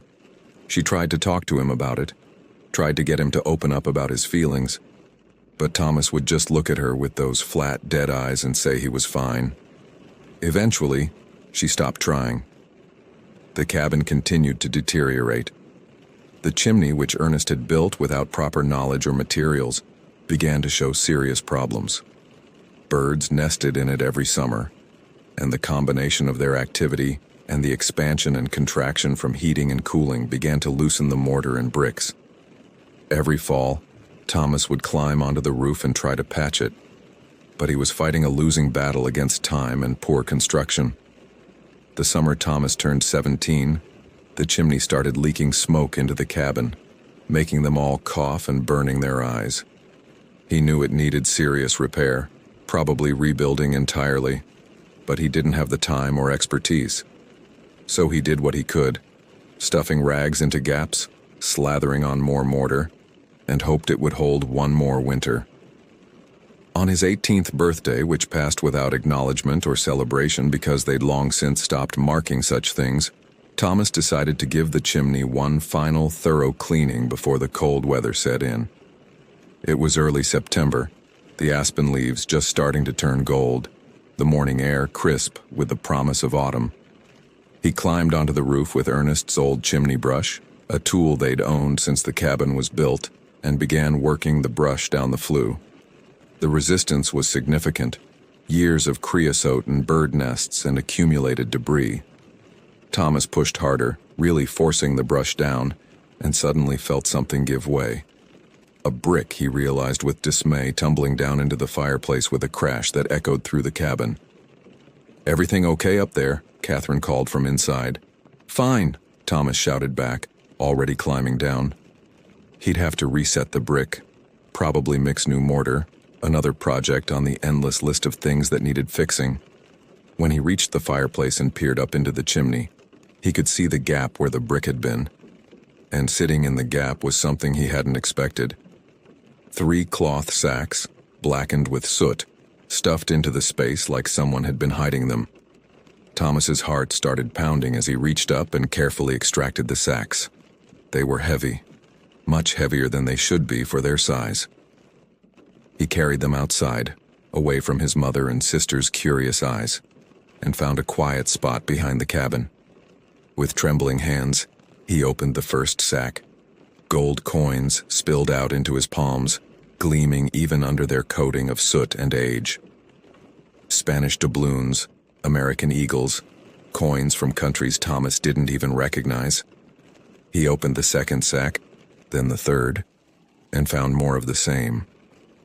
There had to be hundreds of them, maybe thousands of dollars worth. Thomas sat there in the dirt behind the cabin, surrounded by more wealth than he'd ever imagined, and finally understood why his father had died. The pieces fell into place with horrible clarity. Ernest must have found these coins somehow, maybe discovered them in an abandoned mine, maybe came across them in some other way during his exploration of the mountains, and someone knew he had them. Those men who came that night, they'd been looking for the gold, demanding Ernest tell them where it was hidden. When he refused, either out of stubbornness or because he wanted to protect his family's future, they'd tortured him, killed him, and ransacked the cabin looking for what they believed he'd stolen or found. But they'd never thought to check the chimney. Why would they? Who would hide a fortune in the one place that got used constantly, where extreme heat would damage any paper money and smoke would blacken and tarnish everything? It was both a brilliant hiding place and a terrible one, and Ernest had probably planned to retrieve the gold someday when it was safe, when enough time had passed. Except he'd never gotten that chance. Thomas sat with the coins for nearly an hour, his mind racing through the implications. This gold represented everything his family needed. Food, security, maybe even a way out of the mountains and back to civilization. But it also represented his father's death, the worst night of Thomas's life. 4 years of backbreaking labor and constant fear. He could feel rage building in his chest, hot and overwhelming. Anger at his father for hiding this and never telling anyone. Anger at the men who'd killed him. Anger at the unfairness of surviving in poverty while sitting on a fortune they'd never known existed. But beneath the rage was something else. A kind of grim determination. His father had died protecting this gold, had endured God knows what torture rather than reveal its location. Ernest had been thinking about his family's future even as he was being killed, had wanted this wealth to go to Catherine and the children, not to the murderers who'd destroyed their lives. And Thomas wasn't going to let his father's sacrifice be meaningless. He carefully repacked the coins into their sacks, making sure none fell out, then carried them into the cabin. Catherine was stirring a pot of beans on the stove. The girls were mending clothes by the window, and everyone looked up in surprise when Thomas came in and dumped the sacks on the table with a heavy thud. "Mama," he said quietly, "we need to talk." They spent the rest of the day planning. Catherine initially wanted to turn the gold in to the authorities, convinced that keeping it would be morally wrong, but Thomas argued forcefully against it. The gold had been hidden in their chimney for 4 years. Either it was Ernest's legitimately, found legally on public land or acquired through honest means, or it had been stolen. But if the latter was true, the real owners were either dead or had long since given up looking for it. Turning it in would just result in it being confiscated by the government while they got nothing. And Ernest had died protecting this wealth. They owed it to his memory to use it. Eventually, Catherine gave in. She was exhausted from 4 years of grinding poverty and constant fear, and the promise of security, of being able to feed her children without constantly worrying, was too tempting to resist. They would keep the gold, but they would be smart about it. They couldn't start spending it immediately, Thomas reasoned. That would raise too many questions, would bring exactly the kind of attention they didn't want. Instead, they would move slowly, carefully. Thomas would continue working his construction job, but he'd start making connections, learning the business beyond just manual labor. He'd save his legitimate wages while gradually, carefully converting the gold coins through various dealers and shops in different towns, never too much at once, never in a way that would attract notice. It took them 3 years to fully convert and begin using the fortune. 3 more years of living in the cabin, of maintaining the fiction of poverty while slowly, methodically building the foundation for something better. Thomas used the time to learn everything he could about construction, about business, about how money moved and how deals were made. He was patient. Those terrible years after his father's death had taught him patience, if nothing else. When Thomas finally made his move, buying land in Denver and starting his own construction company at age 21, people assumed he'd saved every penny from his wages and gotten lucky with a loan. No one questioned it. No one suspected that a young man who lived in a shabby boarding house and wore the same 3 shirts in rotation was actually sitting on a fortune in gold. The company grew. Thomas was a brutal, tireless worker who demanded the same from his employees. He underbid competitors, took on jobs others wouldn't touch, worked 18-hour days 7 days a week. Within 5 years, his company was one of the most successful in Denver. Within 10 years, he was wealthy beyond anything his childhood self could have imagined. He moved Catherine and his sisters to Denver as soon as he could, buying them a beautiful house with indoor plumbing and central heating, and all the luxuries they'd been denied for so long. But Catherine never really recovered from what happened in the mountains. She lived another 20 years, comfortable and safe, but she remained emotionally distant, her mind stuck in that cabin, reliving that terrible night. When she finally died, Thomas told people she'd passed peacefully, but the truth was she'd been dying slowly for decades. Dorothy and Helen adjusted better. They both married, had children, built lives that on the surface looked normal and happy. But Thomas noticed how they'd both married men who were aggressively, almost pathologically nonviolent, men who'd go out of their way to avoid any kind of conflict or confrontation. He noticed how they kept their homes like fortresses, with multiple locks and security systems. The trauma had shaped them just as it had shaped him, just in different ways. Thomas never married. He told people he was too busy with work, that building the company required all his attention. But the truth was simpler and sadder. He'd forgotten how to connect with people, how to be vulnerable, how to love. The walls he'd built around himself at age 11 had become so thick, so impenetrable, that no one could get through them. He had relationships with women over the years, brief affairs that never went anywhere because he couldn't open up, couldn't share himself. He'd sit across dinner tables from intelligent, beautiful women who clearly cared for him, and feel nothing. His emotions had been locked away so long he'd lost the key. When his employees talked about their lives, their families, their hopes and dreams, Thomas would nod politely, but feel like he was listening to people speak a foreign language. He understood the words but couldn't grasp their meaning. What did it mean to live for the weekend? What was a hobby? Why would anyone waste time and energy on activities that didn't generate income or serve a practical purpose? His sisters worried about him constantly. They'd invite him to family dinners, trying to include him in their lives, but Thomas would sit stiffly in their comfortable living rooms, making awkward conversation about the weather and the business clearly uncomfortable. Eventually, his visits became less frequent, then rare, then virtually non-existent, except for major holidays he couldn't avoid. When his first grandchild was born, my father, Thomas felt a confusing swirl of emotions he couldn't identify or express. He was happy for Dorothy, certainly, but looking at the baby made him think of his own childhood, of his sisters as small girls crying in the forest, of everything they'd lost.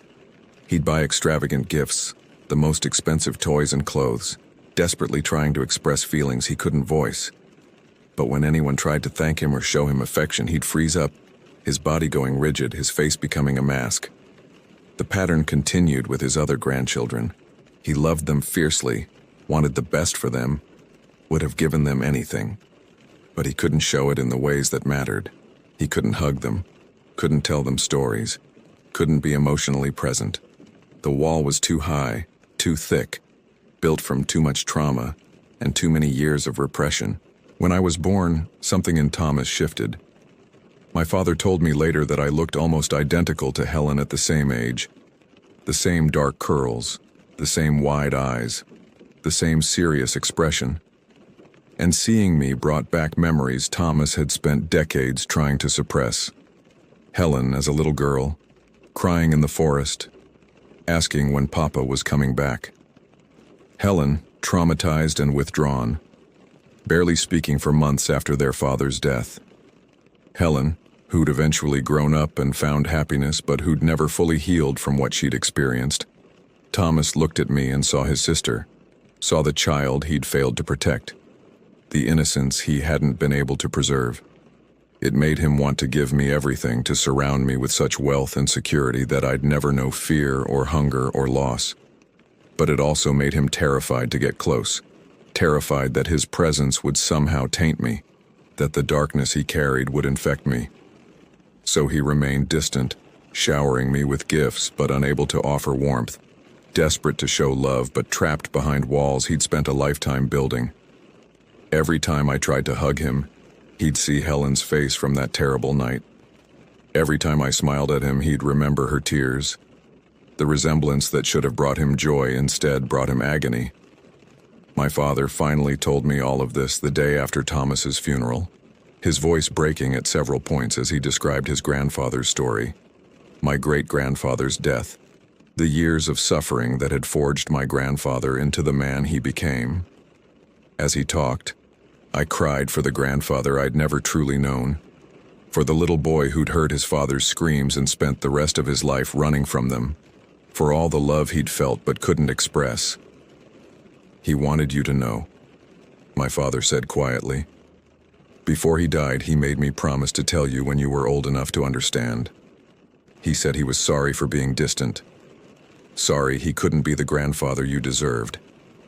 He said to tell you that every gift he gave you, every dollar he put in your savings account, that was him trying to say, I love you. It was the only way he knew how.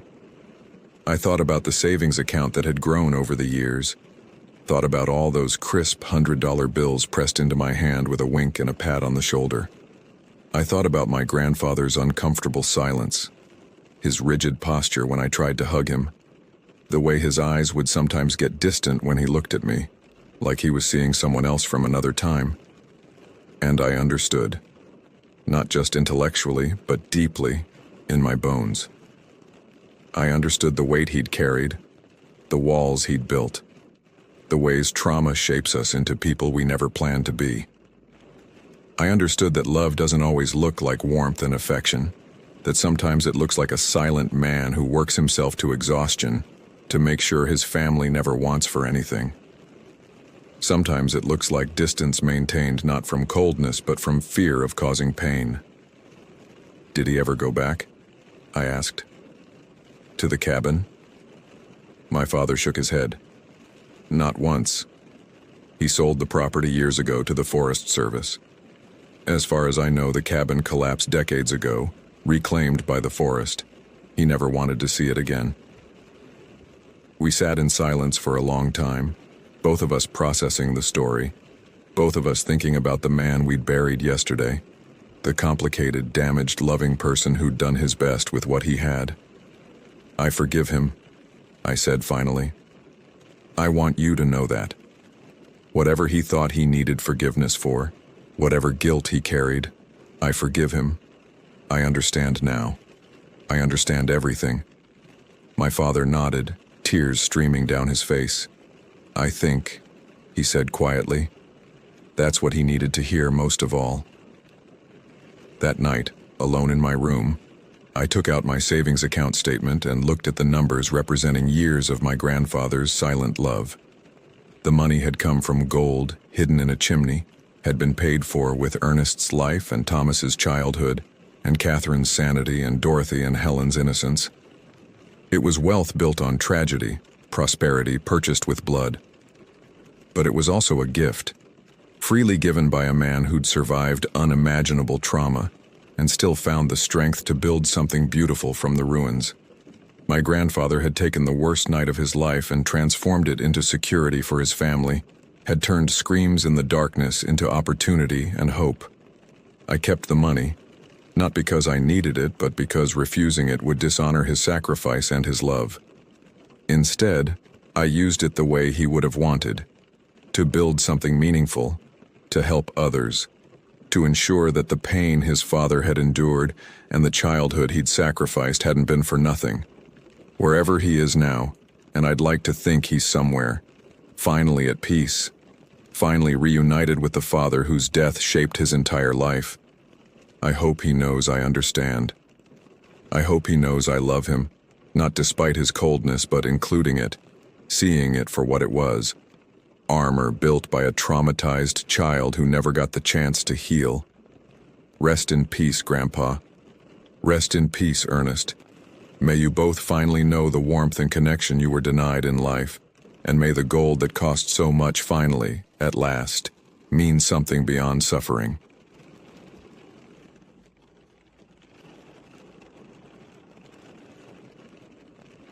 My father dedicated 3 decades of his life to Wisconsin's Department of Natural Resources, and when retirement finally came last year, all he truly wanted was more time among the trees.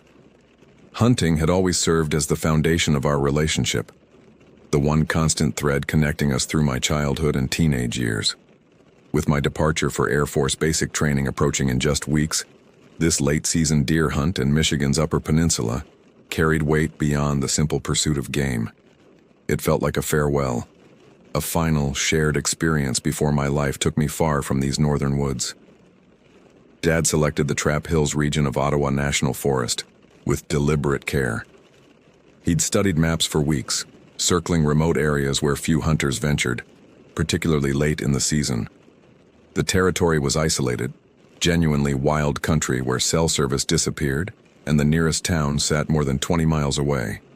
The landscape promised solitude and challenge, exactly what Dad craved after years of managing bureaucratic responsibilities. Our drive north from Wisconsin took 6 hours, and we stopped in Berglund to fuel up and grab supplies before heading into the backcountry.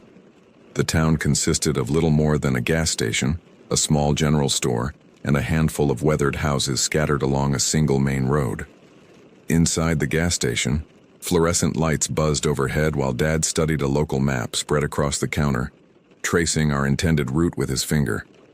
The cashier, a woman in her 60s with gray hair pulled back in a tight bun, watched Dad's finger move across the map toward the Trap Hills region. Her expression shifted subtly, something uncomfortable crossing her weathered face. "You boys heading up there to hunt?" she asked, her voice carrying an edge of concern. "That's the plan," Dad replied cheerfully, folding the map. "Good deer country up in those hills." The woman hesitated, then leaned forward slightly, lowering her voice despite the empty store. "Hunters go missing up there sometimes, especially once the snow gets deep. You might want to reconsider." Dad smiled politely, the way he always did when people offered unsolicited advice. "We'll be careful. Got plenty of experience between us." The woman's eyes flicked to me, then back to Dad. She didn't press further, just rang up our purchases in silence. As we walked back to the truck, Dad chuckled softly. "Small-town superstitions," he said, shaking his head. "Probably just trying to scare off competition." I wanted to believe him, but something about the woman's expression lingered in my mind as we drove away. The morning we arrived at our entry point, fresh snowfall had transformed the landscape into something otherworldly. Everything lay buried beneath at least 2 feet of pristine white powder, and more continued falling steadily from a flat gray sky. Our pickup struggled along the narrow logging roads, tires spinning occasionally despite the 4-wheel drive. Dad navigated carefully, jaw set with concentration, until the road became completely impassable, about 3 miles short of where he'd planned to establish our base camp. We parked in a small clearing and began the arduous process of unloading our gear. Each of us carried roughly 60 pounds on our backs: tents, sleeping bags, food, cooking equipment, and our rifles. The trek through untouched snow proved immediately exhausting. Each step required pulling our boots free from the deep powder, and within minutes, sweat soaked through my base layers despite the frigid temperature. The forest pressed in from all sides, dense stands of spruce and birch broken occasionally by small clearings. Branches sagged heavily under accumulated snow, and the silence was profound. No birds called, no wind stirred the treetops. Just the rhythmic crunch of our boots and our labored breathing marked our passage. After nearly 2 hours of slow, grinding effort, we reached the spot Dad had selected from studying topographical maps. A small clearing nestled near Norwich Bluff offered relatively flat ground and access to water from a frozen creek. In the dim winter sunlight filtering through cloud cover, everything appeared stark. White snow, black branches etched sharply against gray sky, shadows pooling in the spaces between trees. We worked quickly to establish camp before darkness arrived. Dad handled the larger tent with practiced efficiency, while I cleared snow and gathered firewood from deadfall. By the time we had everything secured, my muscles ached deeply, and my fingers felt numb despite heavy gloves. Dad stood surveying our work, hands on his hips, satisfaction evident in his expression. "You know," he said, "I built a deer stand up here years ago with some buddies. Haven't been back to check on it in probably 15 years. Should be about half a mile northeast of here, up in a big spruce tree. Want to go take a look?" His enthusiasm was infectious, reminding me of earlier hunting trips when I was younger, and everything felt simpler. "Sure," I agreed, shouldering my rifle. "Lead the way." We moved through the forest with Dad in the lead, both of us instinctively scanning for deer sign. The fresh snow created ideal tracking conditions. Anything that had moved through recently would leave clear evidence. About a quarter mile from camp, I spotted exactly what we were looking for: deer tracks crossing our path, the prints sharp and well-defined. "Dad, over here," I called softly. He approached, kneeling to examine the tracks closely. His experienced eyes traced the trail, noting the size and spacing. "Nice buck, probably," he murmured. "These prints are fresh, maybe from this morning. Why don't you follow these while I head up to check the stand? Scout out where they're bedding. We can compare notes when you circle back to camp. Pride swelled in my chest at his confidence in my abilities. Got it. I'll be careful. Dad clapped me on the shoulder, then continued toward where his old stand waited in the trees. I turned my attention to the deer trail, following the tracks as they wound between dense thickets and over small rises. My rifle felt reassuring in my hands as I moved slowly, careful not to make unnecessary noise. The tracks led me down into a shallow ravine where spruce trees grew thicker, their lower branches heavy with snow. The trail was clear and easy to follow. The deer had been moving without apparent concern, browsing on small shrubs as it went. I felt confident, imagining myself successfully scouting the deer's bedding area and impressing Dad with useful intelligence for tomorrow's hunt. Then, after perhaps a quarter-mile of tracking, I stepped around a thick cedar and stopped so abruptly I nearly lost my balance. Suspended impossibly high in a tall birch tree, at least 20 feet above the ground, hung the skinned carcass of a deer. The animal had been completely stripped of its hide, exposing dark red muscle tissue and white bone. Its legs were splayed at unnatural angles, as if whatever placed it there had arranged them deliberately. The head was missing entirely. Most disturbing was the complete absence of blood. No crimson stained the pristine snow beneath the tree. No drag marks led to the trunk. No footprints or signs of struggle marred the surrounding area. The carcass simply hung there, grotesque and unexplainable. My stomach clenched painfully. My hands began trembling despite my attempt to stay calm. I stared upward, trying to rationalize what I was seeing, searching for some logical explanation. Maybe a hunter had used a pulley system to hoist it up, protecting their kill from scavengers. But there was no rope, no equipment, no tracks indicating human presence. "Dad," I called out, my voice cracking slightly. "Dad, come here." Several minutes passed before I heard his boots crunching through the snow. He emerged from the trees, initially smiling, but his expression changed the instant he saw what I was staring at. All color drained from his face.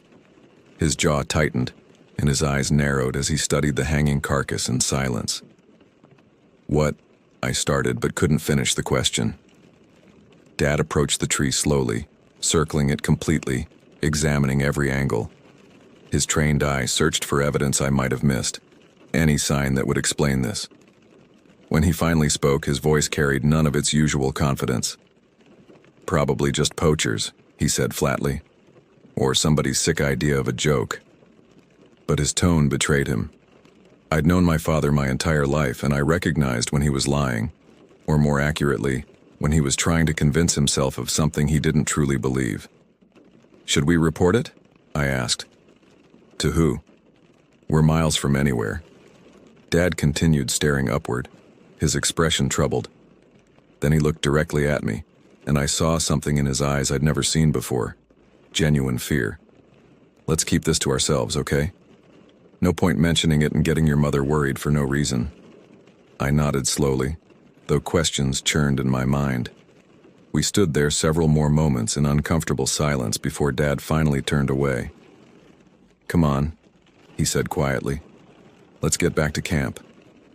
We returned to camp without speaking, both lost in our own thoughts. Dad immediately set about building a fire, his movements mechanical and distracted. I helped gather more wood, grateful for the physical task that kept my hands busy and my mind partially occupied. As flames crackled to life, providing warmth and light in the gathering dusk, I tried to convince myself that Dad's explanation made sense.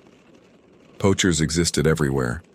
People did strange, disturbing things sometimes, but I couldn't shake the image of that skinned carcass suspended impossibly high, with no evidence of how it got there. We ate dinner in near silence. Canned beef stew heated over the fire, along with crackers and hot coffee from our thermos. The food tasted like ash in my mouth, but I forced it down anyway, knowing I'd need the energy. Around us, darkness fell with unsettling speed, the forest disappearing into an impenetrable black void beyond our small circle of firelight. The silence pressed in from all directions. Not natural forest quiet, but an oppressive absence of sound that made my ears ring. No owls hooted, no branches creaked in the wind, no small animals rustled through underbrush. Just absolute, suffocating stillness. "We should get some rest," Dad finally said, standing to kick snow over the fire. "Long day ahead tomorrow." We retreated to our tent, a cramped two-person shelter that suddenly felt far too exposed. I crawled into my sleeping bag fully clothed except for my boots, keeping my rifle within easy reach. Dad did the same, positioning himself between me and the tent entrance. For a while I could hear him shifting restlessly, unable to settle. I lay on my back, staring up at the dark nylon ceiling, willing myself to relax. Exhaustion weighed heavily on my body, but my mind refused to quiet. Images of that hanging deer carcass played repeatedly in my thoughts, each time accompanied by the uncomfortable question, what could have put it there? Hours crawled past. My watch showed after midnight when I finally felt myself beginning to drift toward sleep. Then, just as my consciousness started to blur, I heard something outside the tent. The sound was subtle, not the distinct crunch of footsteps, but rather a soft displacement of snow, as if something large was moving very carefully around our shelter, sliding rather than walking. The movement was slow, deliberate, and unnaturally quiet. "Dad," I whispered, my heart suddenly hammering against my ribs. "I hear it," he responded immediately, his voice barely audible. We lay frozen, holding our breath, listening intently.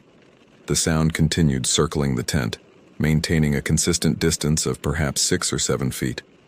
Whatever was out there moved with purpose, investigating our camp methodically.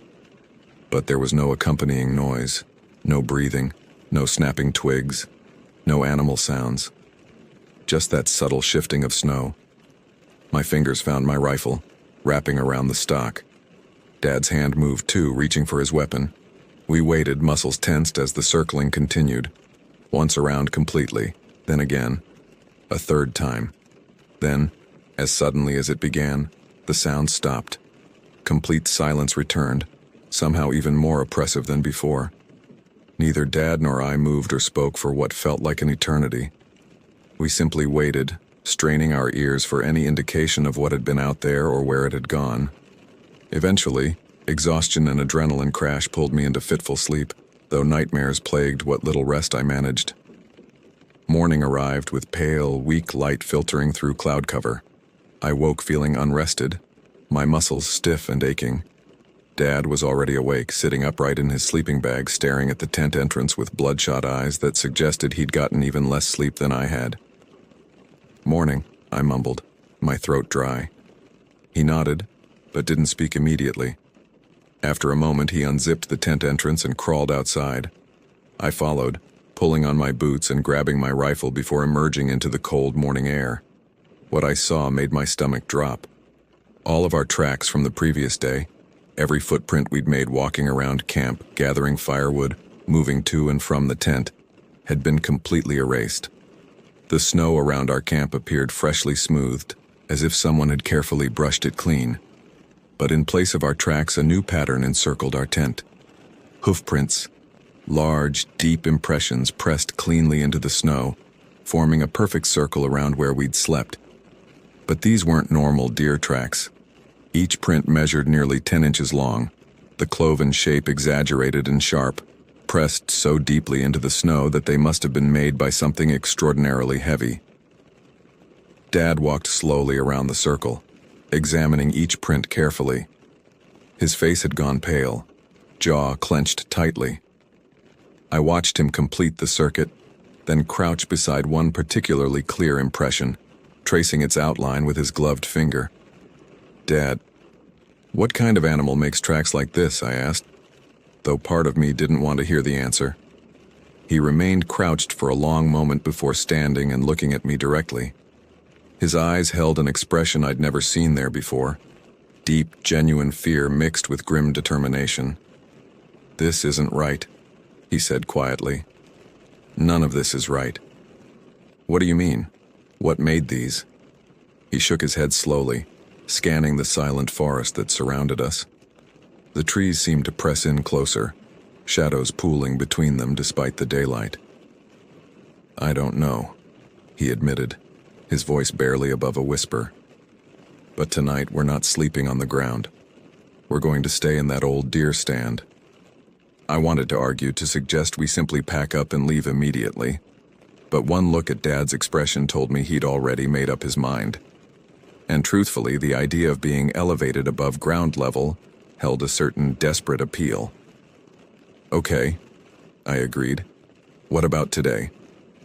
"We'll hunt like planned," Dad said, though his voice lacked conviction. "But we stay together, no splitting up, and we keep our eyes open."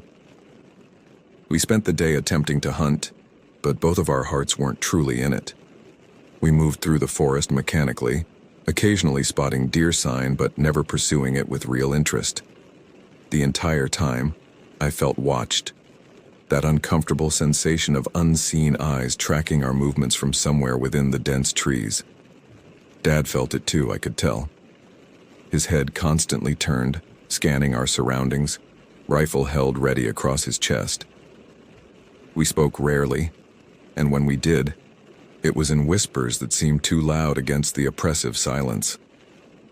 As afternoon light began fading toward evening, we made our way to Dad's old deer stand. We found it exactly where he remembered, built into a massive spruce tree that towered above its neighbors. The platform sat roughly 18 feet above ground, anchored to the trunk with thick bolts and supported by sturdy wooden braces. Age had weathered the wood to a silvery gray, and several boards looked questionable, but the basic structure remained solid. Dad climbed up first, testing each plank carefully before trusting his full weight to it. He spent the next hour reinforcing weak points with fresh rope from his pack and additional boards scavenged from deadfall. I assisted from below, passing up materials and holding things steady while he worked. By the time we finished, darkness had nearly arrived. We climbed up with our rifles, sleeping bags, and essential supplies, then settled onto the narrow platform. From this elevated position, the forest spread out around us in all directions, an endless sea of dark trees beneath a darkening sky. Dad positioned us with our backs against the trunk, rifles across our laps loaded and ready.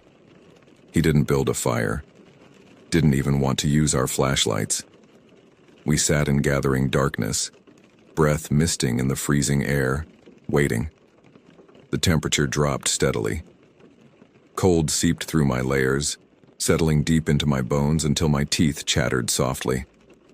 I pulled my sleeping bag tighter around my shoulders, but it provided little real warmth. Dad sat rigidly beside me, his eyes never stopping their constant surveillance of the darkened forest below. Hours passed in tense silence. My muscles ached from remaining still, and my fingers grew numb despite thick gloves. I tried to stay alert, but exhaustion pulled at my consciousness, making my eyelids heavy. Then Dad spoke, his voice startling me in the darkness. "You know," he said quietly, barely above a whisper, "this isn't the first strange thing I've seen out here." I turned toward him, though I could barely make out his features in the darkness. "What do you mean?" He was silent for a long moment, and when he spoke again, his voice carried a weight of old pain. "Years ago, must have been 2016 or 2017, I was hunting these same hills with my friend Mike Anderson. Good man, experienced hunter, former Marine. We'd tracked a big buck deep into these woods, miles from anywhere." Dad paused, drawing a slow breath.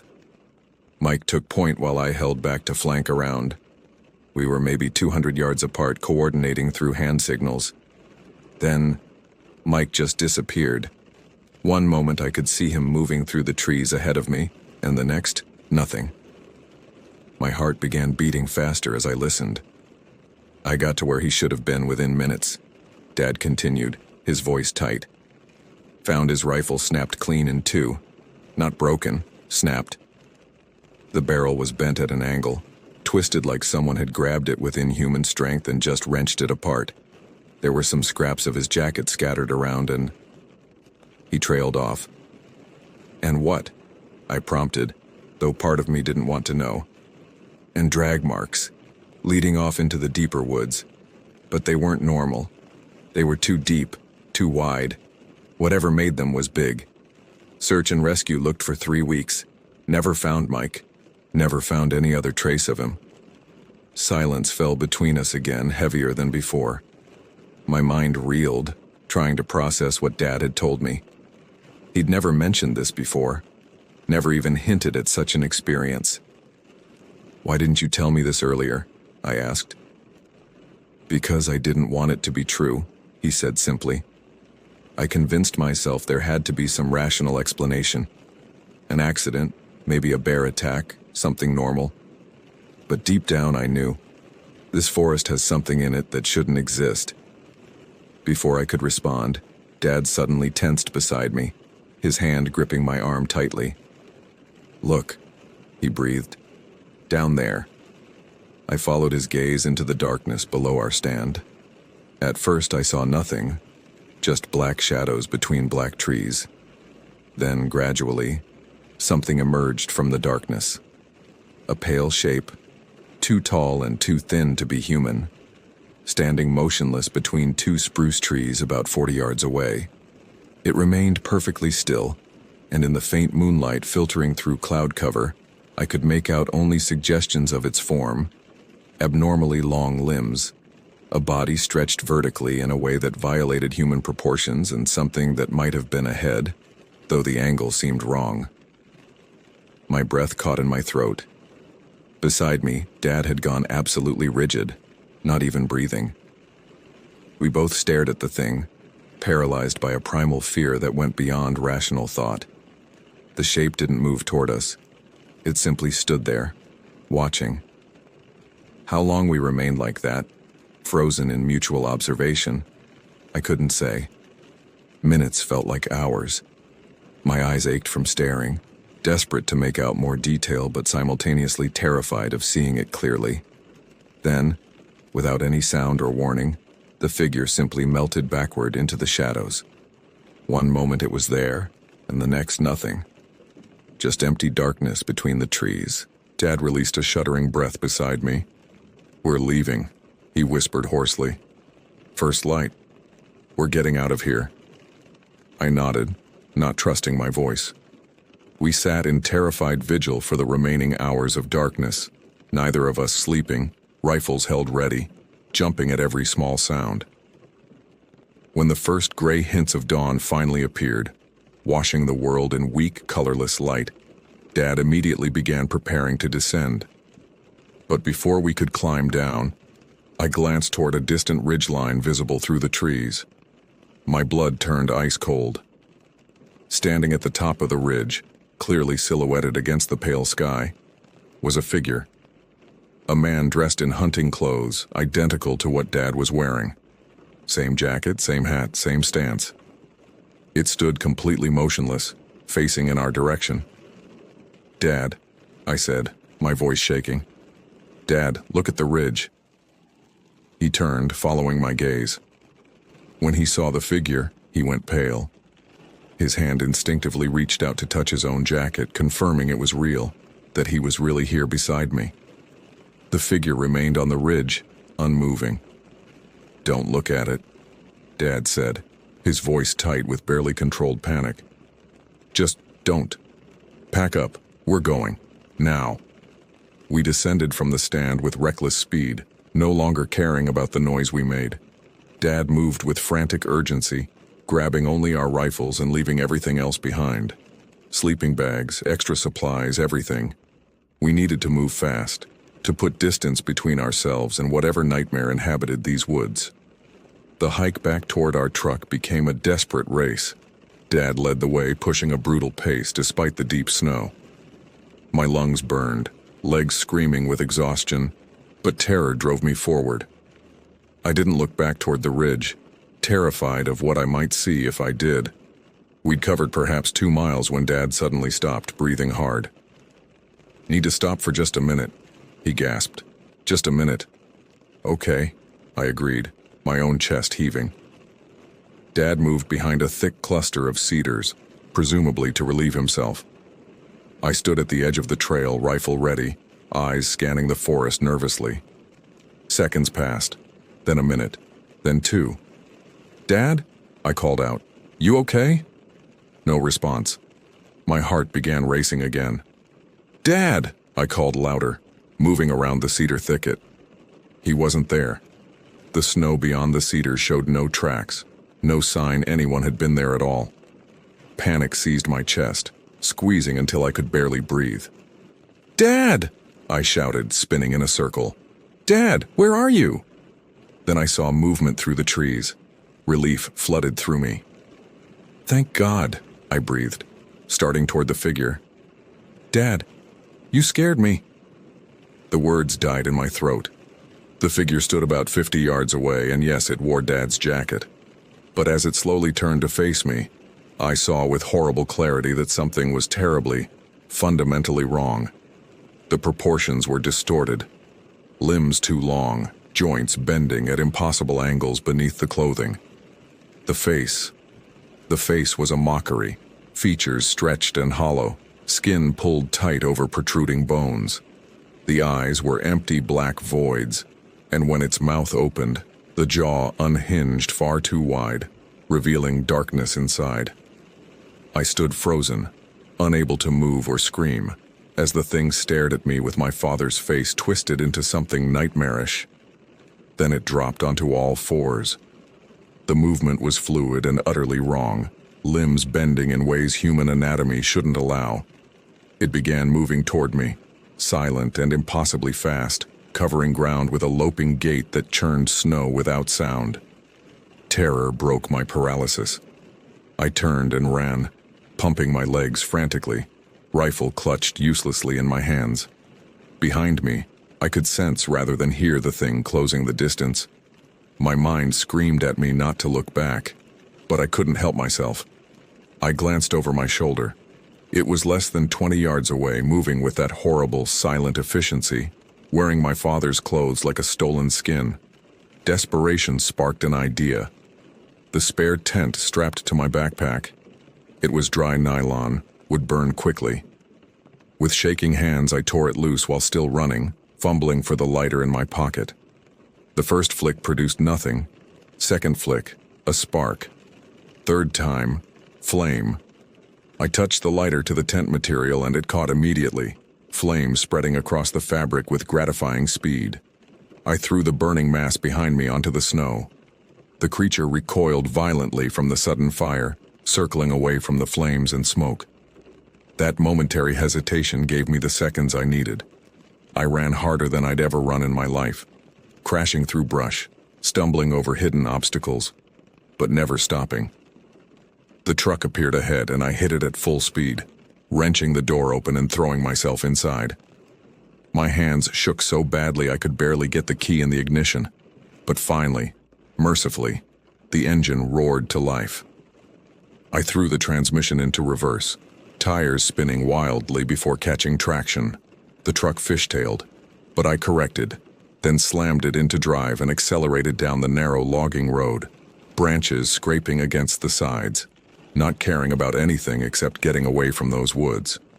I drove for nearly an hour before my hands stopped shaking enough to safely maintain control. Only then did the full weight of what had happened begin settling over me. Dad was gone. Whatever that thing was, it had taken him, just like it had taken Mike Anderson years before. 3 days later, a search and rescue team went into those woods based on my report. They found our campsite and the deer stand. Near the stand, they discovered scattered clothing fragments and bone pieces, small fragments that the official report stated were consistent with predation by an unknown large animal. My father was listed as missing, presumed dead. No predator was identified. The case remains open but inactive. In town, away from official reports, the locals spoke in whispers. They said we'd gone into territory that belonged to something else, something ancient that lived in the deepest parts of the forest. They had different names for it, most of which they wouldn't speak aloud. I never returned to those woods. I went to basic training as planned, served my time in the Air Force, and built a life far from northern forests. But sometimes, especially on quiet winter nights when snow falls heavy and thick, I still see that thing in my nightmares, wearing my father's face, opening its jaw too wide, moving on all fours through dark trees. And I wonder how many others have walked into those woods and never walked back out.